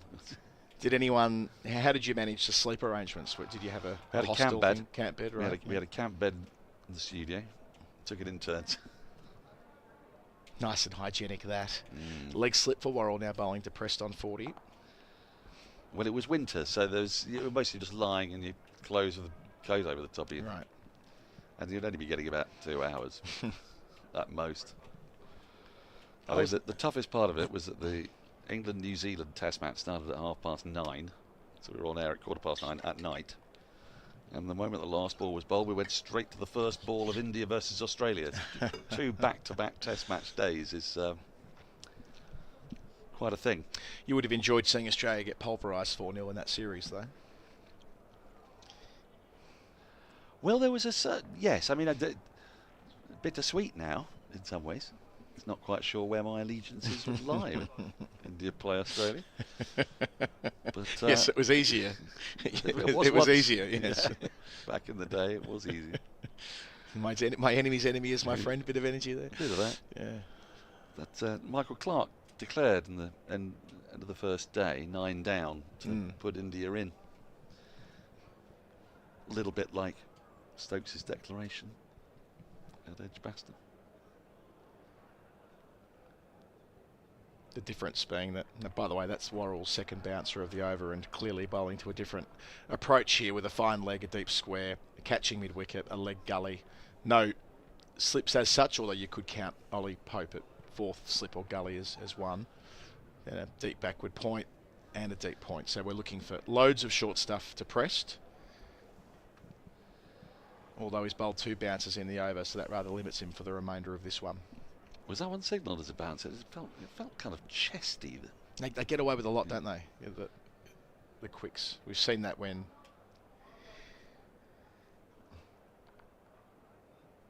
in Test cricket when they moved to this strategy. Remember famously at Lords there was an entire session of it, wasn't there, back in 2023 when England had a crack at Australia, and it worked really well. That it felt like they were bowling 6 bumpers and over when it was adjudicated fairly liberally what constituted an over-the-shoulder bouncer. I was involved in 2 world record attempts unexpectedly and accidentally in the space of 3 weeks as a younger lad. I think they were both successful as well. There's another short ball. Feels like that wouldn't have necessarily gotten above the shoulder height, right? It's not really getting up, is it? I mean, that's part of it. At the MCG, which was my childhood home ground, Dan Worrell's as well, of course, grew up in Melbourne. Seeing here, to see the replay, I'm curious about how high it did get, watching it front on. Yeah, I don't think that could be declared a bouncer, even though he did bang it in to get it up. And before a Hawthorn game, Hawthorn-Carlton it was, this was in 2001, to get people into the ground early, again on the hip work down into the over, a maiden 166 for 6. To get people in early, they set this whole thing up that we're going to break a Guinness World Record. Wouldn't that be a fun thing to do? And the Guinness World Record that my club decided to have a crack at was the most number of people simultaneously doing the YMCA. all a bit odd, really. You know? I guess you just lean into the weirdness of that. Yeah. So that happened, like 50-odd thousand people at the G doing the YMCA. Sure, okay. Did you pull it off? I mean, I think so. Because about 3 weeks later, I was study in the States. And I was at a college football game, and over the announcement at halftime said the ground announcer, in Melbourne, Australia, 3 weeks ago, they broke the world record for the YMCA. We're going to break it back, and here are the village people. No. With dance like more than 50,000 people in. I'm like, am I in the... Is this the Truman Show? Oh, shout for leg before, balloons up to slip and given. Well, the partnership's broken on 48. It's Clark getting Hampton. He was convinced. Now, watching it a second time will be interesting because they were looking at both dismissals and Hampton's not happy.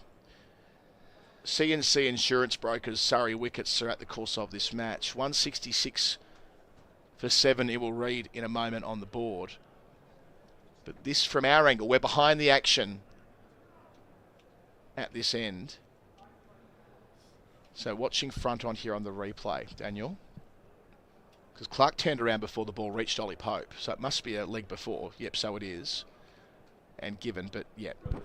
In the event there was an inside edge, Pope got there anyway, but height looks to be the main concern, though. Yeah, it does, doesn't it? And he's trapped on the crease, but he's a tall man, and the ball's ballooned up, as you can see. It's gone up and then made it all the way to Pope. So as a general rule, when you tend to see the ball bounce up off a pad, it means it's marginal at best, which is perhaps what he's feeling, Hampton. He's thinking that's gone over the top. He obviously doesn't believe he's touched it. And I think that was why he just gave the umpire a little glance, as if to say, what am I out? In what manner am I out? So on the scoreboard over here, we have Caught Pope. But Clark had turned around, and this will be an interesting question to be asked of the officials, because Clark was turning around clearly for the leg before shot, because the ball only got to Pope as the finger was being raised. Either way, it's in the book. 166 for 7. A most important moment on this second afternoon. Partnership of 48 was building. See it again. Well, it's pretty straight.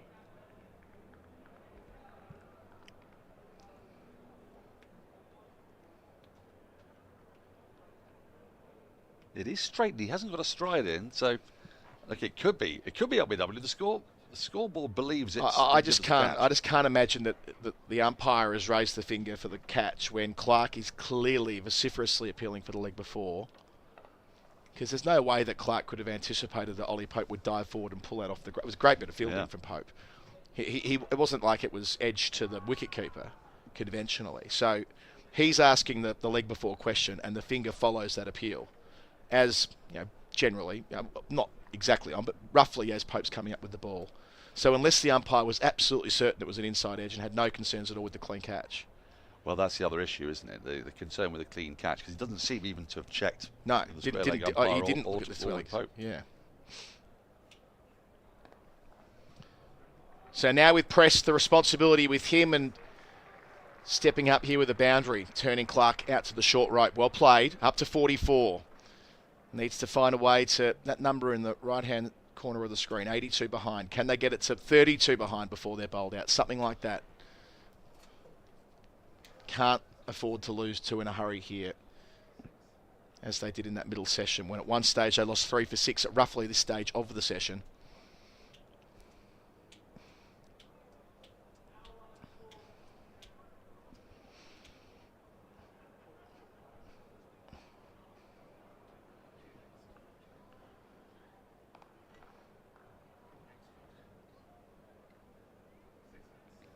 Kyle Abbott batting at 9 as well, the new man. Wonder how often Samo can tell us this in Abbott's Hampshire career, where he's typically walked in, whether it's been 9 or whether it might have been maybe a position lower. He's got an average just a touch below 18, 12 yeah, scores above 50. Ah, fair enough, yeah. He's an awkward customer. He's part of what makes Hampshire difficult to get through.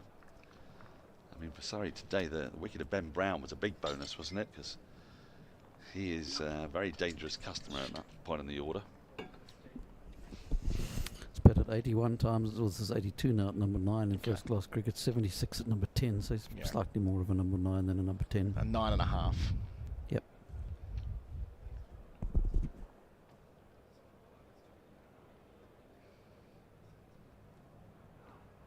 Well, there would have been times when he'd have been playing for Hampshire, when Keith Barker would have been in the side as well, so he'd have been batting ahead of him, and he might have found himself at 10 with only Mohammed Abbas at 11, you would think. Yeah. So 19 overs to go till tea. Have we had a look around the grounds lately? Missed a great opportunity to cite a Streets lyric there. Maybe a 9.5 in 4 beers' time. Anyway, that'll be appreciated by about 12 people. Yes, please go round the grounds. SurreyBroadcast@gmail.com. I'm not even going to bother telling you what happened in the morning match of the IPL. No, I don't want to know. It's fine. You're not going to. Yeah, I'm saving you from it. Who played in the game? Which teams played in the game? Well, that's a good question, isn't it? Actually, you know what? Don't worry about it. Don't worry about it. I don't care really. Let someone else can tell you about the IPL game. Warwickshire have lost a 3rd wicket. They're 120 for 3 in reply to Durham's 387. Tough start to the season for Warwickshire. Dan Mousley. He prefers to be known as Mosley, but I'm not having it. I was going to say, if you just... I'm not having it. I mean, 2 slips in the leg slip. We're all to Abbott. He's on 1. And he finds the gap to get off strike first ball of the new over. So the field, I expect, will spread again if they're going to stick with the plan that Worrell had pressed before he lost his partner Hampton. Let's have a look here. Will they go back to field spread? So, yep, the leg gully, the 4th slip gully behind the wicket. Deep backward point on the rope as well, short side of the ground.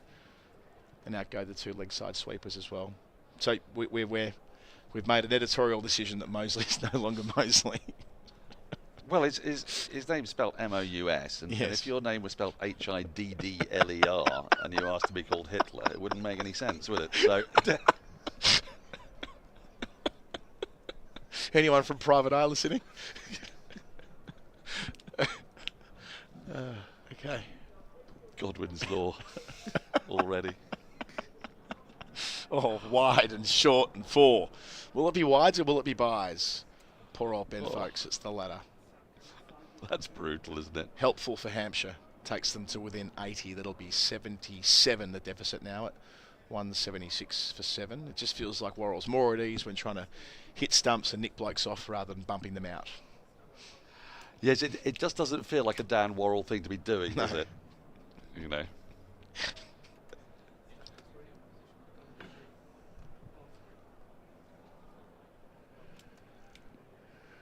They got that deepest short leg and the leg gully in that trap.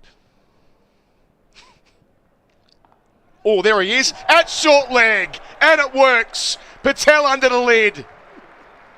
The short stuff from Worrell to Presti telegraphed his punch, and exactly where a catch was dropped this time yesterday, which proved costly for Hampshire. They've lost their 8th wicket with the score on 176, well behind the game. Press gone for 44. Worrell has 3. Rory Burns got the Midas touch today, hasn't he?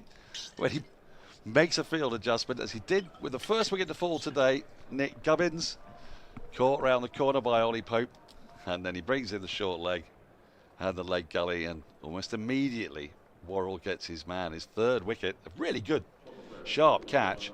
It's all very well having a plan, but when the ball comes out of almost the middle of the bat, you've got to have good reflexes to take those. And that is a big wicket for Surrey, because Kyle Abbott is perfectly capable of staying with Tom Prest, but now they will feel they've got the door open that they could see off this Hampshire innings before tea, and that would be an extraordinary bonus. They've had 2 good sessions with the ball. They bowled really, really tightly. They've been at the Hampshire batters. Only really in the last half an hour have we seen any kind of aggressive intent. But once again, they picked up wickets back to back. 2 quick wickets to fall, just as Gubbins and Stoneman went one after the other. Now, the established pair of Hampton and Prest have gone in double quick time. 4 wickets in the session for C&C Insurance Brokers for Surrey, falling at 113, 118. So 2 for 5 there, and then after a partnership of 48, 2 for 10. Hampton with the score on 166. And now where we are here at 176 for 8. And yes, opening up the opportunity to finish this off quickly if they can get it right to wheel. Keep it with the same plan here as well. It's almost as if they've decided the ball's not going to swing anymore. That's it. That side of things is done for. So they've adopted this different approach, and it's paying dividends. They're bringing up a 2nd slip. They've still got the forward short leg, still got that leg slip, so leg gully, and the deep square and the long leg. Actually, the leg slip's coming out. It was this time yesterday when that catch went down at short leg, and Surrey were able to build what proved to be a pretty important partnership of 68. And of course, Dom Sibley went on to post 3 figures, and Patel under the lids made no mistake there. And just when we were saying that maybe for Worrell his plan A is so dynamic, whether he might revert to that, stuck to it, stuck to his guns, and now he's back to plan A, I should say, with 2 slips and still a leg gully, but no deep square leg, no deep point for the new man Brad Wheel. And 3 balls left in the over. Oh, balloons up and clear, Sibley. Well, he didn't know a great deal about that, did he, first ball? And he didn't look like he fancied that. And the problem with playing your first ball like that is there's a very good chance that your 2nd, 3rd and 4th balls are going to be similar. Here we go. That's alarmed him. He's a little fortunate to get it over Sibley. It would have been, yes, had he been 3 or 4 metres back, the parabola would have been, it would have been within. Could have dived backwards and had a dart at it, but not quite.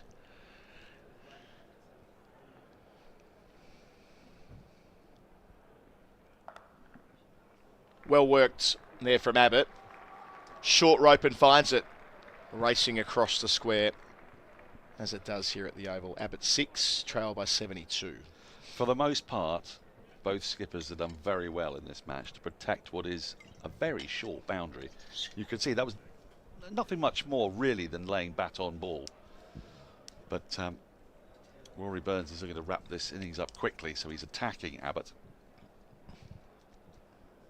leaving that gap, almost encouraging the shot with a couple of slips in place.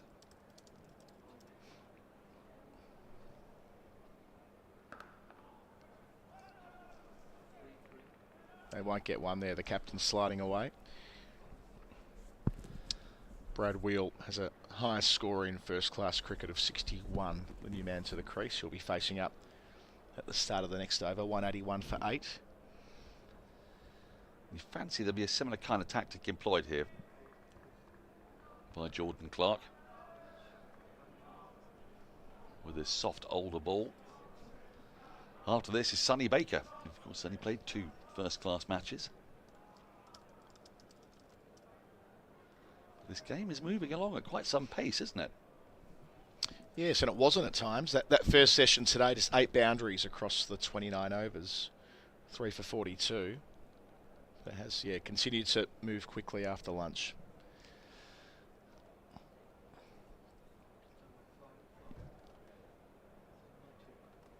So Clark again, successful in his previous set. Inside part of the bat. Wheel gets Abbott back on strike. How do you see Abbott playing this now? I get the feeling that he might like to lay some bat to ball here. Well, he's hitting to the short side if he wants to go that way. There's no real protection there either, so Burns is giving him that if he dares. 2 back on the offside. But yeah, just a deep backward square on the leg. Matt Fisher's warming up as well down at deep backward square.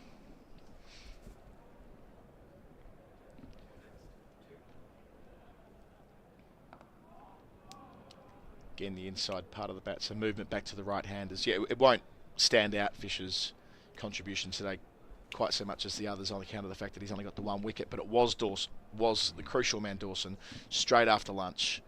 Bowled really well. And the pressure that he built before lunch, he was right on the money early on. And in that quiet first hour where Hampshire were doing well, getting through it, but Fisher was proving a constant threat, which plays its own role in the collapse that followed later on. Now look, we've got a little change in the field, which may indicate a slightly different stratagem. There's a deep forward square leg going out now.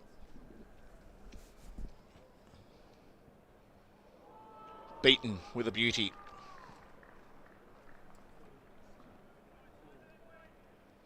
I suspect back in the Hampshire dressing room they're thinking, gee, that dismissal of Hampton, the partnership of 49, watching here, Clark back just too good in that channel outside the line of the off stump. But that call where it was all a bit unclear on the scoreboard, it says caught by Pope. I think we're pretty comfortable in saying it was leg before based on the body language. But one of those that you get or you don't. It's not clear cut either way for a fielding team. But that little bit of luck breaking Surrey's way, one's brought 2, and now that the game's changed quite a bit, the 2 set men falling in consecutive overs. Yep, this match has been like that though, hasn't it, Colin? It's been often 2.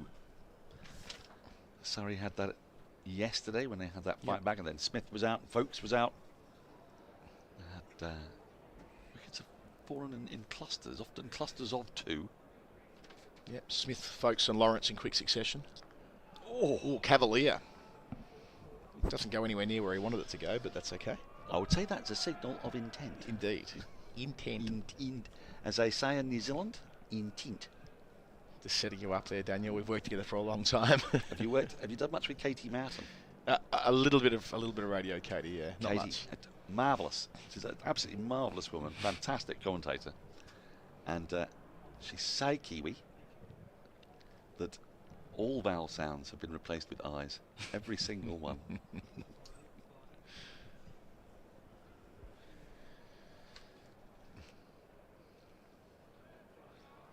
End of Clark's over. 2 from it. They trail by 70 Hampshire at 183 for 8. They've lost 4 wickets in this middle session. Dawson, Brown, Hampton and Preston. Phil Walker's going to jump in for the next 9 overs after some further thoughts from Daniel Norcross. Well, what I'm going to do, because Phil Walker's coming, is I'm going to bring him encouraging news of Essex's progress.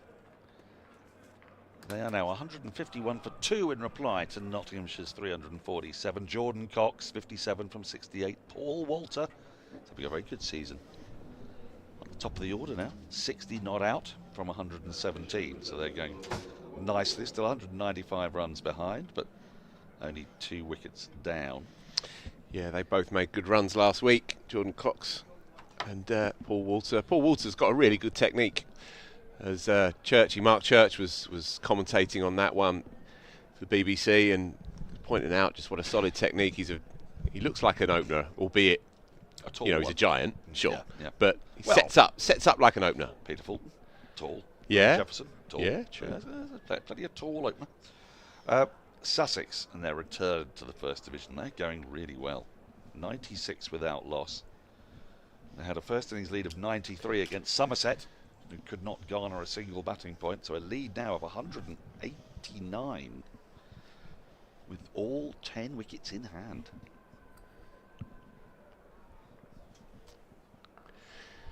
Picks that off the pads, tidily enough. Deficit comes down to 69. It still feels quite sizable, really, in the context of this one. Just to finish off on the First Division. Worcestershire are struggling again. They're 113 for 5 in reply to Yorkshire's 456. That's a collapse then, because they were going fine up top. They put on 90. Lost 5 for 21. Meanwhile, Middlesex are now 4 down, with a slender lead of just 99 over Kent. That game is moving along at great pace.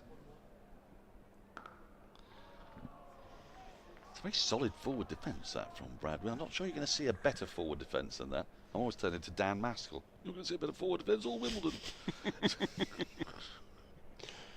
Those were the days where you just sit there and just say, "Oh, I say." Every 10 or so minutes, that would pass muster. It's a great way to become a national treasure. Yeah, just don't say anything. Just have a catchphrase. Yeah, yeah. Do you have one? Genuine question. One that you find yourself referring to. Apparently, mine is boundary 4, according to John Searcy. It's boundary 4. Yeah. Anyway, do you have one? I say glorious shot slightly too often. Okay. Yeah. Does it irritate usually you? Usually when it's a cover drive. I never say glorious shot when it's pulled or hooked. But there's something in my mind that associates glory and gloriousness with the cover drive. Yeah. Because you don't have a sumptuous pull or a hook, do you? You have a sumptuous drive. Sumptuous drive. Yeah. Exquisite. Also handy for driving. Top edge. Claimed one-handed, and he has to go, I think. No. I thought he was walking, but instead he was just wandering to short leg. And Brad Wheel lives to fight another day. Yeah, he's pointing to his shoulder. It's an excellent catch by Ollie Pope diving forward, but the upshot is a dot ball. Well, it's definitely a clean catch, but the umpire didn't think there was any glove or bat on that. We'll have a little look at it later, but I think first glances, that's probably about right. The way it's ballooned of the soft tissue. Yeah, fair call.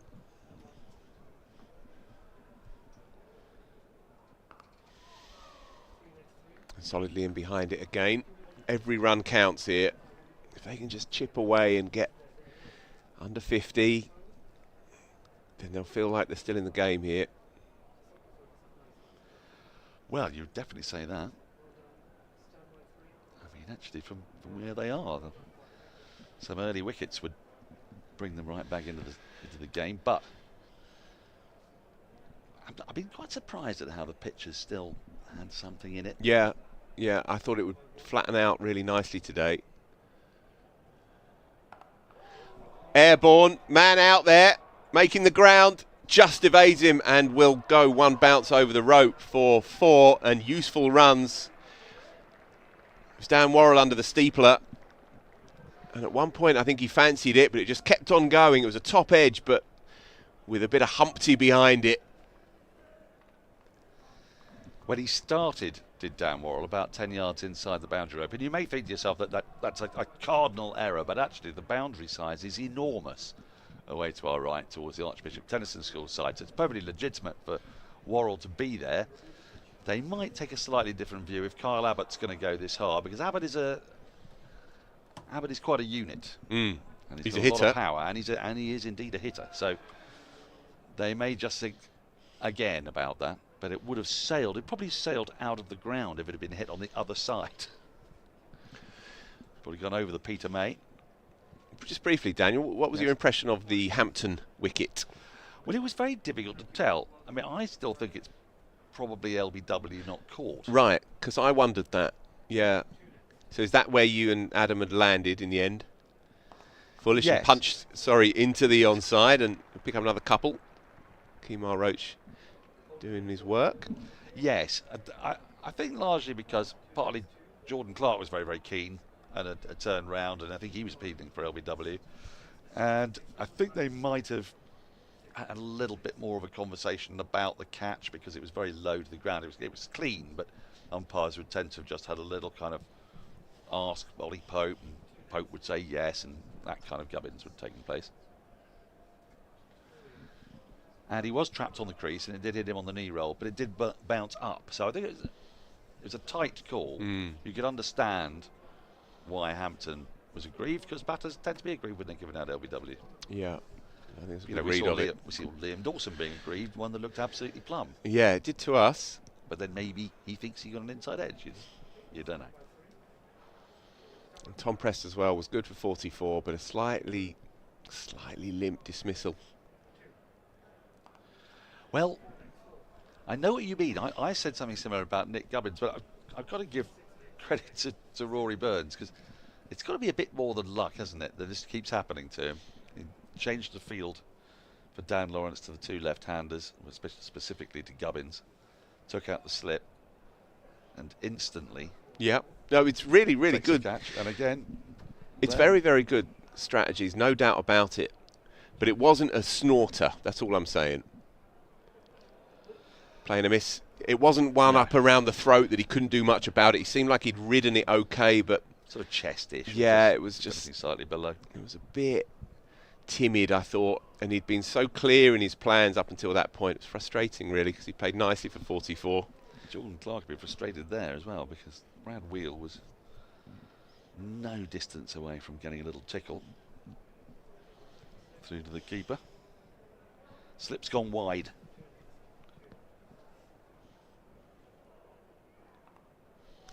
More useful runs.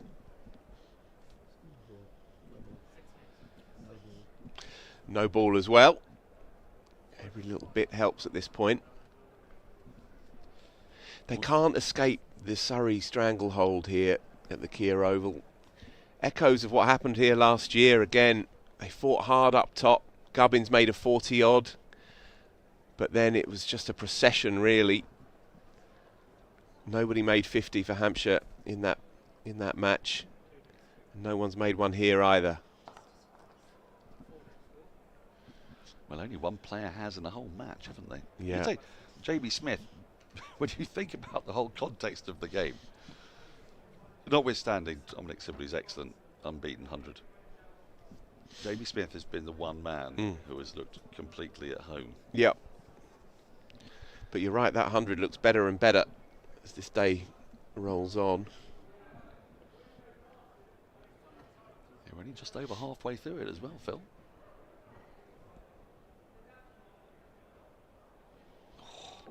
Again, dies on Ben Foakes, who does well to gather it. He's been wincing throughout this session as Ben Foakes. He took a nasty blow to what we think was his third finger on his right hand in the dying part of the morning session, and he had a bit of treatment on it. Came out after lunch, which was a good sign, and he stuck it out. But you can see our cameramen have been homing in on his reactions at certain points across the afternoon, and he's clearly in some discomfort. Hopefully there's nothing too drastic. Most wicket-keepers tend to have most extraordinary hands by the time they finish their career, don't they? Yeah. But actually, we're talking about a man yesterday, Don Talon. Oh, yeah. As befits a man called Talon, his fingers completely blemish-free, apparently, by the time he finished his career. Yeah. Gloriously straight, delicious, willowy things. There's that famous photo of Godfrey Evans when he's holding up his... Yeah. It's a video nasty, that. Makes room, carves 4. Well played, good thinking. Well, I think, here we go. We talked about intent. This is it. I think Kyle Abbott is going to set his stall out. He's got a small offside boundary. He's given himself room there. Yeah, deliberately targeted it, and Burns is going to have a little bit of thinking to do here, because he's got a backward point and he's got a deep third, but there's nobody in front of square or even near square on the offside saving the boundary. There's only he in front of square saving one. Goes again. Crunched this time, right out of the screws, rather telegraphed what the plans are. How long before Fisher comes round the wicket, I wonder? I was saying this yesterday, Daniel, when Sonny Baker was going round the wicket with a bit of good old-fashioned leg theory, and it was Sibley, in fact, who was, bringing his one-day game to proceedings, and he was jumping inside, trying to ramp and trying to flick it over his shoulder and so on. And I'm saying the leg stump Yorker, get the leg stump Yorker in there. A ploy here could be just to try and fire it in. I mean, he's not really, in fairness to Rory Burns, Matt Fisher's not quite bowled to his field there. He's got 5 out on the leg side. Oh, there you go. Nasty. I think that's hurt, actually. Yeah, just trying to stretch it out. Be careful, though, when you bump a fast bowler. Yeah.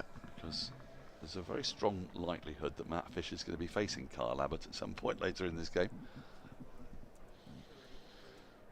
Just pointed there, you see the non-striker just pointed where to hit him on round about the sternum. Which can be a little winding. There's a slight change in field. There is. The cover point is moving in front of square now. And there's a deep backward point. Oh! And that'll do it. Crunched through mid-off with a flat bat to the rising delivery. I'm not sure these are great tactics, but very useful runs. 3 now off the back foot, all through the offside. And as Daniel presaged that in the build-up to this over, Kyle Abbott is a hitter and a dangerous one. Going round, as you called it. Yes, it wasn't.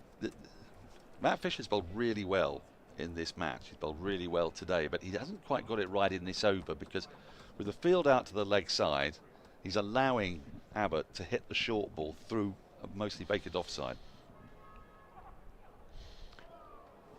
Ben Foakes gathers tidily. He's going to have a bit of that to do, you fancy now. Now, of course, you never know how comfortable bowlers are bowling round the wicket to right-handers. Sometimes it's an unusual thing for a bowler to do. And there'll be an element of that here.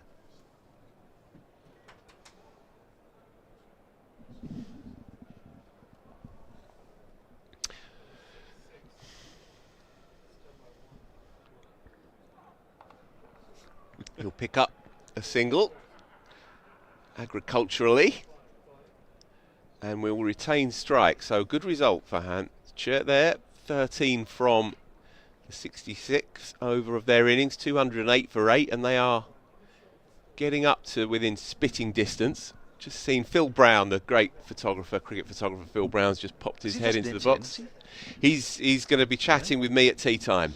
You must ask him about it. He once had a haircut, right, that made him look alarmingly like Pam Ayres. Okay. I'll lead off with that. Thanks, Dan, as ever. So it's still going to be Jordan Clark, I think. Yep. More conventional looking field. Burns in deep discussion with Jamie Smith about possible field placings here, but yeah, they're sticking to a 6-3 leg side, and so I think Clark will probably just gnaw away on 4th or 5th stump rather than go for anything too funky. We shall see. Leg side-ish flicked off the hip, airborne, and I think that's gone all the way. What a stunner, Daniel Norcross. An impudent flick off the pad, off the thigh pad, hip perhaps, with a straightish bat. You're looking up Pam Ayres on your phone. And look at this, gone all the way. Well, it's a nice short boundary, so you've got a slightly different issue here. The line that Matt Fisher was bowling at the start of the last over is probably better off being bowled from the pavilion end.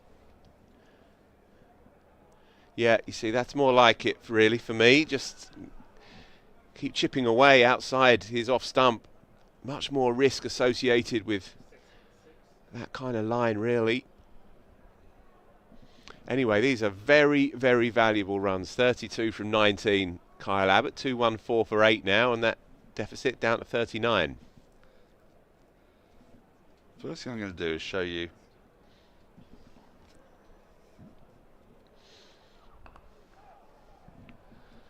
So keep that image in your mind.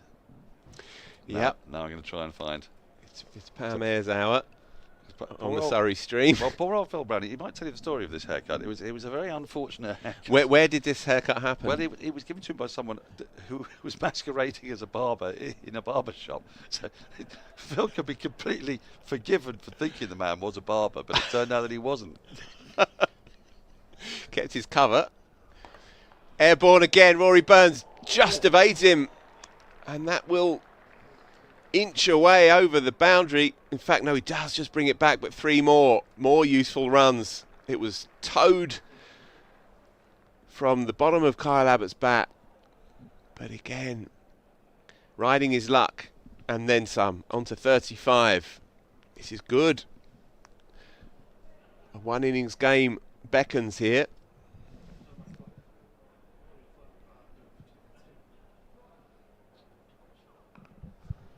Brad Wheel playing sensibly at the other end here.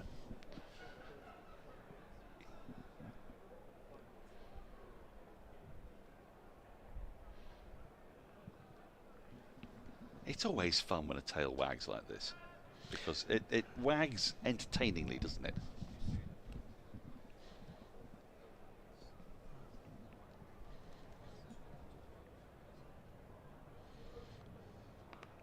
Well played to see out the 67th over. 217 for 8. One of those 8 scalps to have fallen was Brett Hampton, and we discussed this earlier in the piece, Daniel, and we've had confirmation from the scorers that the official decision is Court Pope, not LB, but Court Pope. Well, in that case, maybe that's why Hampton's so aggrieved, because Hampton will think that he knows when he's hit it. I should point out that this happens quite a lot. Cricketers believe that they know when they've hit it and they know when they haven't, and yet technology has proven to us over the last 10 or 15 years that this is clearly not the case.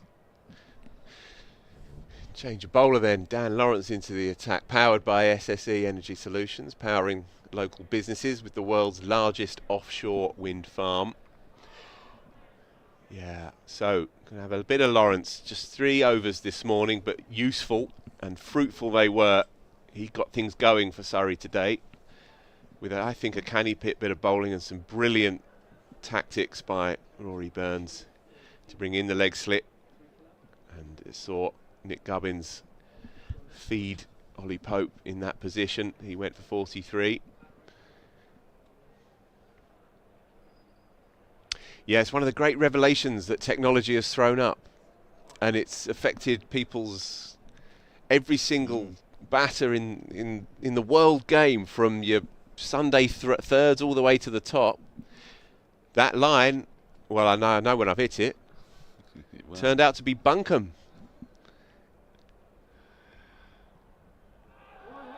Goes up for it, looks confident, umpire unmoved. Well, we need to see this one again. They were convinced.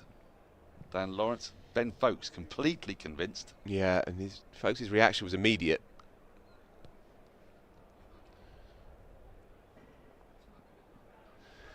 Bat on top of pad for mine. Shortish and shovelled for 1. I thought for a moment he was going to give it the full Wahili, but no, he's content enough just to dob it into the onside, and so they inch ever forward here. 35 now, the difference. I just wonder if Dan Lawrence might want a short leg to Brad Wheel. I don't think anybody is going to be going in at short leg to Kyle Abbott anytime soon. Looks like Rory Burns is certainly bringing himself in fact, just into first slip. So perhaps for the skidder to take the outside edge and a leg slip in there as well.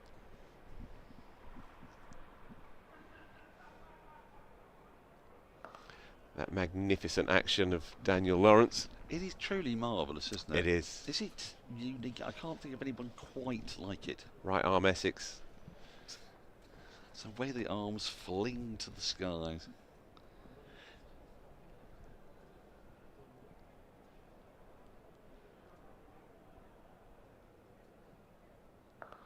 But he gets purchase. He does get purchase. He bowls a nice natural pace, I think, for a finger spinner. He must have some pretty flexible shoulders. Yeah. Yeah, he has his own quixotic way of doing things, does Daniel Lawrence.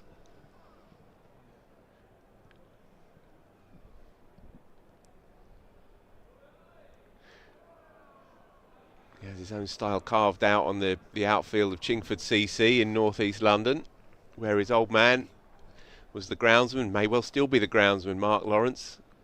And the house backs onto the ground. And that's where he learnt his stuff.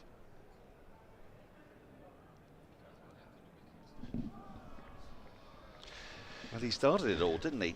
By taking the first wicket to fall. Indeed. Surrey hadn't looked like taking a wicket for best part of an hour. These are the ones that have fallen this afternoon. Yeah, pretty adjacent from where we were sitting. Liam Dawson, the man to go. He was cranky with the decision, but had to go. As you can see, a glance back or two. Kemar Roach doing the business. Ben Brown was dropped from the previous delivery. Tough one to Dominic Sibley diving to his left, and the very next ball got it done. This was the perhaps slightly contentious one, hitting on the top of the knee roll. We now have confirmation that umpires adjudged an inside edge onto the pad, and Ollie Pope, very alert, as he always is, to dive forward and take that. Brett Hampton, the man to go. And then Tom Press, having played tidily for 44, steers one into the breadbasket of a shortish short leg to give Dan Worrell yet another scalp. So 2-1-8 for 8. What we are seeing though is that little cameos, 35, 40, 45 in a lowish scoring game can be hugely important, and Kyle Abbott's putting one on here. Throws his hands at it. Burns does really well. Got quite a lot of that, did Kyle Abbott. Would have raced away, but Burns keeps it to 1. So Jordan Clark will now have 4 deliveries at Brad Wheel. No significant change to the field at the moment. Still got a deep cover out.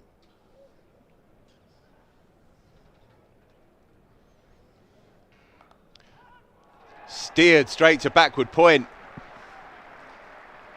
Easy as you like. Thank you very much. 9 down. So Jordan Clark picks up his 3rd of the day. He's been superb. Sharp catch at backward point.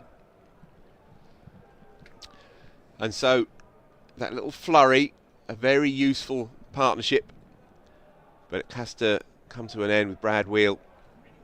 Might be feeling slightly irritated with that because he got a fair amount of it. Only one man in the grabbers. Well, you look at this and his weight's on his back foot, because I think he's expecting a short one, and Clark has tossed it up there and says, oh, that's nice. Had a little drive, but because he's sort of thinking, I'm going to get a short one. He's not moved into the ball, not got over the ball, and as a result he's let it stay aerial, and Dan Lawrence is going to miss those. It's a good catch, but got a bit of sight from that because he's more at a sort of backward point than an actual gully. So it's not really in a catching position. So 9 down now. All 9 Surrey wickets brought to you by C&C Insurance Brokers. And they picked up their maximum bowling points. Yeah. So those 31 runs for Hampshire to get up, not just to parity with Surrey, but also to pick up that first batting point. Looks a long way from here, but you never know with Kyle Abbott going great guns on 37. Sonny Baker, number 11. Yeah. You imagine he'll get stuck in. If the way that he carried himself yesterday is anything to go by, he looked like he had great ticker and spirit, I thought, the young quick. And I reckon he'll fancy it. He's got cricket smarts. I mean, you can tell by the catch that he took. He knew Yeah. exactly what he was doing. But he is only in his second championship game. He's got 3 balls he's got to survive, and then he can allow Kyle Abbott to keep going on his merry way. What I don't know, and I'm going to ask Andrew Sampson this, because they do keep changing the playing regulations over and over again. Does tea get moved in these situations when they change innings? Solidly in behind it. A couple more to go this over. How am I supposed to know? They change it all the time. We're still, when tea's supposed to be 80 overs though, so we're still quite far away, I think. Yes, I just wondered if the last wicket falls at a time thing before 3:30. Yes. Not sure, to be honest. I'll have to check. We might find out. We might, or they might simply bat through. Oh, and then they'd have to bat an extra 8 overs. Falls over in his delivery stride there, Jordan Clark. That's a rarity. Isn't it? I've seen that a lot when Mark Wood's around. Or Stephen Finn. But not so much. Yeah. Important final delivery here. Sonny Baker's just got to get in behind it, make sure he gets something on it, and give Kyle Abbott 6 more from the other end.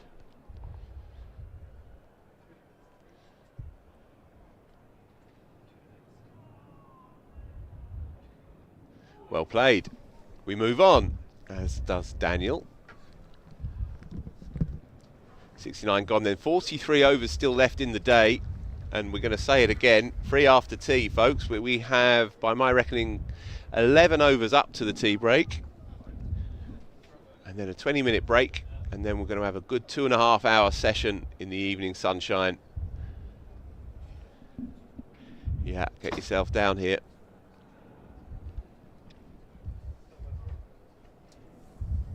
So yeah, just having confirmation that it will be a 2-over turnaround on the fall of the 10th wicket.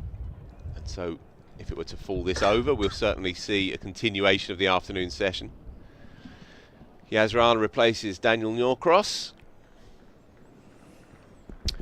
Sonny Baker, who joins us here, number 11. You interviewed him not too long ago. I'm interested to get your thoughts on how he came across to you. Interesting character. Certainly a break from the mould, if you like, of the young player coming through. Driven, but I think that was given on the back of the box, but that was a bump ball.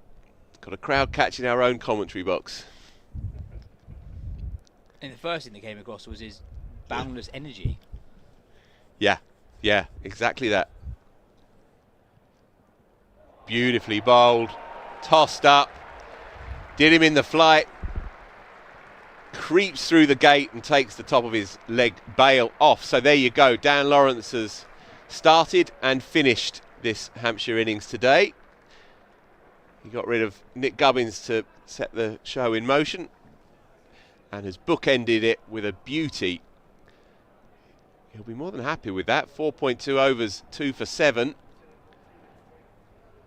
And so there we go. Trail by 34, 2-1-9 all out, Hampshire. And Surrey, considering after an hour or so of day 2, they'd yet to trouble the scorers, and the 2 lefties, Stoneman and Gubbins, had gone about their way quite comfortably for the first hour. Only the 1 down, of course, from the previous evening. Considering at one point Hampshire were 84 for 1, that's a great result for the home side. You were saying off air that Dan Lawrence, though down on paper as an off spinner, he's got that ball where he sort of releases it out of the, not quite the back of his hand, but maybe the side of his hand. I think that might have been another example of it there. And after a difficult week with the ball at Chelmsford, asked to bowl a lot in pretty thankless surroundings, that's a very, very tidy contribution with the ball from Lawrence. 4.2 overs, 2 for 7. I also feel it was a very different second session to the first session. And I like that Hampshire came at Surrey a little bit more here. It felt like in the morning they weren't really making a lot of progress, whereas this afternoon, even though they lost those wickets, Hampton in particular took the attack to Surrey, and then that was followed by Abbott, and Press played nicely as well. And as you telegraphed earlier in the day, we're heading into what is not far off a one-inning shootout. Yeah, Surrey will be thrilled with that. Again, no 50 registered, same as this time last year in this corresponding fixture. Tom Press played nicely. He's a player that you're very fond of, Yas, I know, and he looked very well ordered today, I thought. Him and Gubbins made 44 and 43 respectively, but neither could push on. So as we await the quick change of innings, quick run through of the scorecard. Fletcher Middleton undone by Frankie Worrell last night. First up, it was a brilliant bit of bowling. 4 awayers and then the in-ducker cleaned up. So that happened last night. And then the two lefties, Stoneman and Gummins, played very nicely to get up to the close, 55 for 1. And I think Hampshire would have turned up here this morning feeling cautiously buoyant about the possibility of batting long on what should have been, and you would expect to be a flattening out track, but it has been slightly up and down, and Surrey's seamers, the stranglehold that they have, not only over this side but over every side that comes here year after year, is spectacular to watch, and we saw them at play. After that quiet first hour, Dan Lawrence burgled one out, with Nick Gubbins being caught, as we say, off the hip in that leg slip position by Ollie Pope, who's fielded well today. Toby Albert came together with Mark Stoneman. Stoneman went palpably LB to Dan Worrell.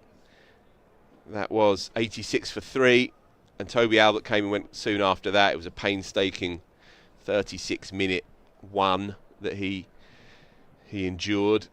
He didn't do much wrong, in fairness. Nicked off to Patel. That second or third slip it was, again off Frankie Worrell. I'm going to keep calling him that. That's his name. And then Liam Dawson flickered briefly and came strong in the early part of the afternoon session. He had a couple of good 4s down the ground, but Matt Fisher was bowling a very, very useful spell. Very, very useful spell, and he careened one through the defences of Liam Dawson, and he played all round a straight one. And then Brett Hampton came out, played nicely, 26 from 22, breezy. A breezy knock, 22, ball 26, and was out in slightly contentious fashion, actually. Possible inside edge, certainly adjudged to be an inside edge from Jordan Clark onto the pad, and then looping to Ollie Pope, who took the catch at second slip one hand. It was a very, very good catch. Kyle Abbott threw the bat tidily before finally running out of partners at the end. 37 from 27. Lawrence, as we say, picked up 2 for. Kemar Roach picked up 1. Dan Worrell added 2 to his overnight wicket of Fletcher Middleton, and Jordan Clark bowled beautifully, I thought, this afternoon. 3 for 54. And so it is now tea, we are being told, and so it's going to be an extended evening session. But do stay with us, folks, because we've got the great Phil Brown, one of the most respected and classiest cricket photographers on God's pretty earth. Afternoon, Philip. Hello, Phil. Nice to be here. Yeah, well, it's a joy to have you here. We are going to be discussing a number of things, not just the Wisden photograph of the year that I know that you entered in, and you enter in every year, and you certainly tend to get stuck into that. But also I'm interested in the art of photography. Now, firstly, how long have you been doing this gig? And what dragged you into it in the first place?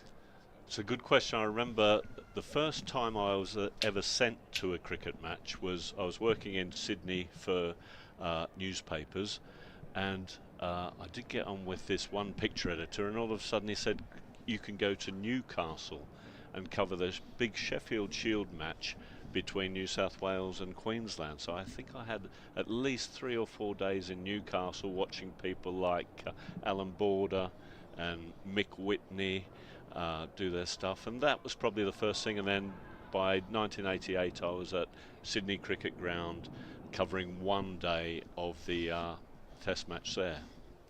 Right, I see. And so you got the bug, but almost kind of by accident, it would seem. It wasn't like it was something that you had any great aspirations to become.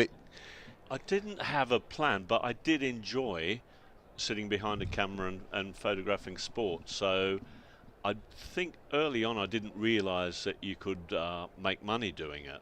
But I did do it as a hobby, and I was doing it. You know, I was doing rugby league matches in Canberra and basketball matches almost without getting paid. And then when people started to say, can we pay you for doing it? I just said, yeah. Yeah, why not? Yeah. And it carried on. I moved. So what was your first tour? What was your first tour as a roving snapper, part of the press pack? Well, I moved to London from Sydney in 88, the end of 88, and in 89 someone said, can you cover the Ashes tour in 89, which means every county match. I mean, an Ashes tour in 89 went from, I'm pretty sure it was the end of April to the end of August, so it was that was a long time to be out of the house, as it were. But I loved it. Yeah. That was Steve Waugh and Mark Taylor, scoring centuries at Headingley, and I do have lovely memories from that tour, because Australia won the first test, and then the next day they had to front up at Old Trafford for a match against Lancashire, and I'm pretty sure, I don't want to name any of the players, but some of them hadn't been to bed. And I'm not going to name David Boone, but he was fielding at short leg, and this ball popped up, and he just watched it land at his feet, and it's one of my favourite memories from cricket over 40 years. They did celebrate after that win. You've told me before about a famous snap that you managed to get on that tour when you were up on the Lord's balcony, and you'd managed, if you like, to infiltrate the Australian dressing room, and Bob Hawke, who was the PM of Australia at the time, and Dean Jones, who was a brilliant number 4, and I think Alan Border was in the photograph as well, who was skipper of course, of that great Australian side. And Bob Hawke was being, if you like, pilloried by Dean Jones for his tax plans and all the rest of it, and you managed to catch them in the depths of conversation as the game rolled on out there on the Hello Turf. It's absolute madness to remember it, but I couldn't actually hear what they were talking about. It was only years later when Dean filled me in, right. And he had a great memory of what had gone on. But yes, I was very naughty to just follow this entourage into the dressing room during a test match. But it's one of those things. Photography, a lot of it's about opportunity, and you've got very limited opportunities to get very good pictures, and you've got to take them. You've got to either be in position to capture them, or occasionally, I'm thinking that 1989 Bob Hawke was one of these, you've got to make a split decision whether you stand out the back of the pavilion and watch a group go in, or you just pretend you're part of it and go into the dressing room. But yeah, I am quite pleased with that picture. I come back to it, and it's a moment in time that means something, and yeah, I like that one a lot. So the best part of 35 years on, you're still going strong, still loving it, still enjoying it, getting up for every test match, every ODI. Well, I had a long winter. I went to Pakistan, New Zealand and Australia. Very much enjoyed it, but I'm just easing my way into the English summer. I'm not. You wouldn't have seen me at any county matches so far, apart from today. Apart from this one. It's my absolute pleasure to come down here and talk about. Have you brought your kit? I brought one camera and a lens just in case, but no, I haven't really. Okay. It's quite heavy to take, but once Zimbabwe touchdown, and we've got a test match at Trent Bridge. I think it might be May 22nd. I have to check that, but it'll be all systems go again. And of course we're finishing off this year with the Ashes, so already looking forward to that. And that is only 7 months away. It's not we talk about it as if it's a distant thing. 30 weeks or something. Yeah, it's time to get your inoculations to get to Australia. And, indeed, it will come round quick, no doubt about it. So, across those generations where you've been photographing cricket, what's changed about the craft as well as, if you like, the industry?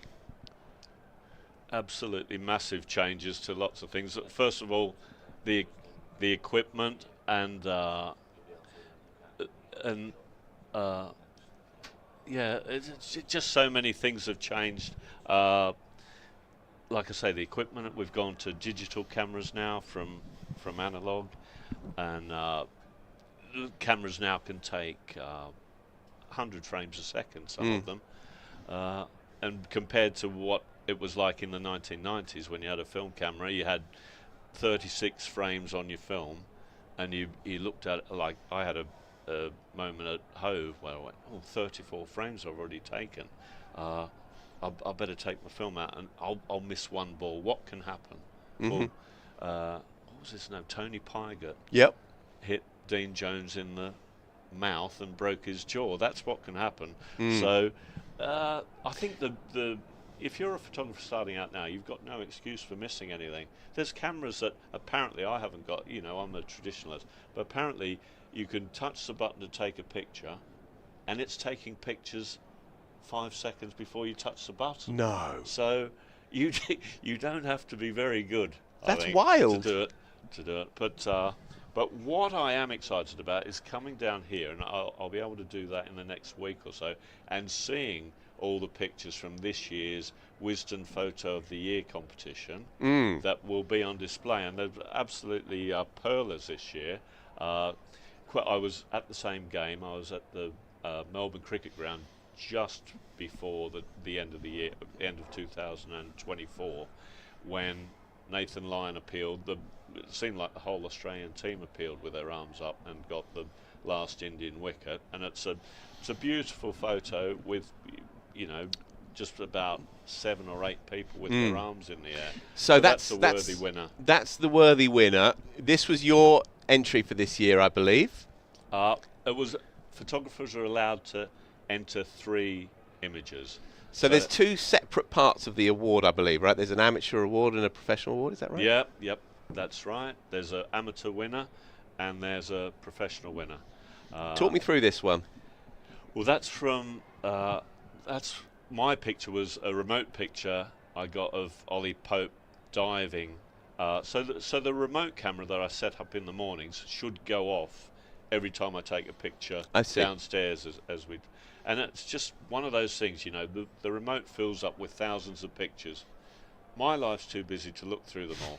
But if I'm lucky, I'll think, what did that wicket look like? What did that, when he was bowled, look like?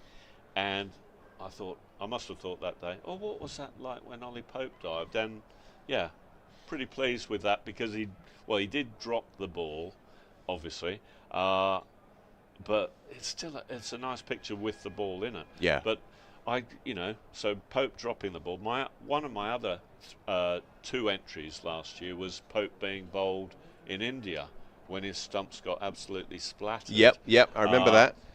From Bumrah, I think it was, yeah. Yes, it was, yeah, of course. This one? Well, that's Gareth Copley's picture. I was standing next to him at the time. Of Ben Stokes just peering around the door. It's a beauty. Kind of taking the mickey, I'll say, out of Stuart Broad. But yeah, they've got some great judges for this competition, the same every year, which Patrick Egar and Chris Smith and Claire and Nigel Davis. So they do a fairly good job in getting the very best pictures on the podium.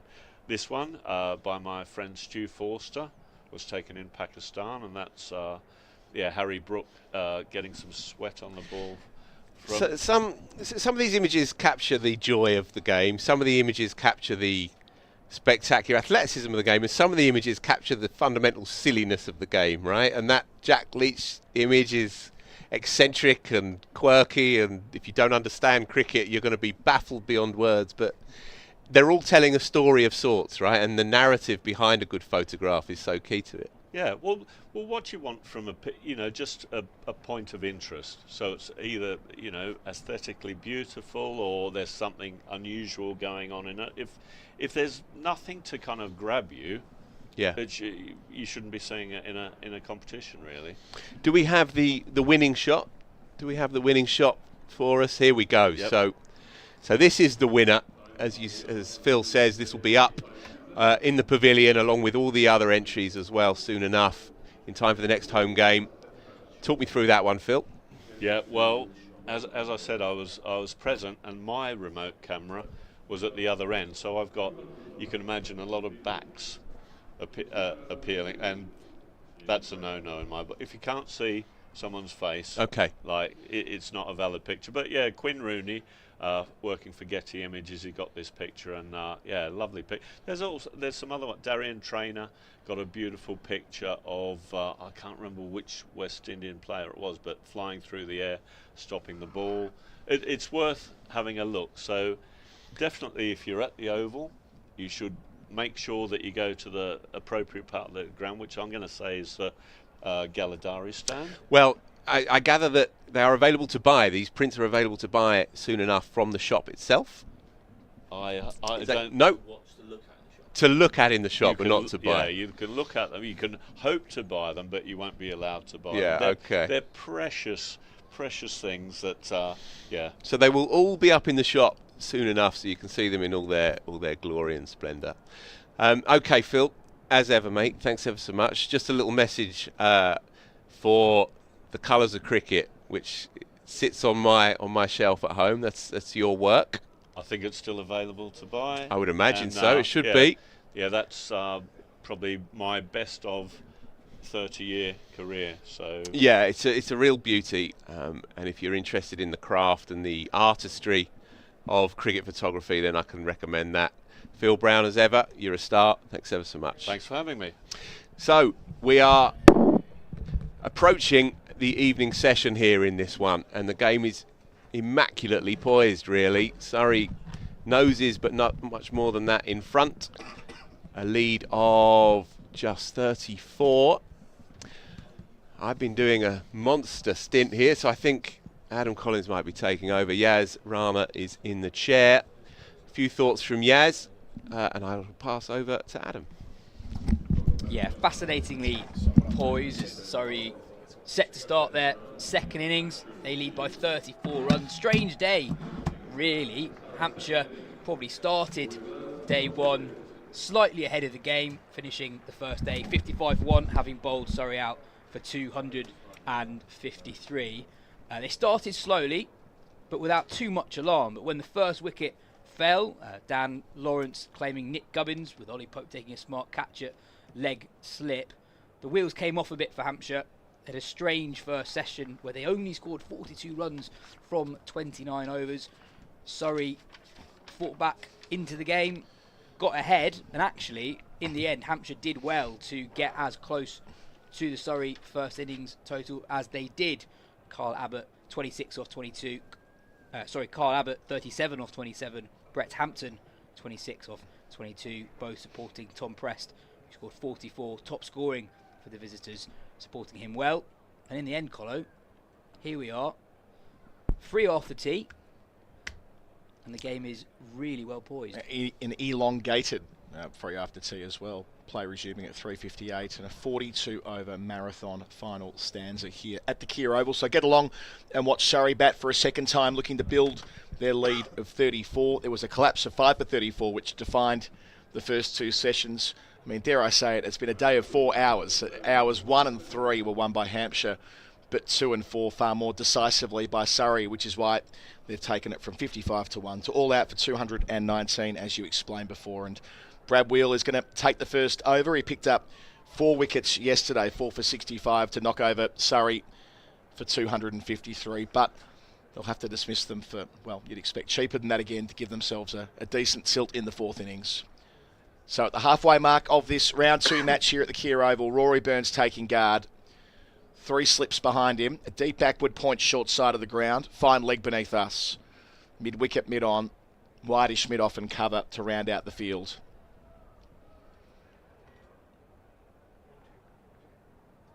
Wheel to begin from the pavilion end.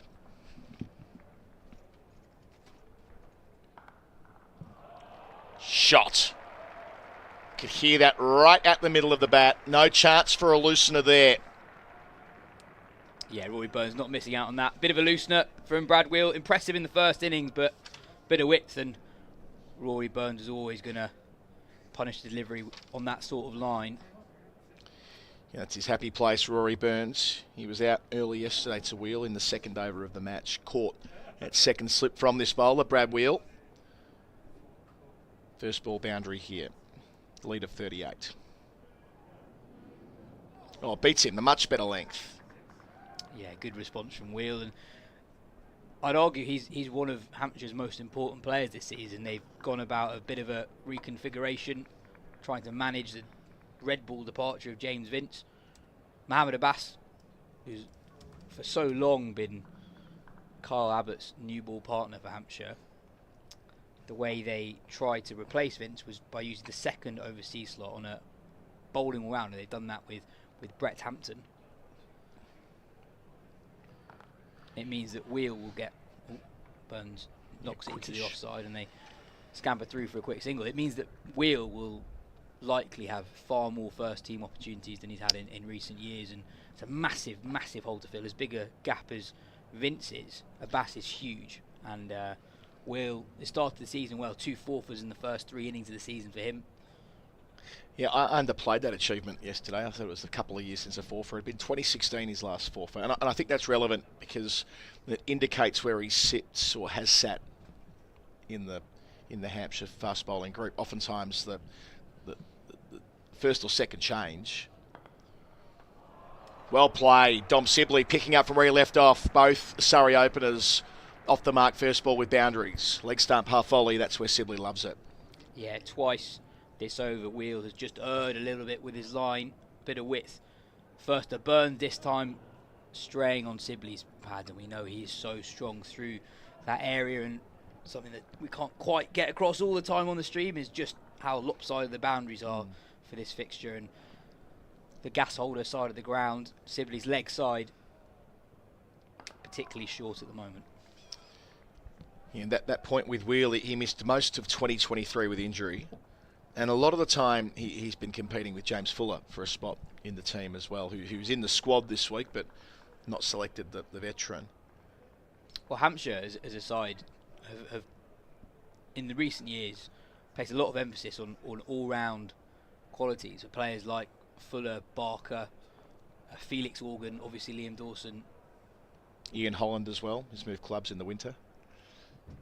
Leaves it alone here, 9 for none. First over of Surrey's second innings, they lead by 43. So they always bat deep. Kyle Abbott today batting at 9, Hampton at 8.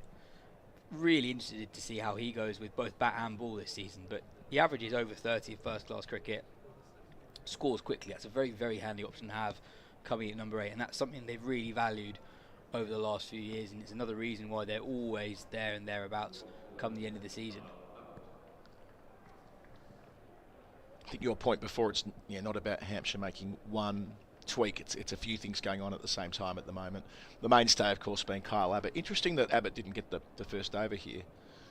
I can't imagine Samo's off getting a cup of tea at the moment, but I can't imagine there are many innings where Abbott hasn't got the old-fashioned choice and bowled the first over. But bowled very nicely yesterday. Picked up a couple of wickets in the first session. Pope, then Foakes.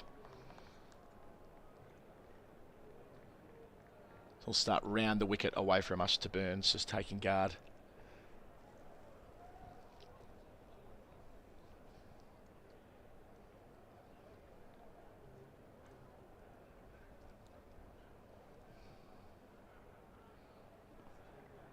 It's an obvious point to make, but we have so much cricket left today. I know it's the final session, but it's not far off half the day's play left. Well, it's half a day in test terms. You really get more than 80, 82, 83 overs in a test day now, do you? So it gives a sense of how fast this game could move between now and then. So that's often, that's quite club cricket, isn't it? The umpires coming in to make sure that the stumps are as straight as they need to be. Umpire Saggers there.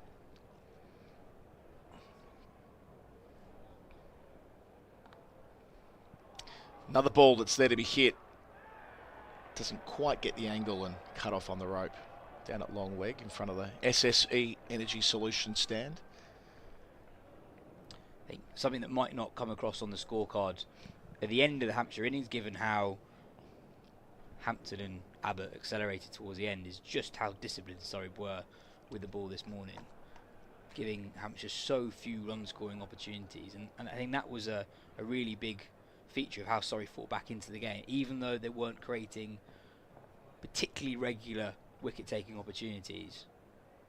Hampshire just weren't really going anywhere in the game. So by the time they did create the opportunities, even though it had been a long time since that wicket of Fletcher Middleton at the very start of the Hampshire response, they hadn't made such a significant indent into that Surrey first innings lead. So we're really interested to see just how disciplined Wheel and Abbott are here with the new ball.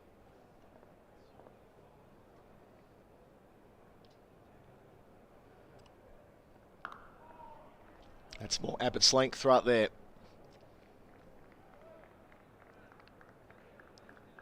I think it's interesting comparing Abbott to someone like Dan Worrell, two total titans of Division 1, always up there towards the top of the wicket-taking charts, and how they go about it with a new ball. Abbott starting with 3 slips, a couple of men in front of square on the offside. Worrell generally starts with 4, more of an away swing bowler to the right-hander.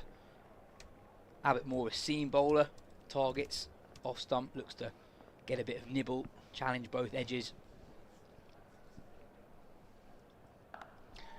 And the other thing with Abbott is he's just a lot fitter, like to the naked eye, a lot fitter than he used to be. Not saying he was carrying extra weight necessarily. That's not my point. It's just that he looks lean, and that's been a feature of the last couple of seasons with him. He didn't take a fifer a couple of seasons ago. It was the first season with Hampshire that he hadn't done that, and the first time that his average swelled above 20, which is an absurd number really. But the point stands that last year he really was at his best again. Down the leg side, doesn't catch up with it. 1 run from the over, 10 without lost, lead is 44. It's an enormous record though, since arriving with Hampshire in 2004. It's like an old-fashioned overseas pro, isn't it, Abbott? It's a long stint. 14 was the first season, Colpack in 2017 as a full-timer, and then became an overseas after 2020 with the change of law. But yeah, it's almost as though he needs to remind his teammates that he's still an overseas. He's such a part of the furniture. He's been there longer than almost all of them now on the list. Well, just looking at his overall career record for Hampshire, he's got more than 420 county championship wickets for Hampshire. Extraordinary servant to the club. I mentioned that yesterday. I covered the series that he played in just before he effectively retired from international cricket. Such a sad reality of... Oh, it's a beauty from Wheel to start the new over to Rory Burns over the wicket. That's gone with the angle a long way off the seam into the gloves of the captain, Brown. But yeah, the way in which in a different era, if things were fairer across the salaries that are able to be earned by international cricketers, there's no doubt that he could have combined being a pro in England and continued his international career. But just by circumstance, really, he was left in that precarious situation as a lot of South Africans were, where they were better served playing domestic cricket here. Turned again by Burns, and yeah, I mean, there's a sadness to that too. Well, that South Africa bowling attack around the time that he was getting into the team for the first time was one of the hardest bowling attacks to get into in the world, right? You got Steyn, Morkel, Philander. You probably got a young Rabada coming onto the scene as well. Yeah. And am I right in saying that he had a breakout season for South Africa potentially after the county stuff might have been? It was in Australia. It was in Australia in 16-17. Well, late 16 to be more specific. Those 3 Test matches. They won the series with 2 quite brilliant wins. One at Perth, where he didn't feature. Dale Steyn played and broke down in the Test match. A young Rabada, extraordinary individual performance at the WACA, one of his first Test matches, and then the second Test at Hobart, where on day 1 Australia were rolled for 85, and that was mostly the work of Philander, but it was all of them bowling as a group. And in the second innings, Abbott ran through Australia. Then the next week, under lights at Adelaide, they lost. Australia won the Test and got the series back to 2-1. But Abbott was nicely worked down the ground and trying to overhit at Burns, especially early on. Plays it under his eyes, lets the timing do the rest, adds 2, moves the lead up to 46. He was the most threatening bowler in that final Test match, and that's when you started to filter through. Not long after that, yeah, this would be it for him. So, yeah, unfortunate that that it couldn't quite tie together, because he was, notwithstanding how competitive that bowling group was, he was on the cusp of becoming a real mainstay of the South African Test 11. Too many opportunities to score early on here for Surrey. Pulled out to the long rope, and it will reach it. So Burns to double figures. Wasn't especially short, and Burns quick to rock back onto his back foot and get just enough elevation to get it over the man at mid-wicket. So leads 50. It's a brave shot, and any more bouts of that, and he could easily have got himself into trouble there. But yeah, a reasonably brisk start to the Surrey second innings. 16 without loss with 1 ball remaining in the 3rd over.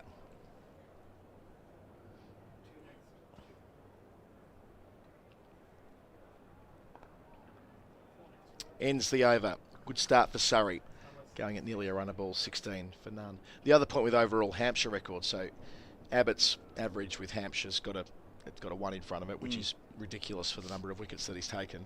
The only bowlers with, when you have a certain qualification, with an average that low, or under 20 rather, Andy Roberts, Malcolm Marshall, Derek Shackleton, Mohammed Abbas for Hampshire. I mean, that is a mighty overall record for a club over a long stretch of time. I've just seen Andy Roberts' record for Hampshire. It's ridiculous. 235 wickets at 15.87. 15! When this was the place where everybody wanted to be before the T20. Well, before T20 was a thing, but a long way before the domestic circuit was a thing. Here is Abbott back in that predictable spot on the pitch, line and length in the shoebox. Should we go around the grounds? Oh, I'd love to. Chester Street, Durham are going well. Warwickshire 164 for 6 in response to Durham's 387. At Trent Bridge, Essex are going well. They're 205 for 3. Notts 347 in their first innings. Jordan Cox, who started the season with a century last week against Surrey, he's 82, not out. He's another one to watch this season. He averages more than 70 since joining Essex, and I know there's not a spot in the England middle order, but these are runs that make people pay attention and take notice, and he started the 2025 campaign brilliantly. Sussex are going very well against Somerset. They are 140 without loss, now leading by 233 runs in their second innings down at Hove. Who's opening for them this? Dan Hughes and Tom Haynes. Yeah, pretty useful. That would be a statement performance. That's come back a long way as well, by the way, from Abbott. That's been taken by Brown almost down the leg side, not far away from causing huge trouble for Sibley, effectively left alone on length. But they're if they can knock off Somerset, then next week they at Hove host Surrey. That's 2 important big weeks in a row, considering that it was Somerset and Surrey who were down the straight last year in Division 1. Before Somerset fell away in the last couple of weeks. Tuck's fine for 4. Easy for Sibley there. Loves getting across his stumps and accessing all the angles on the onside. Yeah, no margin for error for Carl Abbott with this field. Fine leg is very, very square, so if he does get a little bit too leg side, it's basically a free shot for Dom Sibley. And for the second time in 4 overs, Sibley helps himself to a boundary through the leg side. And yeah, that's another boundary. Sorry, already just 3.4 overs into their second innings have got that lead from 34 to 54. And 16 of the 20 in boundaries as well. Couple each for the openers. At Headingley, Yorkshire are all over Worcestershire. Worcestershire 135 for 7. Yorkshire 456 in their first innings, but you can never write Worcestershire off, especially after last week. Remarkably batting out 200 overs in their second innings to save the game at Taunton. Who's the main destroyer with the ball in that one? 7 down. 3 wickets for the ever reliable Ben Code. I was almost going to say it. Has Code got 3 or 4? It's only be one or the other. It's always 3 or 4 for Ben Code. Set your watch to it. Leaving alone in the channel. Watched it all the way through to the gloves there. Sibley, 20 for none. In Division 2, it looks like a really interesting game down at Canterbury. Middlesex, 140 in front of Kent, but 5 down in their second innings. Had a first innings lead of just 4, so that game racing along. Should be an interesting conclusion. You imagine sometime tomorrow afternoon, tomorrow evening. So they must have bowled out Kent for 218. Yeah, who did what there?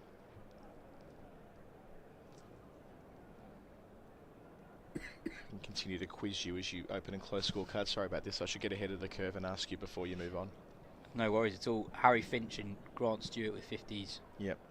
And wickets for Kent. Middlesex.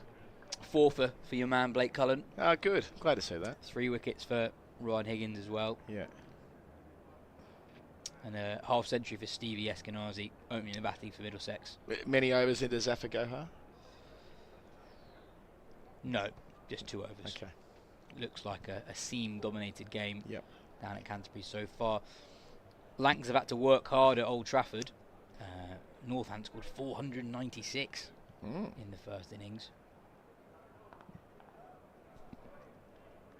Saif Zaib, 116, but very, very useful lower middle order runs from Lewis McManus, 95 for him, and then Calvin Harrison on loan from Notts, he hit 56, and they've taken an early wicket as well.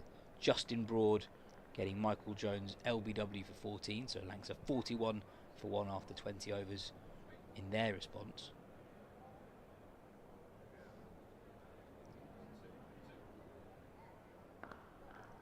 Leicester are going well again. Victory last week. They scored 484 in their first innings and have Derbyshire 205 for 6. But to be fair to Derbyshire, they fought back well. They were 139 for 6 earlier in the piece. Another Aussie, Caleb Jewell, 83 off 104 for them. That's a great signing, Caleb Jewell. Had a very good Shield season again. I always wonder how the eligibility works there. Have they liberalised it? 'Cause I don't think Caleb Jewell's played in any Australia A formats, which used to be the measure. Well, for a time that you had to have played for the senior team to get an NOC, then I think they lowered the bar to an A team. But I mean, even in this game, right, Brett Hampton, it might well be the case that he's got a British passport as well. I think he counts as an overseas because he was the straight replacement for Jack Edwards, who was their initial Abbas replacement. I mean, I probably should know this, but they must have loosened the rules a little bit, because I remember a couple of years ago, Matt Renshaw was in that situation where he couldn't play over here because more than 3 years had elapsed since he'd played for Australia. Squared up, but safely out to point. County cricket is full of guys at the moment who are not really international regulars, some of whom haven't played international cricket at all, but are in the county game now as overseas players. Loads of Aussies. Sounds like Andrew Sampson knows the answer to my question. Yeah, Caleb Jewell has actually played for Australia. He played a series against New Zealand in 2023. Right. Did quite well as well. He got 103, 250s in 2 3-day games. 3 3-day games, sorry. 4-day games. We'll get there. 3.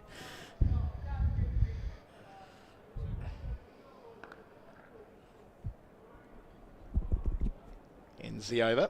21 for none. And then the final game in Division 2, Gloucestershire versus Glamorgan. Gloucestershire 546 in their first innings centuries for Cameron Bancroft and Ollie Price. And for those people on England watch, interested in how Shoaib Bashir is going on loan at Glamorgan, on loan of course from Somerset, 28.5 overs, 3 maidens, 2 for 127, an economy rate of 4.4 runs an over. Colo, he's England's #1 spinner at the moment. Do you expect him to take the field against Zimbabwe at Trent Bridge? It's hard, isn't it? Because he took the second most test wickets in the world last year. Now that's a volume thing. He played a lot of test cricket around the world, and a bunch of it in India to start the year, and I guess some in Pakistan to finish it. But I think the challenge is that last number you read out. It's about the economy rate. I know that he's seen a bit differently from your conventional finger spinner who is there to hold up an end. They want him to do more than that, and that they've said that this is with one eye to what he might be able to do in different parts of the world, not least Australia. Yeah, if you're going at fours everywhere in any format that you're playing as a finger spinner, it's, unless you're taking a stack of wickets to go with it, which he isn't, it's getting trickier and trickier. We watched him bowl out here. Ooh, slash well wide of the off stump. In a game, obviously, against Surrey early season, and he did look tidy and difficult to get away. So I think that there's no doubt that he's got the ability to bowl at the top level on his best day, but the question is, at the moment, at this stage of his development, what's the gap between his best day and his worst day? And that can often be defining for a finger spinner, which is often why they don't get selected consistently till they've got, 3 in front of their age. Graham Swan, an example of that, took a long time to reach his best. And that's because he simply did not have bad days. Remember, Phil Tufnell said it once as well. He goes, spinners don't really know what they're doing till they're 30. Now, Bashir's at the other end of the spectrum, having not played a lot of first-class cricket at all until last year. And the way that he'll be viewed now is less about, did you see that guy on Twitter, which was a couple of years ago, how Stokes found him. So goes the yarn. And now it'll be more about his performances consistently, and if they are more often than not at the lower end of what he's capable of, that's going to make it more and more difficult, Samo. When he's, for a guy as a test regular, his county championship career is horrendous, to put it mildly. 16 wickets in 12 games at 81 before today. Yeah, your thoughts, mate? Well, I don't disagree. I think, as always, these conversations tend not to have the nuance they should. So, if Shoaib Bashir is not in the England team in 6 weeks' time, that doesn't mean England were wrong to pick him in India last year, because he was actually very dependable. Yep. I know it was different because Leach goes down in the first Test match, but I thought he was comfortably England's best spinner across that tour. He started the home summer well. He got that fifer against West Indies, and it was a proper fifer as well, beating players' defences. And then, for whatever reason, it's not quite gone his way over the last 8 to 9 months. A difficult series against Sri Lanka, and then on helpful pitches in Pakistan, had good moments, but ultimately wasn't probably as threatening as you'd like him to be in those sort of conditions. Those pitches for the last 2 Test matches were purpose made to aid the Pakistani spinners, or spinners more generally. He takes a 4-for in New Zealand, but in truth it was a soft 4-for. I don't think he necessarily bowled that well on that day at Christchurch, and he's played quite a lot of cricket since, and he just hasn't been taking wickets and has been quite expensive. So, Samo, you talk about his county championship average. Just in everything, really, since that 5-for at Trent Bridge, he's not been taking wickets and he's been expensive. So, Brad Wheel will continue from the pavilion end. And look, that's in the same way that most batters that go on to have terrific careers get dropped early on. So it is for a lot of spinners.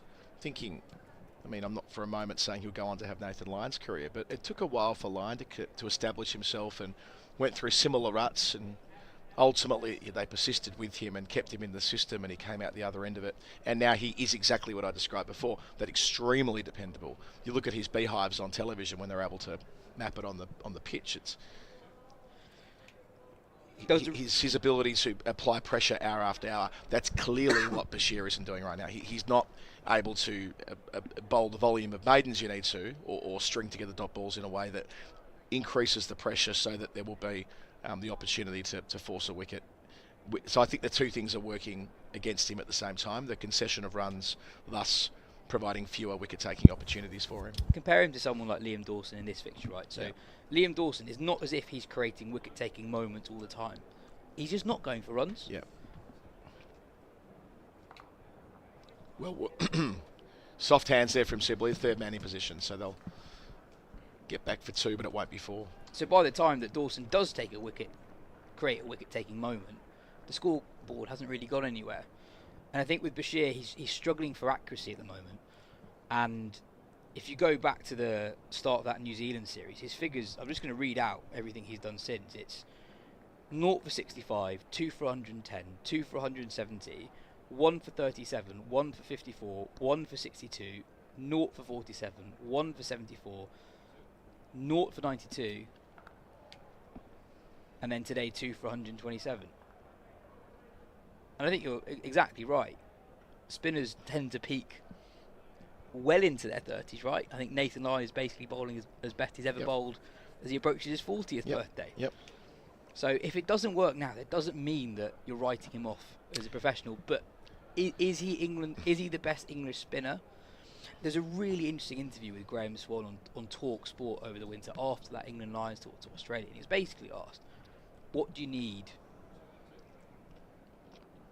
Oh, inside edge. It'll be 4, but it's not far away. That's better from Wheel. A couple of times in the over he's found the edges of the bat. We're interested to see how close this was to the stumps. It looked quite close, didn't it? Yeah. Reaction of all the players involved looked like it was very, very close.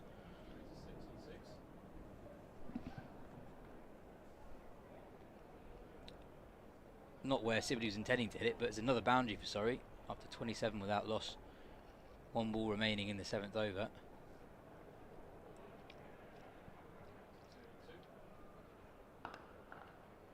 Shot. Far more convincing from Sibley. Hauled in late by Stoneman. Returning for 3. Keeps the strike. Sibley 17 at 30 for none. Lead of 64. So Swan's point was that you're not looking for an X-factor spinner in Australia. Your job, as you say, is basically to be as accurate as possible. And at the moment, Bashir isn't that. He might be down the line. That's not what he is at the moment. And Graham Swan is literally the most qualified Englishman to make that comment. And look, this is where I think that Jack Leach, I don't think his story's complete yet. Because I know that there's a perception that he got clouted in Australia for you. He actually didn't get clouted in Australia. He got clouted in one spell in Australia. He got brought back for the Melbourne Test match where he barely bowled. England barely needed to use him. They only fielded for about 2 sessions and they were rolled for 67 in the second dig. Then he took a 4 for at Sydney and bowled nicely. So I don't think that, and he didn't play at Hobart in the final test. So he didn't get smashed in Australia. And in India, people go back to when Rishabh Pant did a similar thing to him in Chennai in the first test. It's forgotten that he ended up with 4 for not much after that initial assault on him there. So he's got resilience, Leach, in many ways, in many facets of life. His health's another part of this story as Hampton gets a roll for the first time. First ball pushed out for 1 by Sibley. So if you're looking for accuracy and you're looking for resilience and you're looking for experience in Australia, Leach has actually got all of those 3 bases covered. He's not going to have the X factor. He's not going to have deliveries that bewilder. But per what you're saying there before, I'm not sure that's exactly what they will need to turn the dial in Australia, where bad finger spinners get buried. I think there's a separate conversation about, do you need a spinner in Australia nowadays, given the way the new Kookaburra ball is behaving, unless you have a world-class spinner. Australia obviously have that in Nathan Lyon. If you don't have a Nathan Lyon, a Ravi Chandran, Ashwin type bowler, is it worth having a specialist spinner in the 11? I don't think there's a clear answer to that. The reason why it's more likely than not, pitches aside, is just the heat. So if you're accepting that there'll be days in the dirt where it's just hot, I don't think you want to be running the risk of rotating through 4-seamers. But your wider point about surfaces and balls compared to before is accurate. There'll be Hampshire fans watching this screaming that we've not mentioned Liam Dawson's name fair in this enough. conversation. Fair enough. Dawson over the last few years has been the standout English spinner in the county championship, and that's not even taking into consideration his excellent work with the bat over the last few years. Burns slightly squared up again there. And that shouldn't be underestimated either, the fact that Dawson brings both wickets and runs to the table, and dependability and experience, and he's gone through the ringer, and he's one of these cricketers who's been everywhere.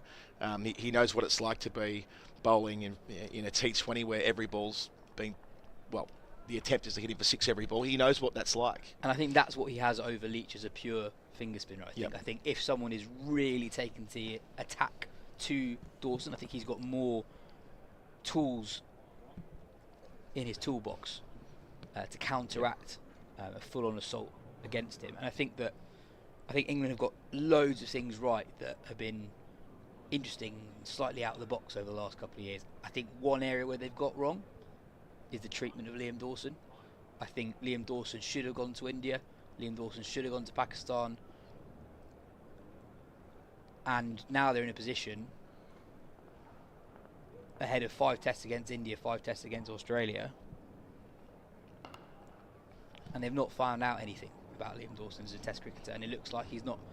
It looks like that moment's passed, and I think that's a shame. And if it were anyone other than someone in their mid-30s, I would think that would be prohibitive to selection. I.e., you don't want to take someone inexperienced on an Ashes tour in a role like that where you're likely to be attacked from the off. I think that the small difference is that he has had a lot of wider experience, and I mentioned before him being in every England ICC squad for years. So he knows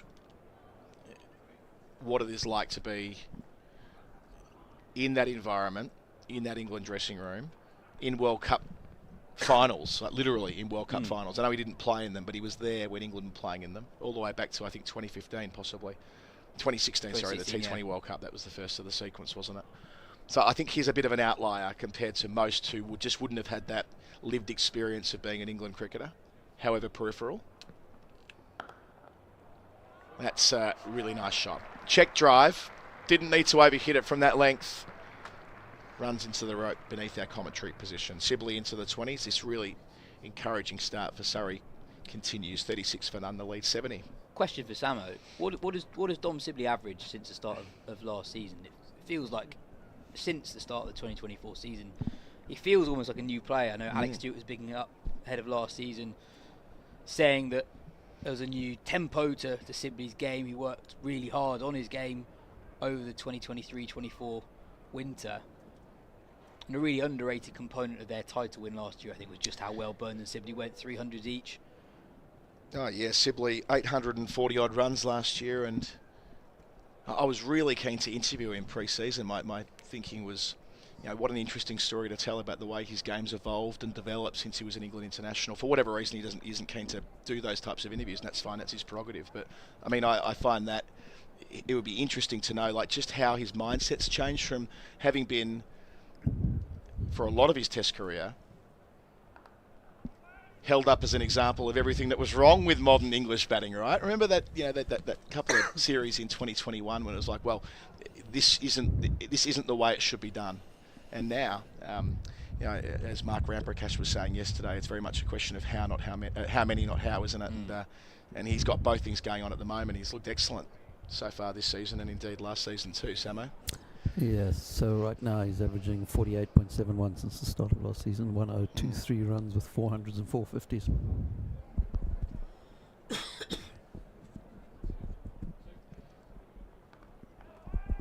I think especially considering that the Kia Oval isn't the most high-scoring venue these days. That's seriously good going for a guy facing the new ball every time. And yeah, he's also, and I make this point a lot, but it's worth making again, he is younger than you think. He's only 29. Yeah. He made his debut so young for Surrey. He hit the headlines as a 17, 18-year-old hitting a double hundred in a championship game against Yorkshire. He made his England debut at 24. His last England Test match, I think, at 26. Maybe even 25. So he's packed a lot in. And in theory, got years and years left. And as he showed last summer at the start of this one, he's a man right at the top of his game. I always find it fascinating that you get guys who have international careers that might not be the longest, but that isn't reflective of their peak as a cricketer. Yeah. I think Keaton Jennings is another one. I was going to say the same thing. You've got guys who get jettisoned young. You are allowed to improve as a player. Your peak as a batter doesn't need to be when you were left out of the England team at 27. You are permitted and encouraged to improve. And you get a chance to write a different story. I mean, it's kind of ridiculous that we write players off. Oh, well, they've had their opportunity. Full stop, new paragraph, when Sibley he's a great example, and Jennings another, who've had these careers earlier on, who have every right to bash the door down with weight of runs. That's the whole idea of a competitive selection process. It's the whole idea of first-class cricket, that you can go away and work out what you need to do to compete at the top level another time in a different way. And opening batters, much like spinners, often are at their best when they're in their 30s, and Sibley hasn't even reached that mark yet. Crunched. Second time Burns has been able to smack Wheel out to backward point for 4. They're flying here. Yeah, width from Wheel and duly punished from Burns. A loose delivery, short and wide. Burns wasn't missing out on that one. I think the great example to illustrate your point, Colo, is Nasser Hussain. So we were, for the magazine last month, did a feature on 100 hundreds that changed the game. And one we picked out was Nasser's first Test 100 against India at Edgbaston. Yep. That comes 6 years into his Test career. And again from Burns. He's fluent here. There'll be 2 more for the captain as he moves into the 20s. And that'll be me done for the time being as well. You can keep this conversation going with Daniel Norcross, who will be in for me in a moment. Sorry, 42 without loss at the end of the 9th over. Burns and Sibley going nicely. Burns on 20, Sibley on 22. Yeah, in the 1996 summer, Nasser Hussain was 27 years old, had a few brief opportunities with England, but hadn't established himself in the team. And it was only that summer, really, where he nailed down a spot in the England middle order, and within 3 years he's England's Test match captain, and it's part of a 2-man partnership that changed the trajectory of English cricket somewhat. And there are a lot of very good players who don't get an opportunity at 27. They get their last crack at international cricket in their early to mid-20s. I remember talking to Ricky Clark about that, how he feels always that he got his chance a bit too early. In a strange kind of way, could have done with it a little bit later. He knew his game more. Well, again, I think Hampshire fans would be saying James Vince. James Vince played his last Test match, in which he scored 76 in his last Test innings, weeks after his 27th birthday, which is pretty much the same age Nasser was when he had that breakthrough in 96. Well, for him, there's one key moment in his career that I can picture it. This very moment. The run out of the Gabba. Yes, Nathan Lyon, when he was on 83, England were going well. They batted first, didn't they? And they were ticking along nicely, and James Vince was batting beautifully. It's played into the onside. They go through for a quick run, and Lyon swoops, throws, direct hit, out by a tiny amount. Alim Dar goes upstairs and is smiling and nodding whilst he goes upstairs. And you just wonder, he could easily have got 100 that day. He was batting so well. I think it's the greatest what-if moment in English cricket history. Oh, the greatest, not Fred Tate's drop. No. I just remember Jeffrey Boycott in the commentary box, describing that innings as, and I quote, perfect. Wow. Yeah. I was on comms for the run out. That's partly why I can remember it.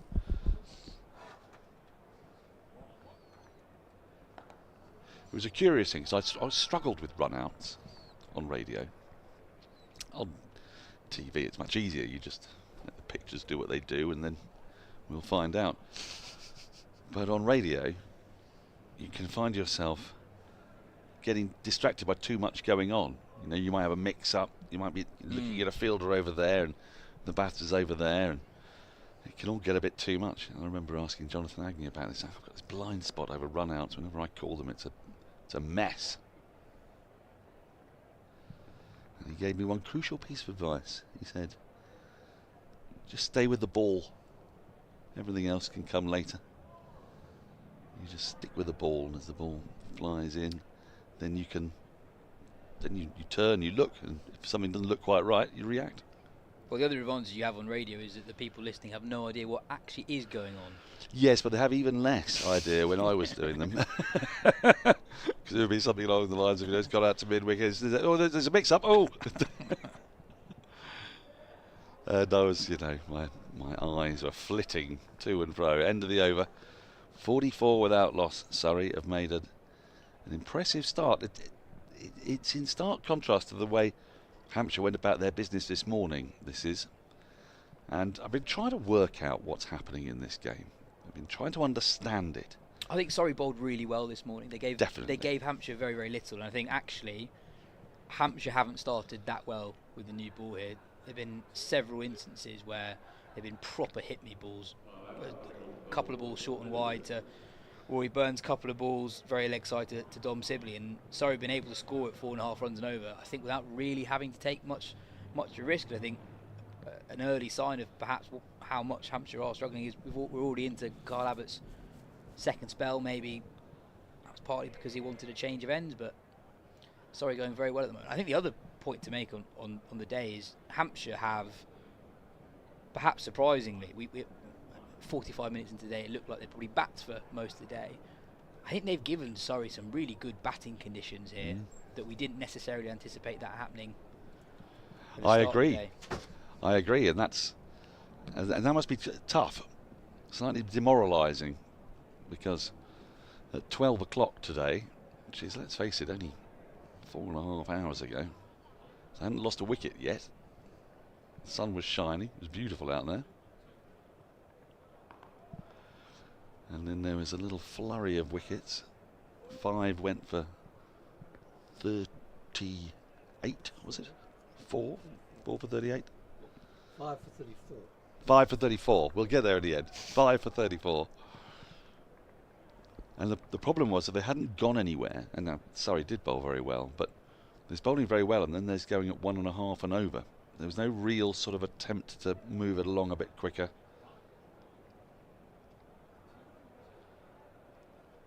Oh, that's a lovely ball. Abbott's bowled really nicely here, but we basically have two different games happening. We have when Kyle Abbott's bowling and when Kyle Abbott is not bowling. The 7 overs that Abbott hasn't bowled have gone for, I think, 39 runs. So do the maths, that's pretty much a run a ball. Kyle Abbott 3.2 overs, 1 maiden, 0 for 5. He's beaten the bat on several occasions. There's obviously stuff happening with this pitch still. There's enough to keep bowlers interested. But it's what Surrey were able to do so well. They bowled really well in partnerships. Yeah. When you have a scenario like this where one bowler's right on the money and he's perhaps not getting that support from the other end, it completely takes the pressure off scoring runs of the guy who's bowling well. But if you've got 2 guys coming at you, suddenly you're going nowhere on the scoreboard. You've potentially got to take a risk to get the scoreboard moving. Fisher and Jordan bowled really well together, didn't they? Straight after the wicket of Gubbins. And it all started, today's change of direction all started with such a curious dismissal. A lovely bit of captaincy, good bit of bowling to it, and a really great catch from Ollie Pope. It was close to him and it went very quickly to him. Well, Phil's theory is that Lawrence is essentially bowling these arm ball sliders.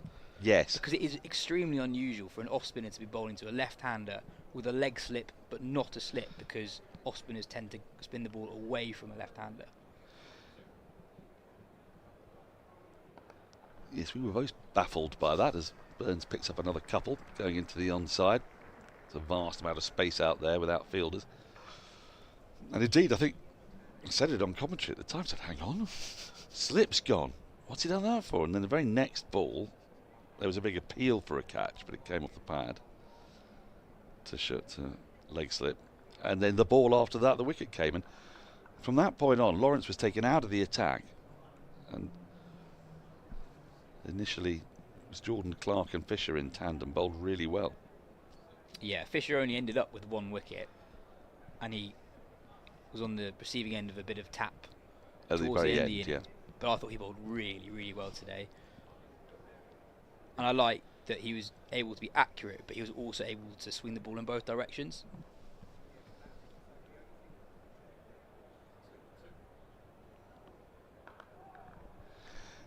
You off, Yas? Yas is off. With Surrey going along very nicely. 46 without loss, a lead of 80.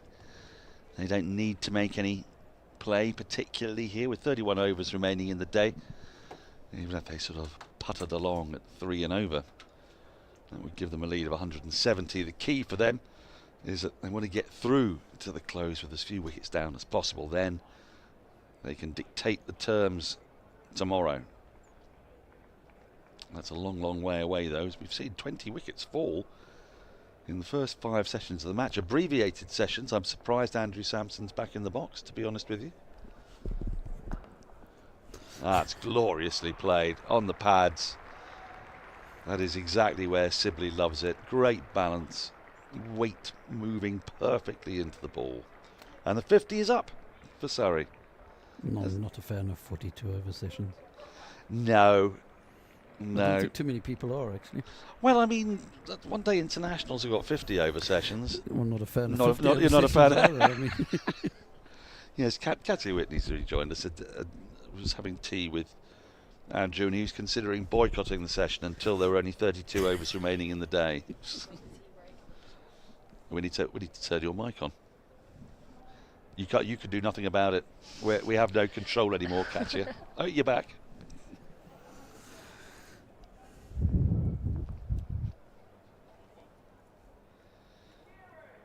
Oh, he's got away with that as Sibley. It's a super bit of bowling from Hampton. After straying onto the pads of Sibley, he's then got one exactly where he wants it. Sibley poking forward and just getting a thick outside edge. Don't think it was a chance to the solitary slip that's in place now.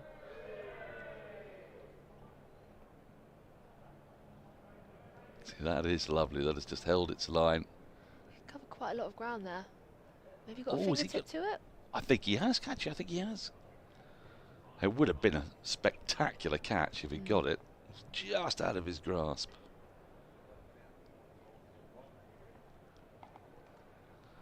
But really, how this game has moved from Hampshire being 170 behind with 9 wickets in hand, and then you fast forward 4.5 hours and there's one slip, there's gaps for singles everywhere.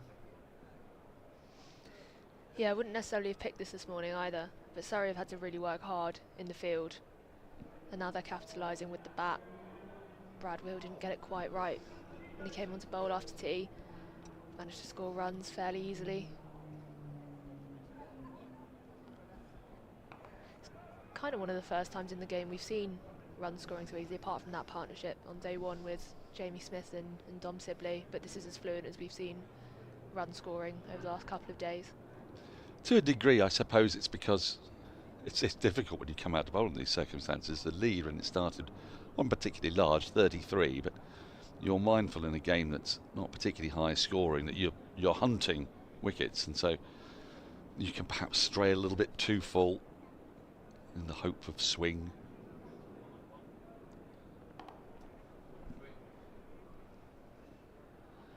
And at some point, that short boundary comes into play. You've got to have a lot of patience if you're just going to keep on defending that short boundary by bowling away from it. Surrey also have a right-hand, left-hand combination, so... Yeah, and Rory Burns likes it off his pads, likes to hit into that leg side. And this is where we're at. So early in the piece, there's a long leg, a deep mid-wicket, right on the boundary rope. It's a very, very long way away to our right, towards Archbishop Tennyson's.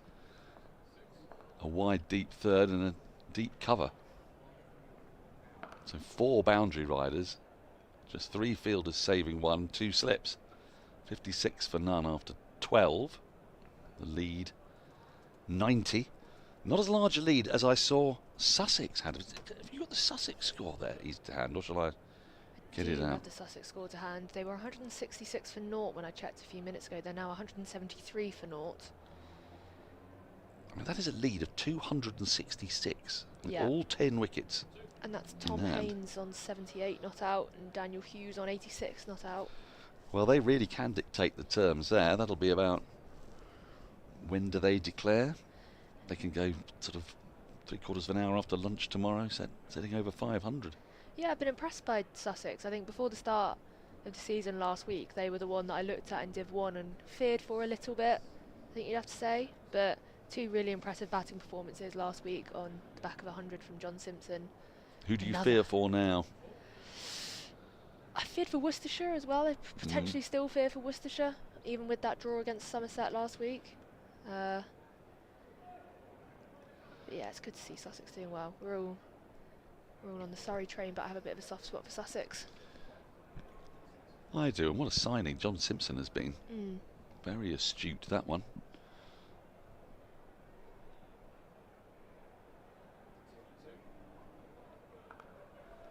And Kyle Abbott is able to, I'd say, attack a little bit more, perhaps defend a little bit less might be the more accurate way of describing this, because he has been more reliably on the money. Abbott, there are 2 out on the leg side boundary. And there's a deep backward point and a very square point as well, because Rory Burns, we know, likes to cut.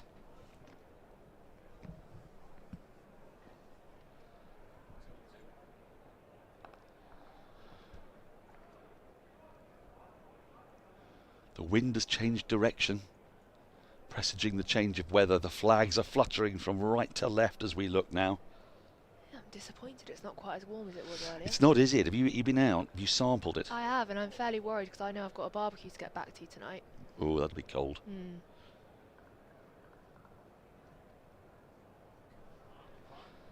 Seems a bit early and hopeful for a barbecue, but I understand why, looking at the forecast.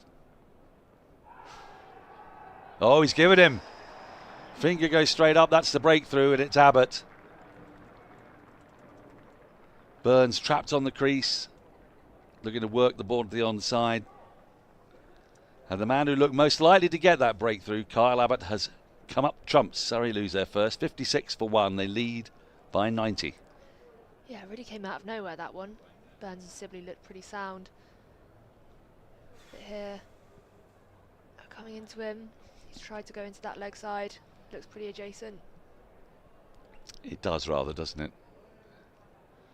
No real hesitation. There might have been the hope in Burns' mind that as the angle of the delivery from round the wicket might have taken it down the leg side, but when we look at the replay again, I think we'll see it's hit him around about in front of off, middle and off.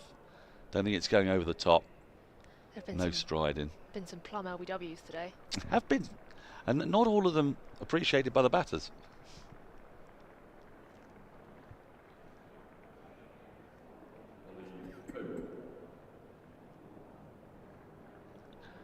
I think we'd say that's in line, and he's deep in his crease. That's another problem, so it's not going over the top. I don't think that was a difficult decision for the umpire, that. Hitting leg stump, middle and leg. Good bowling from Abbott. When Rory Burns sees that again, he might wish he'd just been able to get forward to that. But it brings Ollie Pope to the crease. Slightly skittish in the first innings. Different conditions then. A bit more moisture in the pitch. Still a pretty new ball, but he would have hoped there'd be just not quite as much there for the bowlers. Yeah, we could do with a score, Ollie Pope. I feel like that would just settle him. Start of the season. Well, it is Hampshire. We mentioned this yesterday. And Ollie Pope does like playing against Hampshire. Has a Bradman-esque average before this game of 98, was it? Andrew Sampson, yes. We've come down a bit after yesterday, but we've got 3 slips now in place.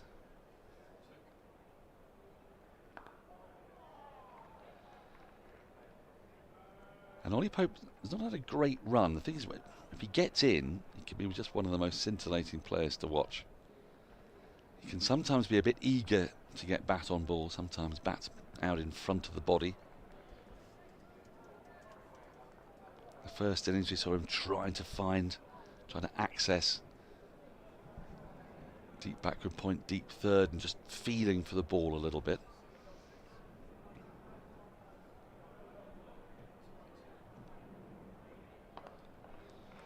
That's a lovely shot. It's going to make him feel a lot better. Long half volley, which he hasn't tried to hit too hard. He's just caressed it over the boundary rope at extra cover. Feet are moving, ball on bat, you're going to feel an awful lot better. Yeah, I can't quite remember the stat annoyingly, but there's a good stat in Test cricket about Ollie Pope and his average after he gets to 20 and his average before he gets to 20.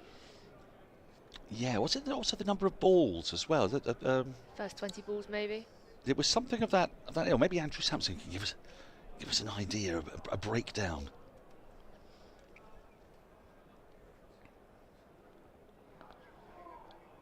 Now, I can hear people screaming 60 for 1 after 13. Of course, when people get in, their average is going to be better, but it's more that it's the starkness of the contrast, isn't it?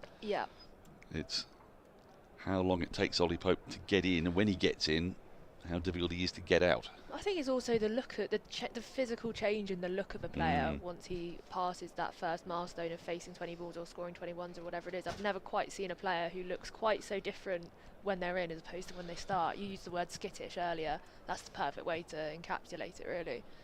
It's very skittish. It is. He's got quite a few little mannerisms. He's a bat twirler. It's a little fidgety earlier on. Once those fidgets dissipate, and he gets stiller at the crease, then he's a really beautiful player to watch. Self-conscious, maybe. It feels like he's aware of himself when he comes to the crease and then settles into it. And well, it's a preposterous game, cricket, in that way, isn't it? That's how I always wonder in baseball. You can never play yourself in baseball, because remember, you've hit the right shot, you have to walk off. You get one out of the middle, and that's you done.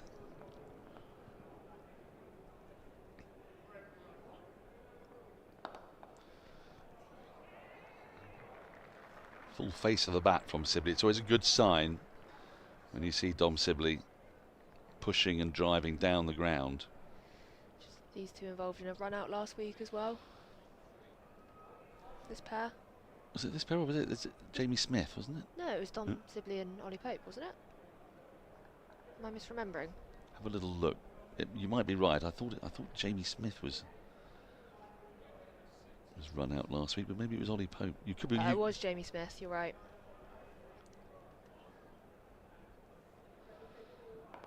Prodigiously talented young batters in the middle order. They're all much the same. Yeah, batters in their early mid-20s for Surrey in the England Test middle order. That's interchangeable. Right. Yeah. For different reasons, Ollie Pope and Jamie Smith were both like a score. Jamie Smith's looked in very good touch in the 3 innings he's played so far this summer, but for varying reasons, that run out, the wonder catch in the first innings, good ball in the first innings at Chelmsford, haven't had scores. For Ollie Pope, it's been a slightly different story of not really getting in, not really getting settled. But they have time here. That's not always a commodity that's necessarily appreciated by modern batters, but there is no real urgency for Surrey this evening, you would say, wouldn't you? No, I mean,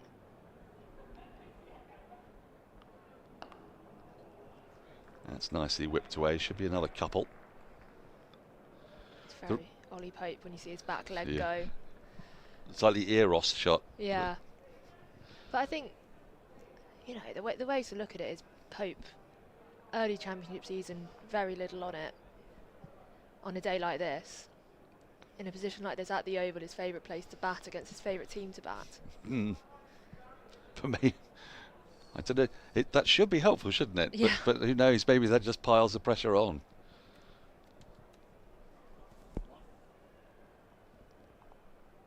It's carved away, but there is cover out there. Down at deep backward point.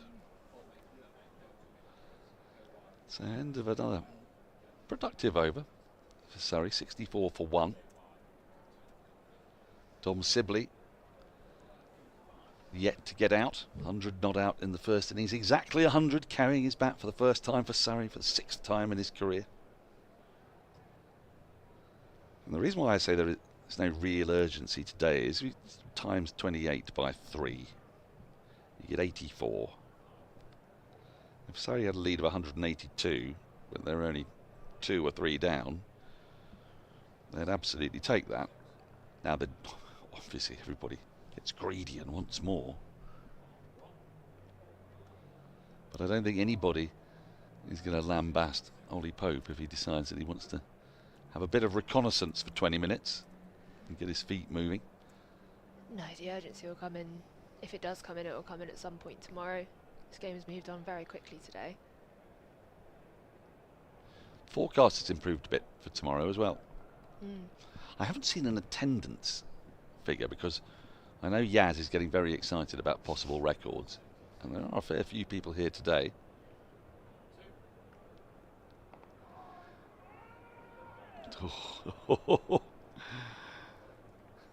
There's that little bit of early innings nervousness. There you go, skittish. Skittish. Exactly.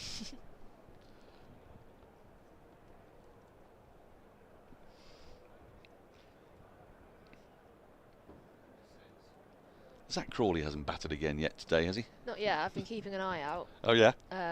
It's a sort of morbid fascination, isn't there? Yeah, there is. It's very sad.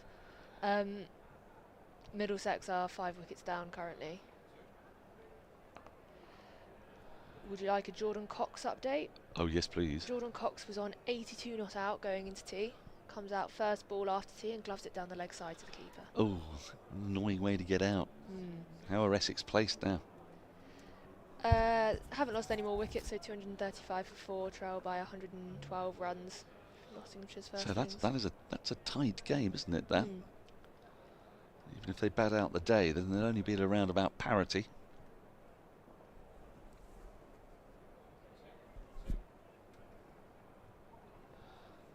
That's a good leave from Pope. Sussex have lost a wicket. Oh no. Yep, Daniel Hughes out for 91. Jack Leach caught behind by James Rue. James Rue again. Well, he's definitely going to get the opportunity to get that 10th Test century. When's he going to get it by? Is it July, did you say, Andrew? End of July, first class century, yeah, not Test century. Sorry, yes. Hasn't quite got it, has it? No, first class century.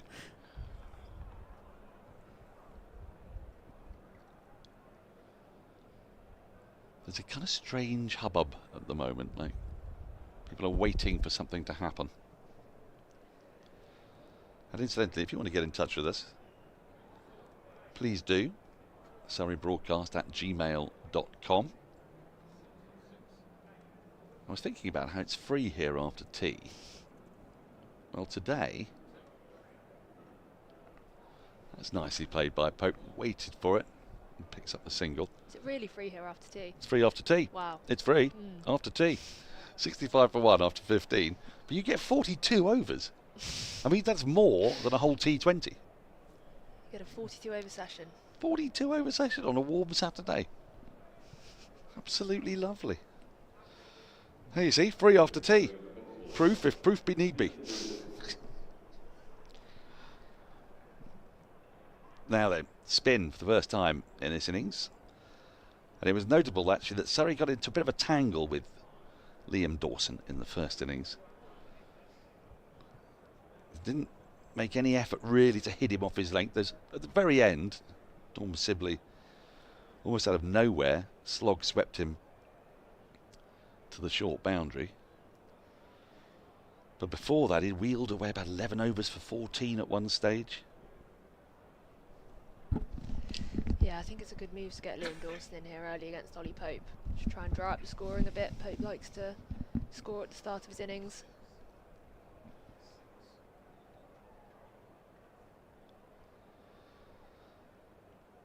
Yes, I wonder if they'd have a slightly different approach.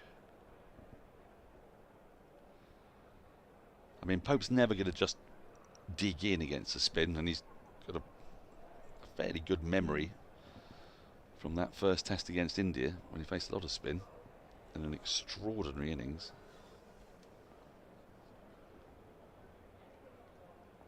Let's see another player warming up. I think a double change maybe in the offing because Kyle Abbott has now bowled 6 overs. And although it's in 2 spells, I mean, it wasn't much of a gap between the two, just a change of ends.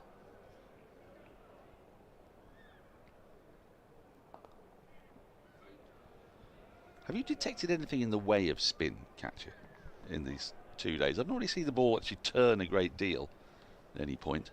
No, well, we've mentioned quite a lot of that wicket that Dan Lawrence took earlier. There was no real spin in that, and that was the way to manufacture. But when you've got someone as calibre as Liam Dawson who can come in and completely tie down an end as he did in the first innings, that feels like quite a productive method, especially against someone like Pope early in his innings. Yes, he got a fair bit from the pavilion end yesterday, turning the ball away from the short boundary. There is cover for him. There's a deep cover.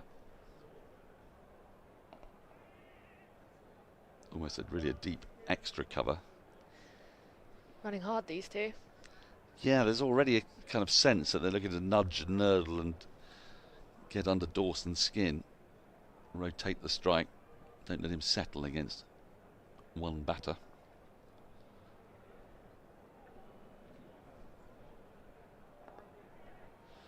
There's another one. It's a great big gap there. Yeah, I just wonder how long it would take them to bring in a man into that gap. Stop them doing that. Where'd you take him from? I mean, is it one of the offside fielders? Yeah.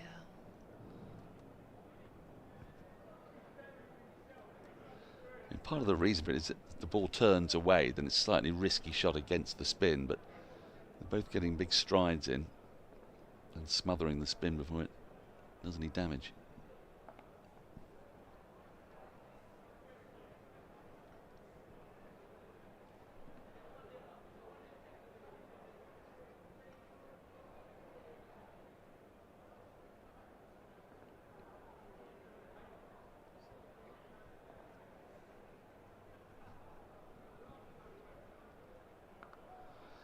Another over ticks by. 16 gone.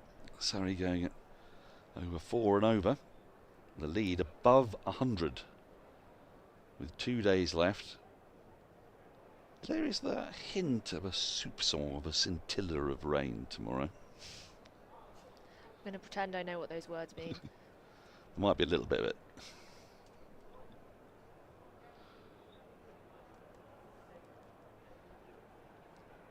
But they will be able to make up overs on the 3rd day, not on the 4th.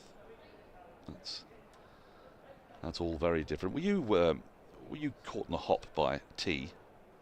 I was slightly. I was more caught in the hop by lunch, actually, weirdly. I don't know why I had it in my head that just completely got my timings on. I was meant to be on a stint after lunch and ended up running up the stairs and having to take 5 minutes to breathe before coming on the microphone. Well, I know why. It's not your fault. Is it not? No, it's because our producer had put on the original sheet that you were on from 1:50 to 2:30. Is that why it was? Yes, it wasn't your fault at all. Okay. I had it in my head, it was like, of course lunch finishes at 1:40. Yeah. It was 1:40, I was like, what on earth is going on? Well, it was there on your phone, it would have said 1:50, so you... Psychological warfare, that's gaslighting. It is. I think he's just got outside the line there, much to Abbott's anguish. You'll see Pope do that a fair bit. He tried to do that in Australia as sort of to counter, and then he got bowled behind his legs because he would go too far over. But Abbott with hand on head, because he knows this is probably the last over he's going to bowl in this spell. But when we get a chance to look at this again, I think we'll see that the impact is just outside the line.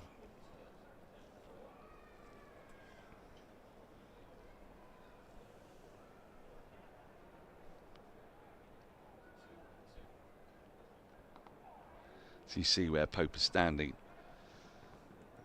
He's accessing the ball from outside off stump. He's basically hitting the ball. When he's hitting the ball, he's hitting it always in around a 4th or 5th stump line. Yeah, using his feet a lot at the minute as well, Pope. So he's in slightly a bit of a danger zone here. He's faced 19 balls. Andrew Sampson might have got us some of the info that we're after.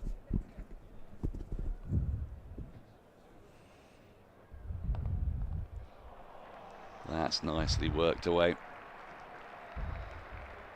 All along the ground. Good signs for Ollie Pope. Again, taking the ball from off stump, maybe just outside. And playing it through mid-wicket to the short boundary. Abbott with 2 balls left in this his 7th over. 4th over of this spell, but it came hot on the heels of a 3-over spell.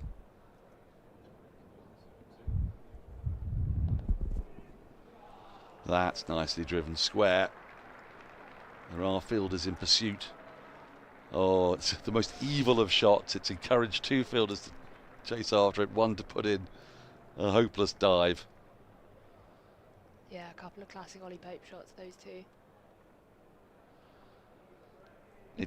That's a shot that people call to mind Ian Bell, isn't it? The square drive. I have a theory. Oh yes. That I do agree that when batting, Pope does resemble Ian Bell. I think that he resembles more Ian Bell because he looks slightly like Ian Bell physically. Yep. I think people get carried away with it. I think people over-egg it because he physically looks like Ian Bell. And now see how far he's got across there. You can see all 3 stumps. He survives the over. That could be Abbott's last in this spell, certainly. And if it is, that'll be a win for Surrey, because Abbott has been the man who's looked by far and away the most threatening. Surrey 76 for 1 after 17.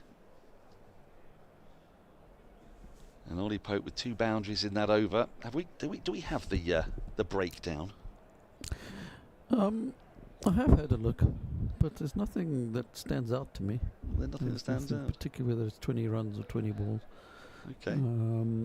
It's got perfectly normal averages for those sort of range of runs, what you would expect. So I'm not sure quite what the stat was, unless I missed something.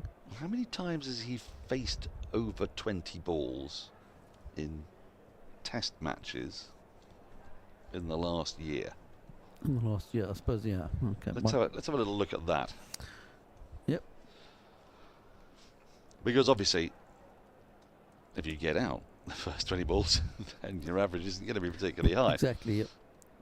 I mean, there were some players who would start off surprisingly quickly and then go much more slowly. I remember a feature of the late, great Graham Thorpe's batting was that he would often get off to something of a flyer, actually, and then would slow down into his innings. Most people tend to go slightly the other way, of course. You play yourself in and then you feel more comfortable. But Thorpe would often look to sort of impose and get his feet moving and get going, and then he would be comfortable and find his own tempo. The stat I was looking for, and I'm not sure whether this stat is correct anymore, but it was a piece that I edited pre-winter that said when Pope gets to 25, he averages more than all of England's current batters. When he gets to 25? That was the stat. Right. I'm not sure whether that stat is accurate anymore, though. And Dawson's going to continue. A forward short leg in, which might prevent that little nudgy nurdle. There is no deep cover, so nobody on the boundary on the short side.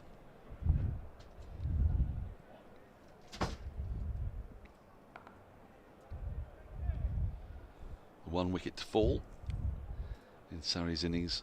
Rory Burns trapped on the crease by Kyle Abbott.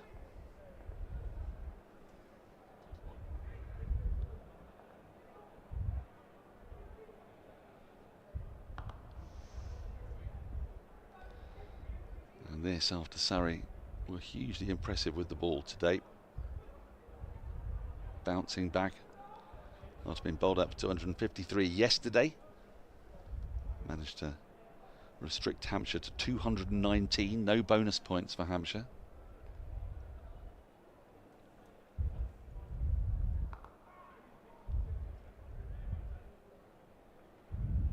And the lead is gradually mounting, 111. With 2 days and 24 overs still to be bowled. We're going to go well into overtime today.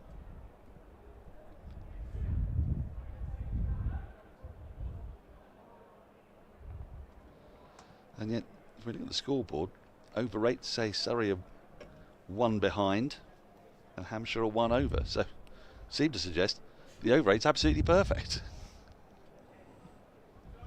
We did have a change of ball. We had a couple of little bits of physio as well. 18th over, done and dusted. 77 for 1. Surrey the lead, 111 more from Katya. And then it's going to be Phil Walker. Solid in defence to that Ollie Pope.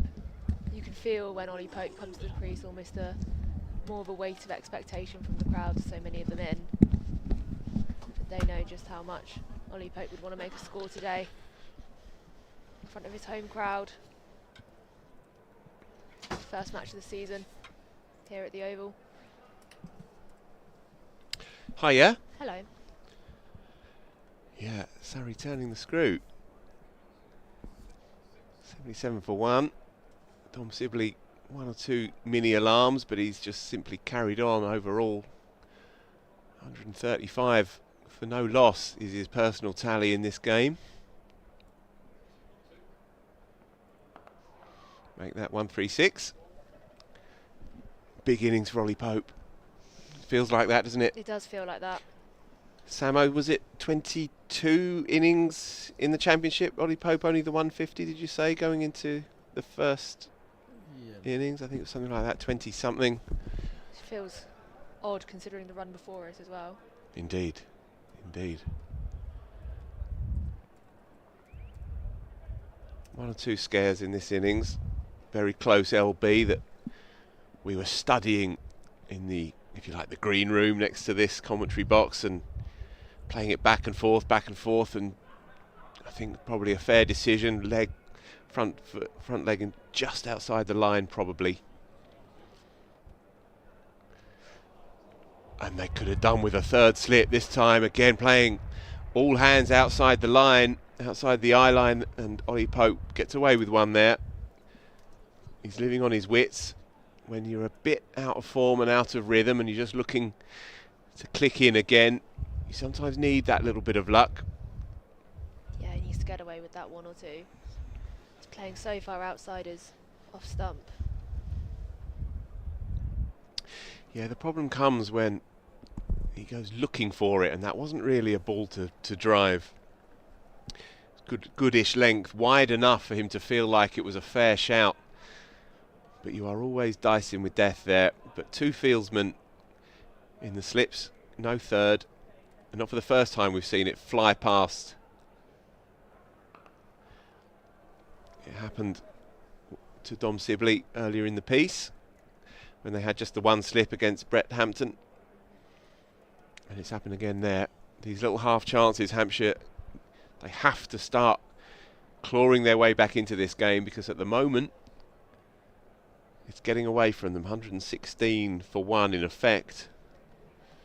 Useful lead on a pitch which is offering a bit, as you'd come to expect. Yeah, you would have thought Surrey would have liked a couple more, but It's better by Pope. On this kind of a pitch, a lead of 30 feels fairly significant. Indeed. It felt like that at the time, really. Psychologically as well. Yeah, having done the hard yards to bowl Surrey out yesterday for 250 odd, to then not get to parity, that's a big blow. But Hampshire also know that their bowling attack is their greatest strength, and if they are going to claw back this game, they've got the bowlers to do it, but they need to manufacture something now. Yeah, precisely. We haven't seen any Sonny Baker yet, and you feel like he could be an interesting option here. Come and shake things up. The game is drifting a touch. Perhaps for the first time across this game, there is that feeling of some of the intensity just draining out of it. Long old session, this one as well, 42 overs for this evening sesh, and Hampshire need to keep the energy up. Well, we said earlier, Surrey pride themselves on being a team that never let the game drift. They're always making chances and creating opportunities. But with the bat, when you've got these two at the crease, they just kind of sap the energy out of it. and suddenly you're 150 runs behind and you've still got 9 Surrey wickets to take. Yeah, it's a good point, that, and Sibley is one of the best, if you like, energy drainers from a cricket game, especially when the fielding side it's got its dander up, and Sibley just has that ability just to drain it of any great tension. Dom Sibley, the dementor of the cricket field. It's a great trait to have as an opening bat. Key man for me is Liam Dawson in this session and into tomorrow. Samo. Pope's last 17 innings before this in the championship, he's, as you say, just the 150, averaging 23, having averaged 70 in his career before that in the county championship. Yeah. I mean, we go clutching for the adages of class being permanent, and I think obviously applies in the case of Ollie Pope. If you are coming up against him, then those stats, they just make you slightly nervous because you know there's a big one round the corner.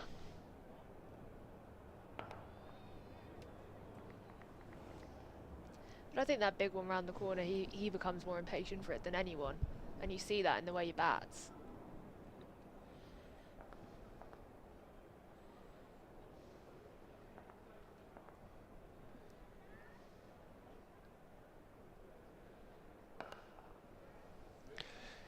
Yeah, you just have to let it come. When you're out of form, struggling a bit for rhythm, you just need to let it flow, let it happen of its own accord. Don't force the issue.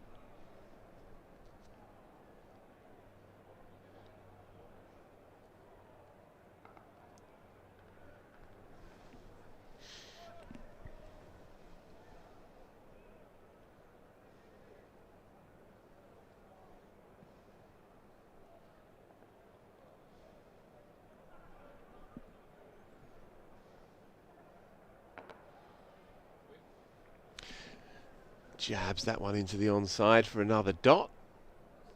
Dom Sibley utterly immovable in this cricket match. 36 now from 46 deliveries to go with his unbeaten 100, even 100, of course, made yesterday. The only man to break 50 in this game so far. 20 overs into their innings then, and it's been pretty plain sailing. What do you think Hampshire can realistically allow Surrey to extend their lead to before it becomes a futile effort? I think anything over 250 is going to be tough to get. 250 might even be tricky. Yeah. I think 250, it's evens-ish. Surrey perhaps with the edge, but as you rightly say, much more than that. And it's a different story. So, on cue, Sonny Baker it is. Impressions of him from yesterday, Katya? Really impressive. I don't think he got quite the rewards that he deserved. I thought he bowled really, really well. It's the first time I've properly seen him actually in the flesh, as it were, bowling. But yeah, very impressive. I thought he was very, very good when he went round the wicket, employed a bit of leg theory. Probably the only time that Sibley has looked slightly flustered throughout the whole game. Yeah, really worked hard as well. Only the 2 slips, no gully, a backward point, deep third, deep point as well, and 2 men on the leg side boundary. So pretty spread here as Ollie Pope settles in, 24 from 30 for him. And that is leg side, but straight to the man, so just a single. I think what struck me with Baker yesterday was so inexperienced, so young in his career still, and there seems a kind of assuredness to what he's doing. He seems confident in what he does. Doesn't feel like there's any of that uncertainty or needing to be looked after. Just gets on, does it, knows what he's doing, bowls to his plans. Yeah, he looked ready, didn't he?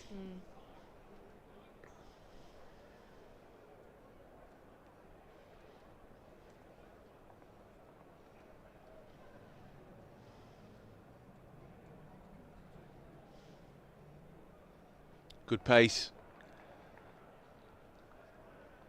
Ben Brown sprawling to his left to take it.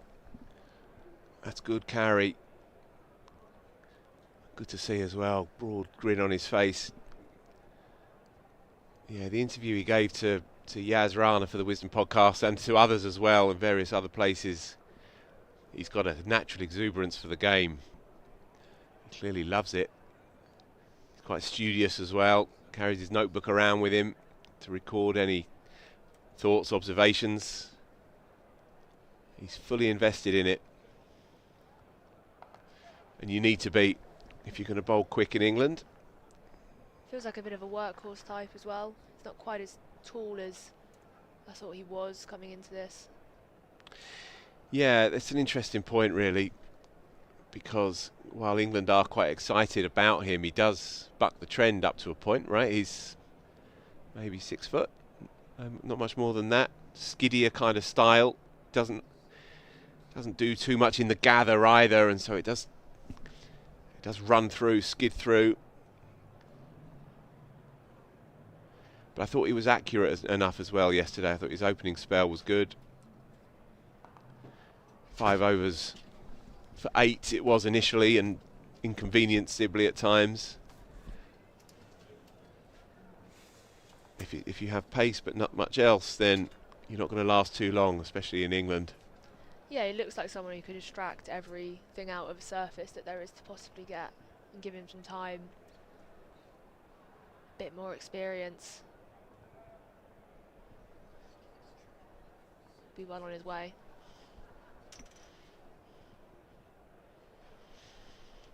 He's in again then, pushing hard here. Eased into the offside. He had time on his hands there, did Dom Sibley. It's a good sign. His game is in great working order, as it has been pretty much since he arrived back here in South London 2 seasons ago. He's shed some of the more extraneous details of his technique, if you like. It's a more economical approach that he now has. Not as much going on in the build-up and in the trigger. He looks like a fine player at the top of his game at the moment. Defensively sound for 2 days and counting. 89 for 1 then, 21 gone. Good lick, over 4s in this third innings. 21 still on the card to be bowled this evening, so we will run and run, folks. Stay with us if you possibly can. Katya is going to take a breather, and Collins comes in as we get deep into this evening session. Something has to happen quickly for Hampshire, Adam. Now this is what Surrey does, isn't it? We talked yesterday about the method that Surrey has on day 1, which is take 10 wickets and have a nice session batting before the close. They've just done it on day 2. They just flipped the whole thing around, and now they're doing their... It's a good point. It's just flip it around and reverse it.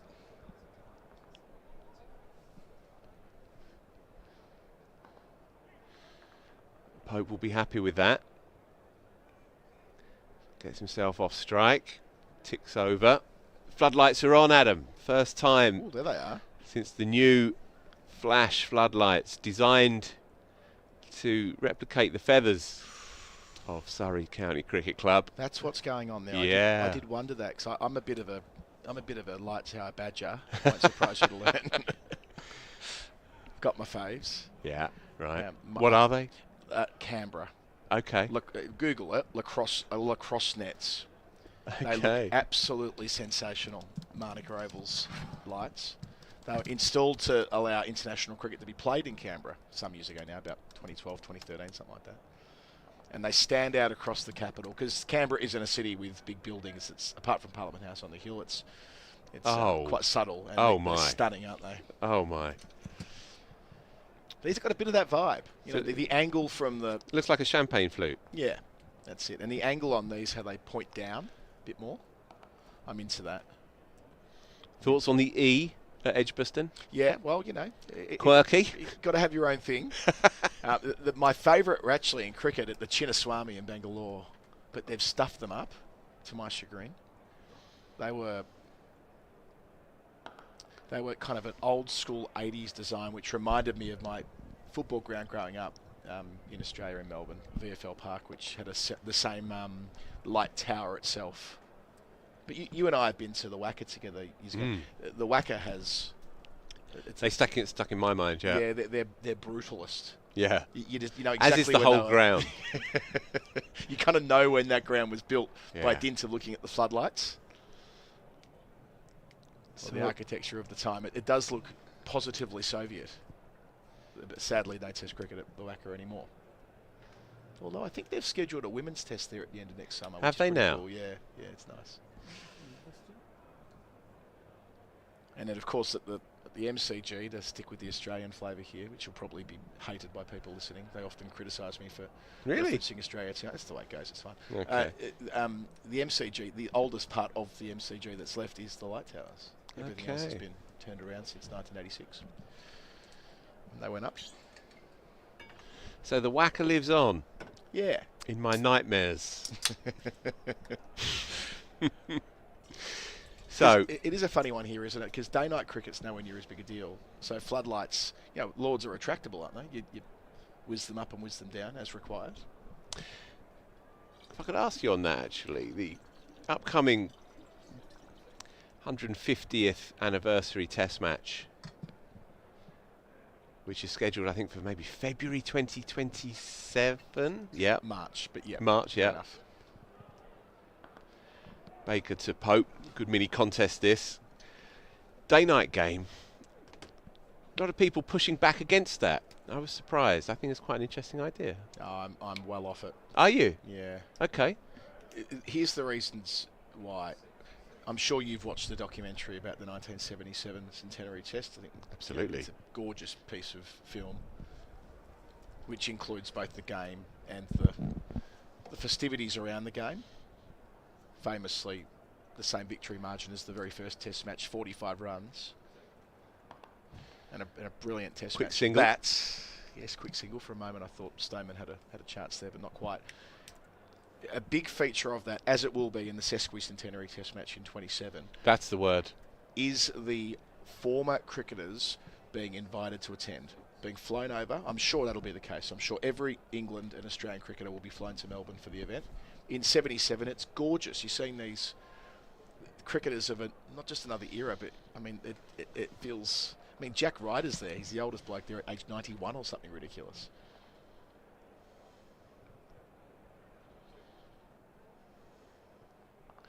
Off the hit, played well, rode that bounce. Game's in good order, isn't it? Dom Sibley's looking good. And the reason I cite the ages of those cricketers and what happened in 77 is that a day-night Test match doesn't finish till 10:30 at night. And I'm not saying that people who are of an older age don't stay up till 10:30 at night, but it's one thing to be awake and another thing to be in the middle of a coliseum with 90,000 other people. Some consideration for the special guests that week. That's one element to it. You want the people who are being invited and flown across the world to get the maximum out of it, and I think that's but one reason why a day Test match would have been appropriate.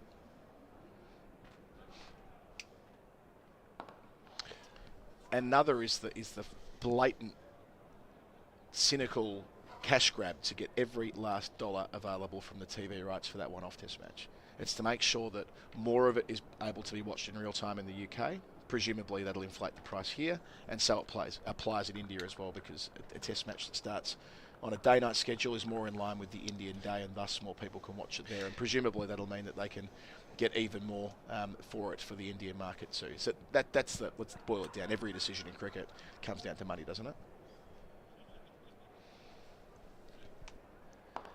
Bullish again, copy and paste, and yet again Ollie Pope looks at the base of his bat, the toe of it. Sonny Baker's leaving nothing out there, is he? And one more cricketing reason, sorry I'm ranting here, No. I feel strongly about it, is that we've had, I think we're up to 11 or 12 day-night Test matches in Australia now. It might be 13 or 14 actually after last summer. They on average end about a day earlier.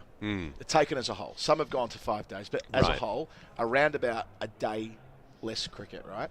Is that what we're striving for with the sesquicentenary? Are we striving for a Test match that will? Shot. Backward a point. Guided this time. Waited for it. cuffed it away behind backward point. Useful boundary for Ollie Pope, who moves into the 30s. He'll be breathing a bit easier. In fact, just up to 28. Yeah, he got a good chance to control the ball down there. Played it. Yeah, it was late enough. It was similar to a shot he played earlier in the piece, batting from this end, the JM Fin stand end, as we look at it. And the difference with that one is that he just waited just that little bit longer, waited for the ball to come to him rather than sort it out. So he could play it just that little bit later and with a bit more control. So with a test match just being set up as and I've got no problem with day-night test cricket, I hasten to add. Like, day-night test cricket has been a lovely innovation, but there's a reason why we don't play 5 of them in a test match summer. There's a reason why they are a bit of a one-off. They are a bit of a, you kind of, for 1 week of the test summer, you accept the fact that it's most likely going to be a 3-day test match. Is that what we're striving for in a set-piece one-off? To have something that is so... the experience of it, the balance between bat and ball will be so heavily weighted in favour of ball in order to, as I say before, have a quicker test match. Is that what we really want, the risk of a test match ending in 3 days? Now, of course, it could go on to be a thrilling 15-session test match that ends, and it could do that, right? But if you're looking at the data going back over 10 years now, that is more likely than if it is to be a traditional day test match. So that's a cricketing reason for it. And lastly, the impression that, oh, well, it's okay because more people will attend because it's a day-night match. What that really means is more people will watch on TV. Actually going to the ground. This is going to do massive numbers. It's going to be an enormous Melbourne event. You've been to the MCG. You know what it's like. We rock up to anything in Melbourne. This is going to be bigger than Ben-Hur. If it was played at midnight, it'd be huge. This is Melbourne. This is Test cricket. This is the home of the thing at the start, right? So there was no need for novelty. They didn't need to pull the novelty pink ball factor to make sure of the crowds. The crowds were assured from the moment they announced this thing a couple of years ago. I rest my case. I can just picture Charlton Heston running in off the sight screen.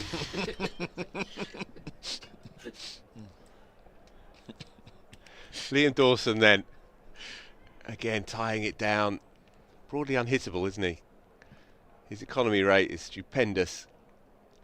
Ooh. And Pope has played all around that, and he's got away with it.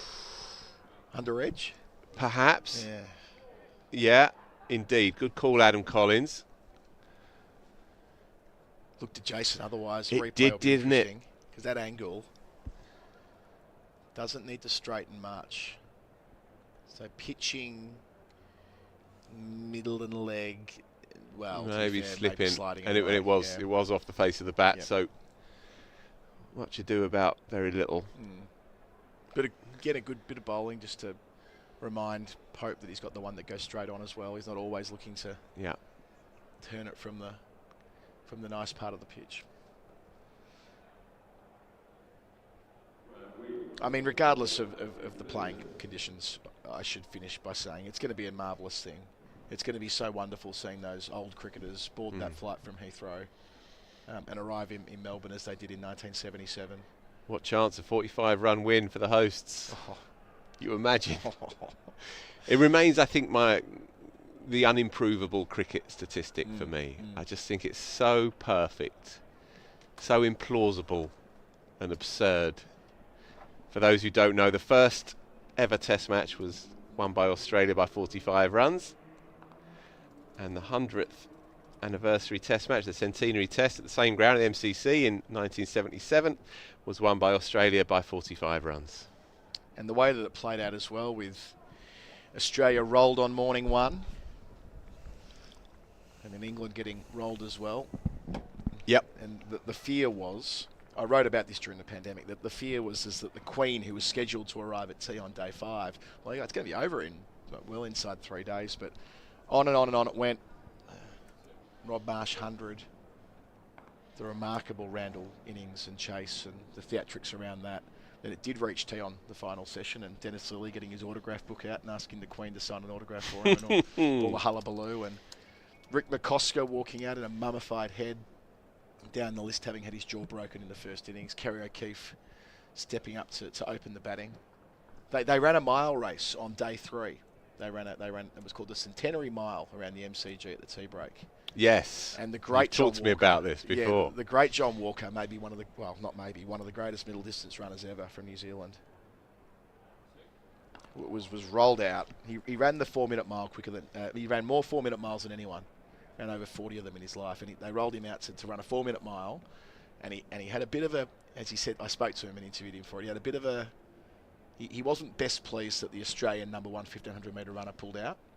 So he kind of cracked it a bit and sat at the back of the pack until 300 metres to go, then lapped them all, overtook them all in the last 300 metres. And a young Jim Maxwell remembers watching the race as he didn't quite break the 4 minutes. But yeah, the 4 fours for David Hooks on test debut. Sorry, my apologies. 5 fours consecutively off Tony Greig on test debut. That was my dad's first ever day of test cricket. Really? Going to the test match. With his sponsorless bat covered in tape. Yeah. And then and he came from nowhere, didn't he, David? Yeah. Came from nowhere. He made 700s in 8 innings or something mad like that. Yeah. Samo? 6 and 7. 6 and 7. Yeah. And the previous year he was over here. The previous summer in '75 he was over here proing for Dulwich. Is that right? And he hit 6 sixes in and over all onto the train tracks. Really? Yeah. So that's your plan for the year. Again, Dom Sibley. If his first innings was obdurate, his second innings has been expansive. Glorious, really. Just leans on it. What a high quality shot. I know that's his spot, middle and leg, and he puts those balls away, short boundary and so on, but and watch it back here, in complete control of where the cricket ball is going. Yeah, it's all about balance. He stays upright. If you look where the head is when he makes connection. And then the inevitable one pushed outside the eye line, and he has the self-composure just to let it amble on past. So 17 still to go in the day. 25 overs into this innings, and Surrey are, well, at the moment cruising really. 103 for 1. These two are building a very tidy partnership here after the earlyish loss of Rory Burns. He looked a bit cranky with the decision. Fell on 56 for 24 LBW. Looked perhaps a bit high, but I haven't seen the replay. I just saw that on live.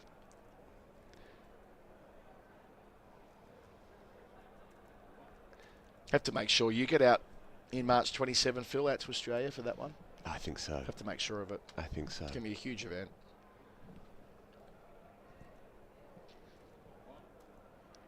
Ooh. Feels close here, doesn't he, Dawson? Like, if anyone's going to break this last session open, I think for Hampshire, it's going to be him. Yeah, that's what I said at the top, really, that I think Hampshire's chances slimming with every over as they are. They rest with him. They can rotate the seamers and see where they get to, but I think Dawson tomorrow morning is the key man, really. The challenge that Hampshire have is to build on what he produces here. He is, as we say, as near to unhittable as they come. But there's not much pressure coming from the other end, really, at the moment. Lack of intensity. I think they'll be so frustrated, really, when you think where they were coming in here this morning, and then also after an hour, just one down for 80 odd. To be staring down a deficit of 138. Very frustrating, because it does feel as if history is repeating itself. And you made a good point, Adam, earlier that Surrey did this to Hants on day 1 last year. Well, they've simply done it to them on day 2 this time round. They've now batted 3 times and failed to register a 50 from any of their players. Yeah, they haven't seized the moment. You know, they did win 2 hours today, right? They won hours 1 and 3. The problem was they didn't win them emphatically. And when Surrey won hours 2 and 4, they trounced them. The collapse of 5 for 34, I think it was, and then opening up the lower order. There he is again, Dom Sibley. Rock solid Brilliant stuff by him. 145 not out he is now across the game. Surrey 104 for 1, doing it well. Daniel Norcross to take us through to the final 8, and then I'll be back for the denouement. Catch you, Phil. One more thing on centenaries and test matches and all the rest of it. Another quirky one is that, so there was the centenary test and the first test were both resolved by 45 runs. Oh, yeah. The 100th test match, Australia won by 49 runs, Ooh, 4 away, ooh. which would have been, that was in Sydney, the 100th test, and that would have been too sweet. It would have been too good. It would have been too, even for... Yeah, we wouldn't have liked it at that point. Sort of ruined the whole point. Yeah. Right. Right. 16 overs left in the day. Indeed. And from somewhere, Hampshire are going to try and get themselves, I hardly believe I'm saying this, back into the game. What does success look like for Hampshire, Daniel, if we're an hour on from where we are right now, realistically? Well, I think it's got to be at least 2 wickets. At least 2, doesn't it? Yeah, possibly 3. Accepting that Surrey will add, 40-odd runs from here, yeah, which will mean their lead will be, up at 180-odd, thereabouts. If Surrey are effectively 180 for 1 or 180 for 2, you kind of know what could happen tomorrow. You do. I mean, there are no, I wouldn't say gremlins in the pitch. In this third innings, it's played as true as we sort of imagined it was going to play all day, isn't it? Before you came on talking to Phil about Surrey have done today what they often do on day 1 of a match. So that often on day 1 they'll take 10 wickets, Yep. and by the close we're well into it.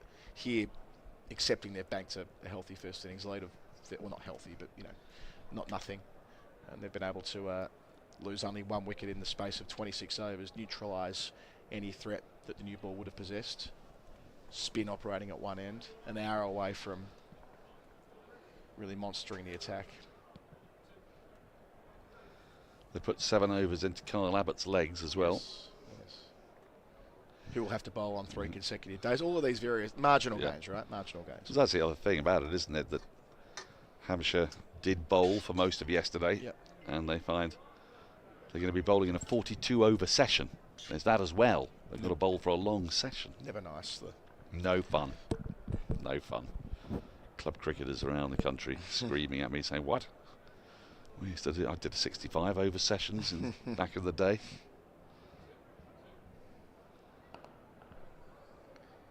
Remember old Ruts keeping us out there for 65 overs. Was that compulsory close at 65? Yes, it was a 100-over game. Yep, First yep. side batting first could bat no more than 65. Did they rock and roll you in the other 35? No, we won. You won? You chased down? Well, they yeah, set you in 65? only set us about 140. Oh, right. The squeeze was on. Yes. Yes, a classic Dobber bowled 33 overs. They're what club teams are built around. They really are. They're worth their weight in gold. Outside well, it's well outside the line. Well outside the line. It's a bit of feature of Pope. We have to look at where Pope stands. When he's really comfortable, he's not actually all the way over to off stump and beyond. So you can see there, he's sort of standing on middle, but then he gets right out to the ball. Now, that appeal had absolutely no merit to it at all. Except insofar as, every now and then, as a fielding side, you need to G up. Full-throated roar here and there.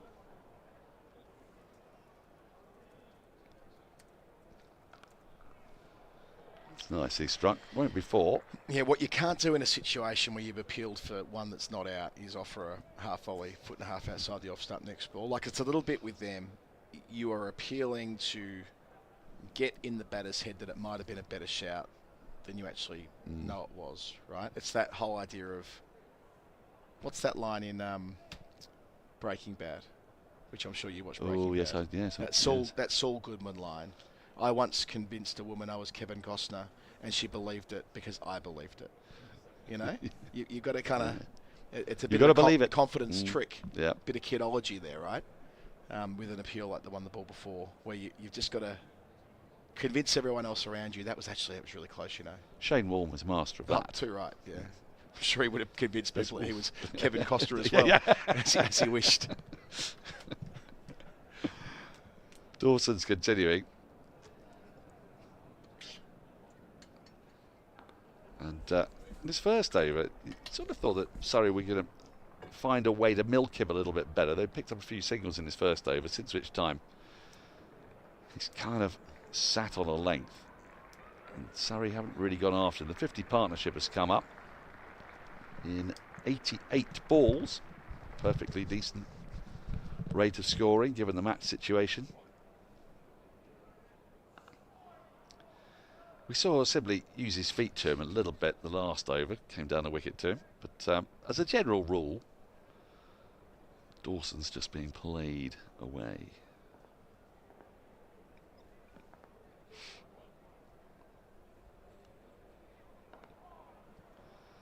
So when's the tercentenary? Is it the 150th? Sesquicentenary. Sesquicentenary. March the 11th is day one of that test match, 27. 27. We've all got to be out there. Well, I'm sure Samo will be out there. Can't afford to. Will they have the sort of the cavalcade of cars with? Yeah. Oh. That photo. There's stories about how they got that photo together. They had to do round after round after round and like piece it all together later. It wasn't like one photo. It was many photos stitched together in front of the pavilion. The one that sits at the Melbourne Cricket Ground now. It'll be. I mean, I'm looking forward to who will be the oldest cricketer there. So Jack Ryder, as I mentioned before. I think. Am I right in saying that Hobbs made the trip, Samo? I feel like he did as a very old man. I think a very old Jack Hobbs made the trip. No, he'd have been very old man. He'd have been dead by in 1977. Yeah. Finished his professional playing career in 1930. 47 years on from that. Feel like a very late 80s Hobbs. I thought he died in the 60s, didn't he? Oh, He died in the 60s. okay. Yeah. Well, there's someone of his vintage anyway, like someone who was like, in their Andrew Sandham might have. Let's have a look. Because Andrew Sandham, I don't remember him being here, I'm pretty sure. Sandham could have been there. Yeah, Hobbs died in 63, December 21st. Right. End of the over, 106 for 1.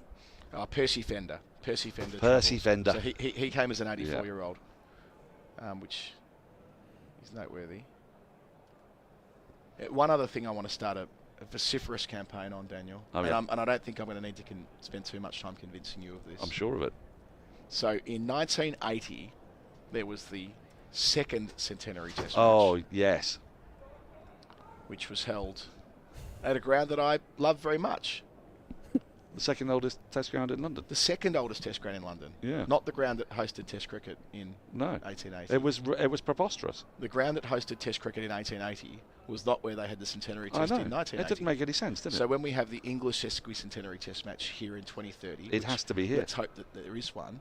Let's hope that the powers that be at the ECB are listening to this right now. Let's get the campaign up and running. You better... Richard Gould, yeah, Chief Executive of the ECB, used to be of this parish. He shouldn't take much convincing. I doubt it. Nor should the chairman of the ECB. No. Who also happens to be of this parish originally as well. I don't want to leverage too much off the Surrey thing, but Well, we might need to get on with that though, because you never know how long people want to stay in post the ECB. I'm not suggesting for 1 minute that there's any rumours that they're not going to be around, but it's not the sort of thing. It's not like a lifetime sinecure, is it? No. Well, it's 5 years from now, 5 summers from now. Samo's got a thought on this. Well, not specifically on that, but there's a few other centenaries coming up quite soon as well in terms of test match. Rivalries. England, West Indies? West Indies, 28. 28. India, England, India's 32. Yeah. And New Zealand's first test against England, 29-30. So I don't know whether there'll be games for those. Did you see the... Good call. And if not, why not? Did you see the news report this week that they're dispensing, I don't know whether this is confirmed or not, but there was a report out of India. They're dispensing, and Sunil Gavaskar got very stuck in, as he does. The Patowdy Trophy is no longer. I saw that. The trophy played off between England and India in Test cricket. Oh, really? That it's being retired. Well, trophies have been retired. But the Wisden Trophy was retired in favour of the Botham Riches. But I mean, why? But why? Yeah. For what reason? There must be a commercial reason, right? It'll be two people whose names. It'll be the Sachin Trophy or some such. It'll be who's the England equivalent? The Tendulkar. It'll be something as cynical as that. You can be certain of it. Yes. Yes. England player irrelevant. Tendulkar. Tendulkar, yeah. You Doesn't know. really matter who the England player is when decisions are made. No. But I read that during the week, and I share Sunil Gavaskar because there's obviously generations. Was he unhappy? Yeah, he was quite unhappy. Oh, good. He gets quite unhappy, Sonny. Oh, well, he's an opinionated man. No, with quite. good reason. But on this occasion, I fell into line with what he was saying. Like, what is when you consider the contribution, the Nawab Patodi who played for both nations. Well, exactly. So that was why it's appropriate for a start. And also the second generation as well with Tiger Patodi. Single to finish the over. 108 for 1. Game's semi-meandering at this point, which is why we're meandering. Right. There are 13 overs remaining in the day. I think you and I have said to each other over the years, if you can't meander and talk about whatever when If you can't talk about the Nawab Patodi late on the second day for the side batting with a lead of 142 and 9 wickets in hand and all the major action you suspect may happen tomorrow, then when can you? When can you? There is a match summary for you. Sorry, 253 all out yesterday. Dominic Sibley still to be dismissed of this match. Yet to leave the field. Yet to leave the field, indeed. Can we dare to dream that he will be on the field for the whole match? Might he? Well, we can dream. We must dream. Can we ask how often that has happened in first-class history? We've got the kind of guy with us who would know the answer to that. A batter who has gone through both batting in the first and the third innings. It would only work this way. You would need to bat in the first innings and the third innings the whole way through, and then you would need to obviously be part of a team that's fielded in the second and the fourth innings. And let's set some caveats here. It can't be like a rained-out game that they've played a couple of overs in. There must have been, let's say... 4 innings. They've got to be 4. 4 innings, but let's say there must be completed innings with either, 10 wickets taken, or, find ways that make it real. Yes, I mean, the slight problem with that is that I can already see they could bat... Because they could be on the field of play throughout the first innings fielding, then bat as the side scores 580 for 2 even. Yeah. And then go out and field and win by an innings. Okay, yeah, kind of what I mean by we need some guide rails around this so we don't get a dodgy stat. You need to have batted first and lost all 10 wickets, so you need to have carried your bat. Let's lay that as a marker to begin with. Well, you've got one, because at least, because you told me of the man who was undefeated in both innings. Well, Cecil Wood was the first one to do it. He was the guy who... Oh, no, this could be tight. Well, the dive has saved Dominic Sibley, and it has saved Adam Collins from the cruelest of commentators' curses. Hasn't it just? Now, I think he's a bit sore here from the dive. It was a very, very tight run, but has he landed a little bit awkwardly? He's called for the physio, or he's called for somebody. It could be running repairs to the pads. Let's wait and see here. That dive, pretty textbook. He's got the bat flat out in front of him.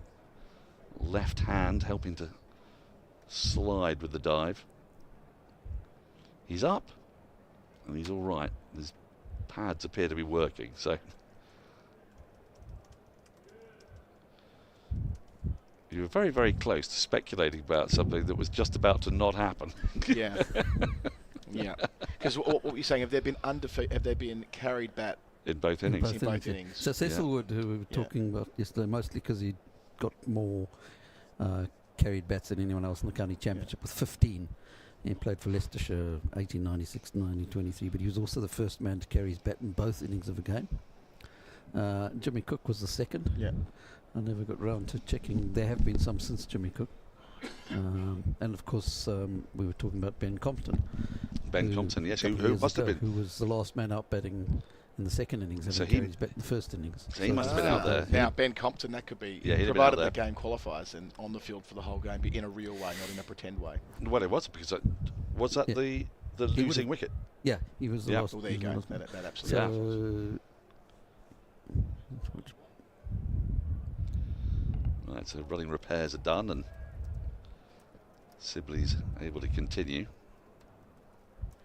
Yes, that's quite a quirky way of doing it, is to be out there and undefeated for the whole match until the very last moment, and then he was given out LBW, in my view, sawn off. Are you able to get that wicket up for us with your fancy gizmos? So you've showed me various. On live NV player, it probably is there. I'll have a look. Oh, have a look. Yeah. So I was enraged, Colo. I was enraged by it. Of course. You know how we get about these things. Of course. A man carrying his bat in both innings.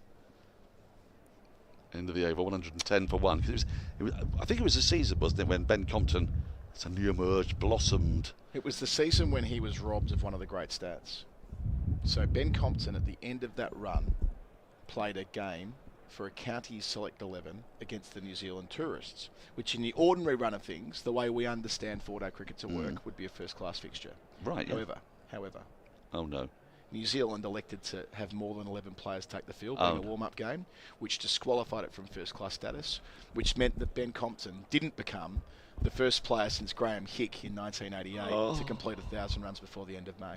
For shame. Well, you see, this is the thing about Kiwis, isn't it? They're renowned for their poor sportsmanship.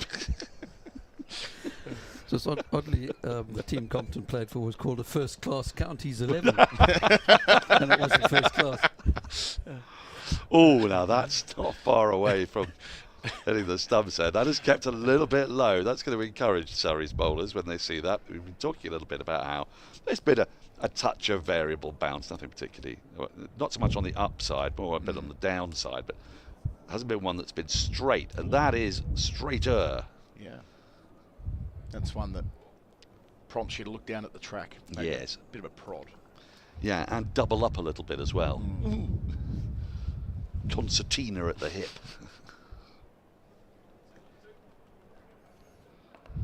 Better. I want Samo to dig out this wicket because I want your honest judgment. Yeah. Because you may not have seen it. I was watching it live. I've become so useless in my old age that if the cricket is on somewhere, I'm watching it. You know? And I got totally into this narrative. A little bit like we had. Was it only last year? Lewis Kimber. Oh, Lewis Kimber. When he was. What a day that was. He was having his Allotson moment. Allotson moment. That'll require some explaining, Daniel. So, yeah. Sibley now moves to within just 2 of another half century in this match. Yes, we're referring to Ted Allotson, who was responsible for an extraordinary 10th wicket partnership that has been mentioned before in 1911. Notts playing Sussex at Hove. Allotson came out to bat at number 9. 185 for 7. The first innings deficit of 176, so only 9 runs ahead. 8th and 9th fell fairly soon after, leaving Nottinghamshire 260 for 9. Still a paltry lead. Went to lunch with Allotson on 47 not out. And then after lunch, he scored 142 runs in 40 minutes. Yes, you heard that right. Good over rate. 142 out of 152 added for the 10th wicket. Quite extraordinary. Hit 34 at a single over, which did include 2 no balls. And it was a new world record that lasted until Gary Sobers hit those 6 sixes in 1968. Is this it? Just faced 51 balls with those 142 runs. 51 One of the greatest balls. match-saving innings of all time. Anyway, here's Trudy's miraculous, right? Here's your LBW of Compton. Okay, poor old Ben Compton. Oops. I've got you. Oh. No way. That's hit way outside the line, isn't it? I've just showed Colo the wicket. And so that denied him carrying his bat a second time? Yeah. I felt like petitioning then. I was going to march on wherever the umpires hang out. End of the over. I'm going to march out the commentary box and march to the Vauxhall tube stop, and you're going to have Yas Rana with you for the remainder of play. Cannot wait to find out where things are positioned when stumps are called. Before you go, go on. What have you got lined up for? Because you're family list for tonight. I am. So what are you going to be watching on Cinema Colo? Oh gosh, haven't even considered it yet. Have you not? Might practice a few of my choir songs. Get away with that when the family aren't there. You might want to try 0 Day. It's utterly Zero ridiculous Day. on Netflix with Robert De Niro. 0 Day. What's the conceit? Well, He's day 0. an ex-president And you like apocalypse? I do. I like stuff goes wrong. It's not quite apocalypse, but Okay. it's a massive cyber attack. Okay. So kind of quasi end of world genre, which is my favourite. Quasi, yeah. Taken on notice. Thanks, Norky. Yeah, you're welcome. Right, 11 overs remain in the day. End of world is so realistic. Lead 1-4-6. We set Hampshire a target 5 overs ago, getting Surrey at least 3, probably 4 down to feel like they're right back in it. At the moment, Surrey are just happy to potter along. They're going along comfortably over 3 and over. If they continue this kind of a rate, another, say 34 runs would take the lead to 180. And then, well, it would make tomorrow a set-up kind of day. Yas Rana has come to join us to take Hello, us through to the close. I think we might look back at that new ball period from Hampshire as being a maybe not decisive period in the game, but a brief period where a game that was in the balance turned into one where Surrey are firmly ahead. That partnership between Burns and Sibley, 56 in 12 and a half overs. Now I'm going to get us to zoom out and have a look at the field shortly after this ball. Sonny Baker back in the attack. Now, they tried this a little bit yesterday, Hampshire, and as you can see from that wonderful aerial shot, we've got a forward short leg, a leg slip, man just in front of square at square leg. This is a short ball ploy, but without man out deep. There is, however, a deep third and a deep cover. It's a great big gap on the offside to the short boundary, which is to your right as you're looking at the screen there, and then this hodgepodge of fielders on the leg side with that deep short leg in.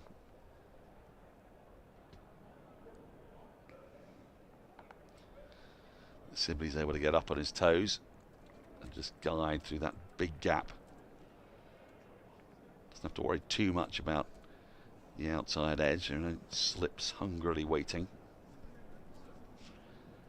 Sibley's really changed the way he's approached his innings since that wicket of Burns. He was scoring very freely early on, but since Ollie Pope came to the crease, Pope has dominated the run scoring. This partnership now worth 57. Pope scored 40 of them. Yeah, so you're sort of able to do that though, aren't you, in this Surrey lineup? Because if you think about the way they line up, you've got Pope, Smith and Lawrence, who when they're at the wicket are likely to be the more dominant partners.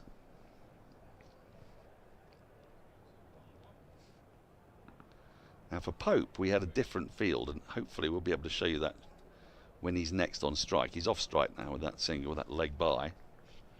But whereas for Sibley, they're not anticipating him taking on the pull or the hook, so although they have left a long leg down there. But for Pope, the closer infield on the leg side was sent back, anticipating that Pope would go after it. Of course he did, famously at Lord's against Australia in 2023, just after Nathan Lyon hobbled off.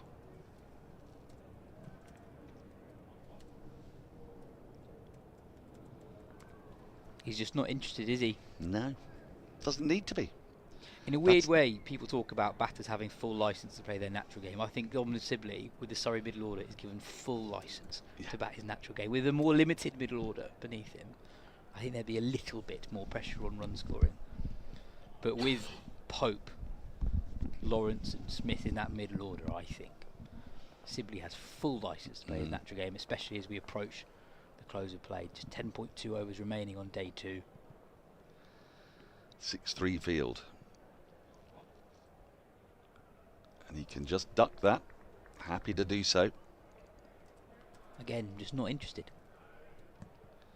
I think maybe his eyes might light up if Baker gets his line slightly wrong, if he goes a little gives bit him outside the off stump. Yeah, a bit of width, but I think actually what Baker's doing at the moment, he's getting his line right if he wants Sibley to try to tempt Sibley to at least play a pull shot over that vacant deep square leg region. Yes, there's a lot of space beyond square leg. There's only one fielder out on the boundary on the leg side down at long leg. And it just shows us how to leave that a second time. somewhat coquettishly. End of the over, 114 for 1. Sometimes when a batter is facing a bowler who's clearly just digging it in, you can tell they're not sure what to do. They're tempted to play the pull shot, and at the last minute they get out the way. Whereas with Dom Sibley, he's not at all thinking about taking the hook shot on at the moment, which must actually be quite demoralising for the bowler, because it takes a lot of effort to bowl at 87 miles per hour. Well, you've got to wang it in. Exactly. Yeah. Although I had a curious conversation with Wazzy Macram once about this, and he claimed that it took more out of him, because it was a less natural length for him to bowl full than to bowl short. That actually, all those Yorkers we can think of with him, and the in swing and in duckers, said that those are my effort balls. And actually, banging it in shorter was all right for me.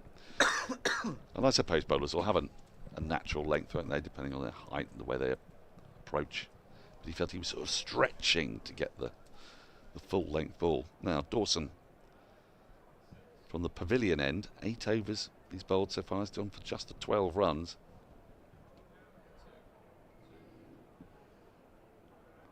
We're not seeing much in the way of turn for him though yet. Not seeing much of that. He's been very difficult to get away, and one shot that I'm slightly surprised we've not seen in either innings against Dawson is the reverse sweep. Yes, that's a very good point.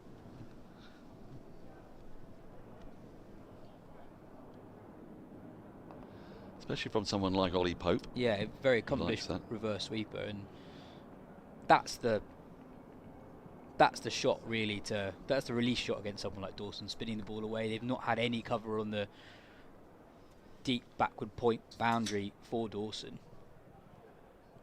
But at the moment, I think because they're scoring freely at the other end, it's similar to what we were talking about earlier on with Abbott bowling very well, but not quite being backed up.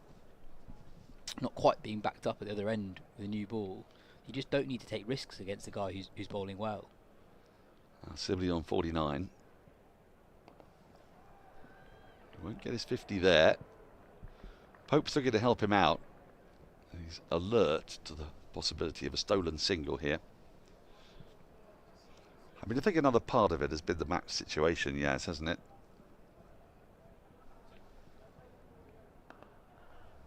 There it is, there's a single that brings up Pope's 50. He got 100 not out in the first innings, 50 in the second of 90 balls. Going along at a perfectly reasonable rate. And he's been part of what has been a very, very good day for Surrey today, when Hampshire resumed on 55 for 1. They would have had hopes of still being batting today. Third time in a row he's got to 50. Shaw picks out the fielder, Pope. Obviously with the 66 in the second innings of the first game, and also the fourth time in 5 innings in County Championship cricket that he's got to 50, because he got 125 in the last innings of the last season. Nice. Nice.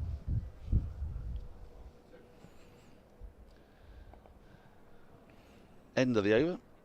Again, just a couple of runs from it. 116 for 1. 9 overs remain in the day with a lead. 150 now.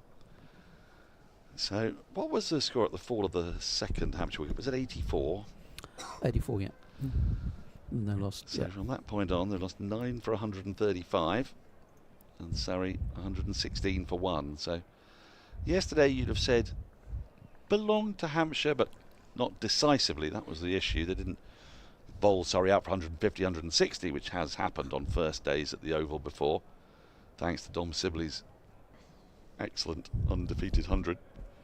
And then today, the bowlers have backed him up, but there's still work to do. There's still another 35 minutes to negotiate.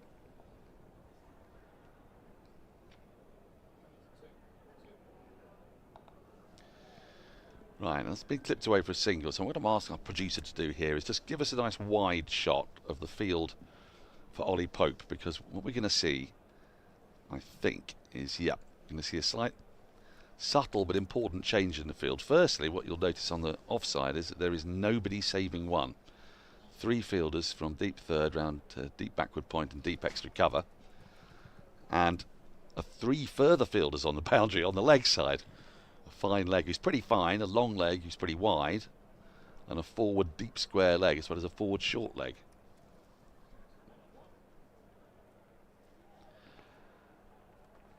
So obviously they think that Pope will go after it, so they've got a bit more protection there. But Sonny Baker's got to get his line right, otherwise there's just the easiest of singles into the offside. There is literally nobody saving one on the offside, which is slightly peculiar. Now the deep square leg has been asked to come in, but has now come in sort of 2/3 of the way. He's in about 25-30 yards from the very long boundary.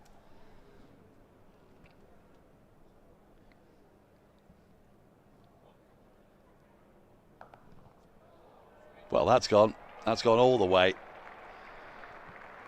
Just lifting it up and over, deep backward point. It isn't too far out there. There is a fielder waiting for any miss hit, but Pope's got that right out of the middle. Well, you called it a couple of balls ago that Baker's got to get his line right with this line of attack, and he offers a bit of width, and Pope's offside from this end is the much shorter hit. So Pope doesn't even need to middle it really with Baker's pace, and that one comfortably goes over the man at short third, and Pope is now just 3 runs away from his half century.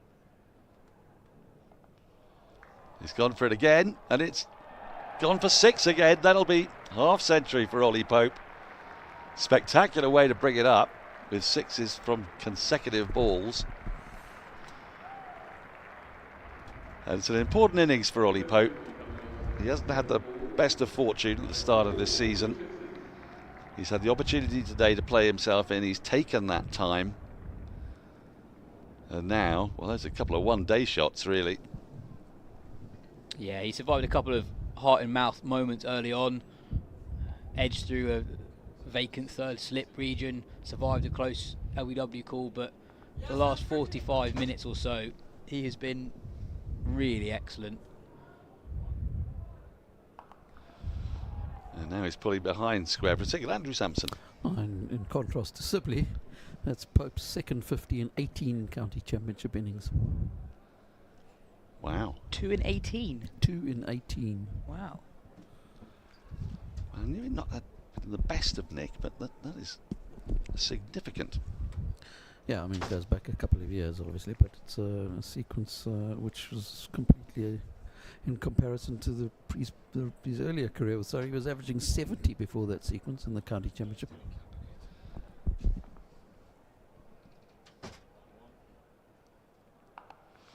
And there's that big gap for Dominic Sibley to get an easy single to keep strike. He moves to 52. Ollie Pope's gone past him, though, on 54. Surrey 131 for 1. 8 overs left. A lead of 165 to take you through to the close of the second day's play. It's going to be Phil Walker. Yeah, 15 runs off that Sonny Baker over. You can see what they're trying to do. Hampshire haven't really created a wicket-taking opportunity for a while. They're going all in on that short ball ploy with Sonny Baker, but at the same time they have just given Surrey 15 runs, 15 precious runs given the size of their lead at the moment, now worth 165. As Dan was saying a couple of overs ago, this day started with the fixture in the balance, but now as we approach the close, Surrey firmly ahead. Lead by 165 with 9 second innings wickets in hand. Dawson to continue. And Dom Sibley to continue too. 153 not out now across this game. It's been a clinical and you feel probably definitive partnership this. Yeah, 76 and counting.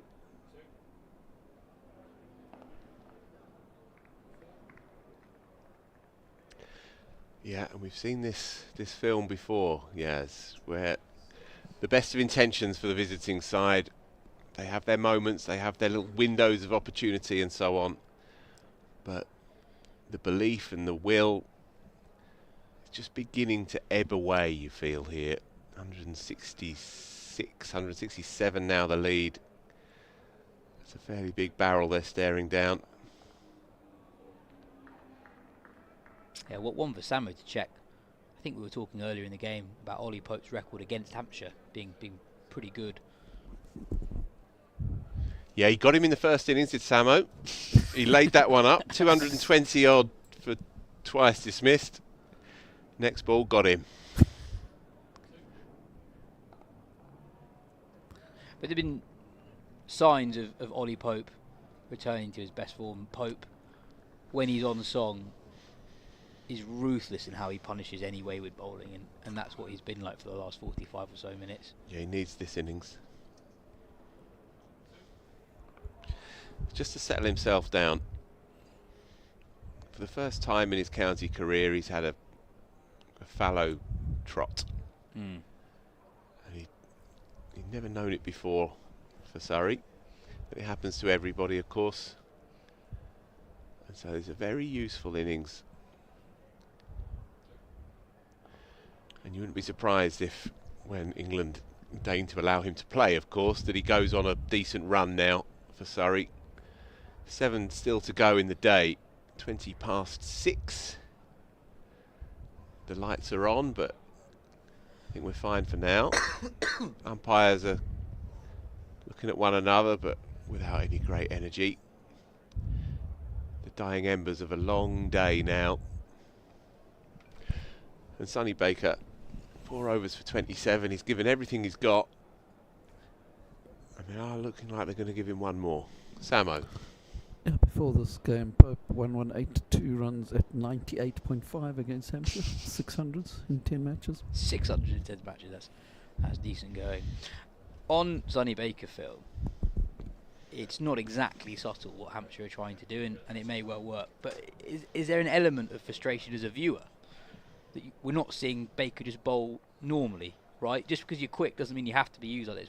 Why don't you just target the top of off stump, have a couple of slips in, as you would for a bowler who bowls 7 miles per hour slower? Didn't have a problem with it in the first innings, timing-wise, because he had been given a fair run at it in the morning session and gone well in conventional fashion.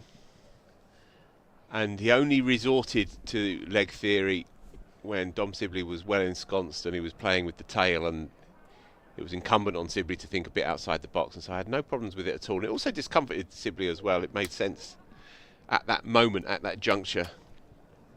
They wouldn't have wanted 35 overs in to be resorting to this plan, I don't think.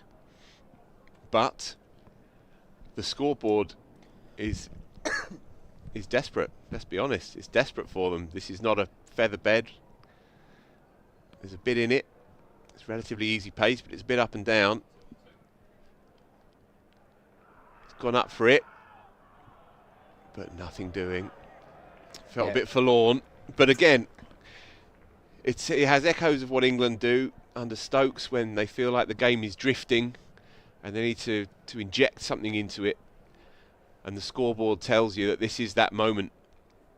In some respects, they have to be prepared to give up 20 or 30 flashed quick runs, as you saw back-to-back sixes in the previous over from this policy, but they have to be prepared to give that up in order to try and winkle a couple of wickets out. You know, this is not the end of day 3. This is just coming up to halfway through the game.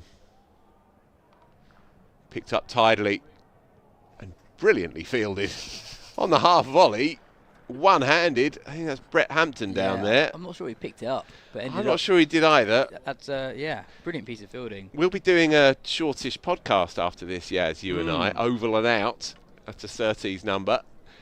That's my moment of the day. That's an outrageous piece of fielding.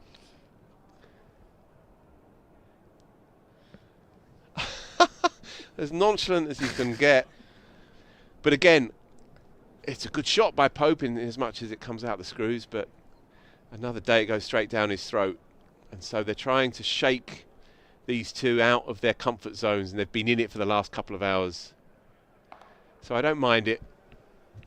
Desperate moves for desperate times, really. Yeah, I guess there are two ways you can look at it. I would argue that they don't really have the luxury of having 30 runs to play with here, and Surrey are now so far ahead in the game that I just don't think you can risk giving away 20-30 runs so quickly. I mean, it's the exact opposite of what Surrey tried to do earlier today, where they just completely dried things up. And Hampshire, even though Surrey weren't creating chances, but Hampshire weren't going anywhere. But in the last 2 overs, they've had 3 airborne chances that have gone almost to hand in the last 12 deliveries from Sonny Baker due to this policy. Now, admittedly, they've given up 13 runs, and 2 of them have gone over the ropes. But the second one in particular that brought up Pope's 50, that was very touch and go. Now, I think considering the game situation, sitting in, playing slow heartbeat cricket at the moment is not going to get it done. So they have to try and shake it up. And they've created 3 mini chances in 2 overs. Yeah, as Sibley ducks under another one to complete the 36th over. Sorry, 136 for 1. I totally see your point. I suppose I wonder if it could be a little bit more subtle. I wonder if that's something you tried to Pope, but perhaps not to Sibley. Sibley doesn't look like he's even entertaining the idea of playing a pull shot. I know there was one that he flicked off his hip, but that was a ball that just wasn't quite as short as the other ones. Umpires chatting again. Shadows lengthening here under the lights. Yeah, umpire Saggers now having a chat with Hampshire skipper. And off they go. So that almost certainly will be that. Definitely a sense that everyone's just had enough. Shaken hands on it. Sonny Baker's bowling quick. And there's very little to be gained, I think, for both teams to carry on much past 26 minutes past 6. It's been a long and gruelling and bruising day, really, for the visitors. And so, almost certainly that will be that. 136 for 1. Surrey's day emphatically. Absolutely, yeah. The day started properly in the balance. Hampshire resuming on 55 for 1 in response to Surrey's 253, and they had a decent first out. They didn't make significant inroads on that Surrey first innings total, but they didn't lose any wickets either. It was a really smart bit of captaincy, inventive bit of captaincy from Rory Burns that started Surrey's day, really. Dan Lawrence bowling to the left-handed pair of Nick Gubbins and Mark Stoneman brought on, and unusually for an off-spinner to a left-hander, there was no slip, but there was a leg slip, and twice in 2 balls Lawrence created a chance for Ollie Pope at leg slip, and the second one was taken, given out, and from then on Surrey were on a roll. They took the final 9 Hampshire wickets for 135 runs and have responded well in the second inning. Sorry, 136 for 1 at what is likely to be the close. Ollie Pope 56 not out, Dom Sibley 55 not out. In truth, I don't think Hampshire have been quite as good with the ball as they were in the first innings. Abbott's been impressive, Dawson's been tight, but runs have flowed a little bit too easily at the other end. Abbott and Dawson not quite getting the support that they got in the first innings. Bradfield excellent in the first innings, not quite as tight with his lines second time up, and actually I think Surrey deserve a lot of credit for how disciplined they were with the ball in the first innings, in the first session this morning. Even when things were a little bit flat, kept things very tight. Hampshire just 42 runs from the first 29 overs of the day, and so we have it. At the end of day 2, Surrey lead by 170 with 9 second innings wickets in hand. Yep, that is very much that. The old firm of Worrell and Clark, 6 for 91, bowled 17 overs apiece, brilliantly dealt with and handled by Rory Burns, who I thought was exceptional actually as an on-field skipper today. He was inventive and ahead of the game. A lot of the plans that he hatched came off. Yeah, Surrey have set down a marker after a quiet week at Chelmsford last week and an inauspicious first day. They have made a big, loud statement here on day 2 from the Kia Oval. We are off for bad light at 6:30 in the evening. There is 6 overs still scheduled for the day. And of course, we will hang around Yas and I to ensure that if they do come back on, which is a long shot, but you never know, then we will cover those overs for you, of course. But in the meantime, it's good night and goodbye from Yas and I.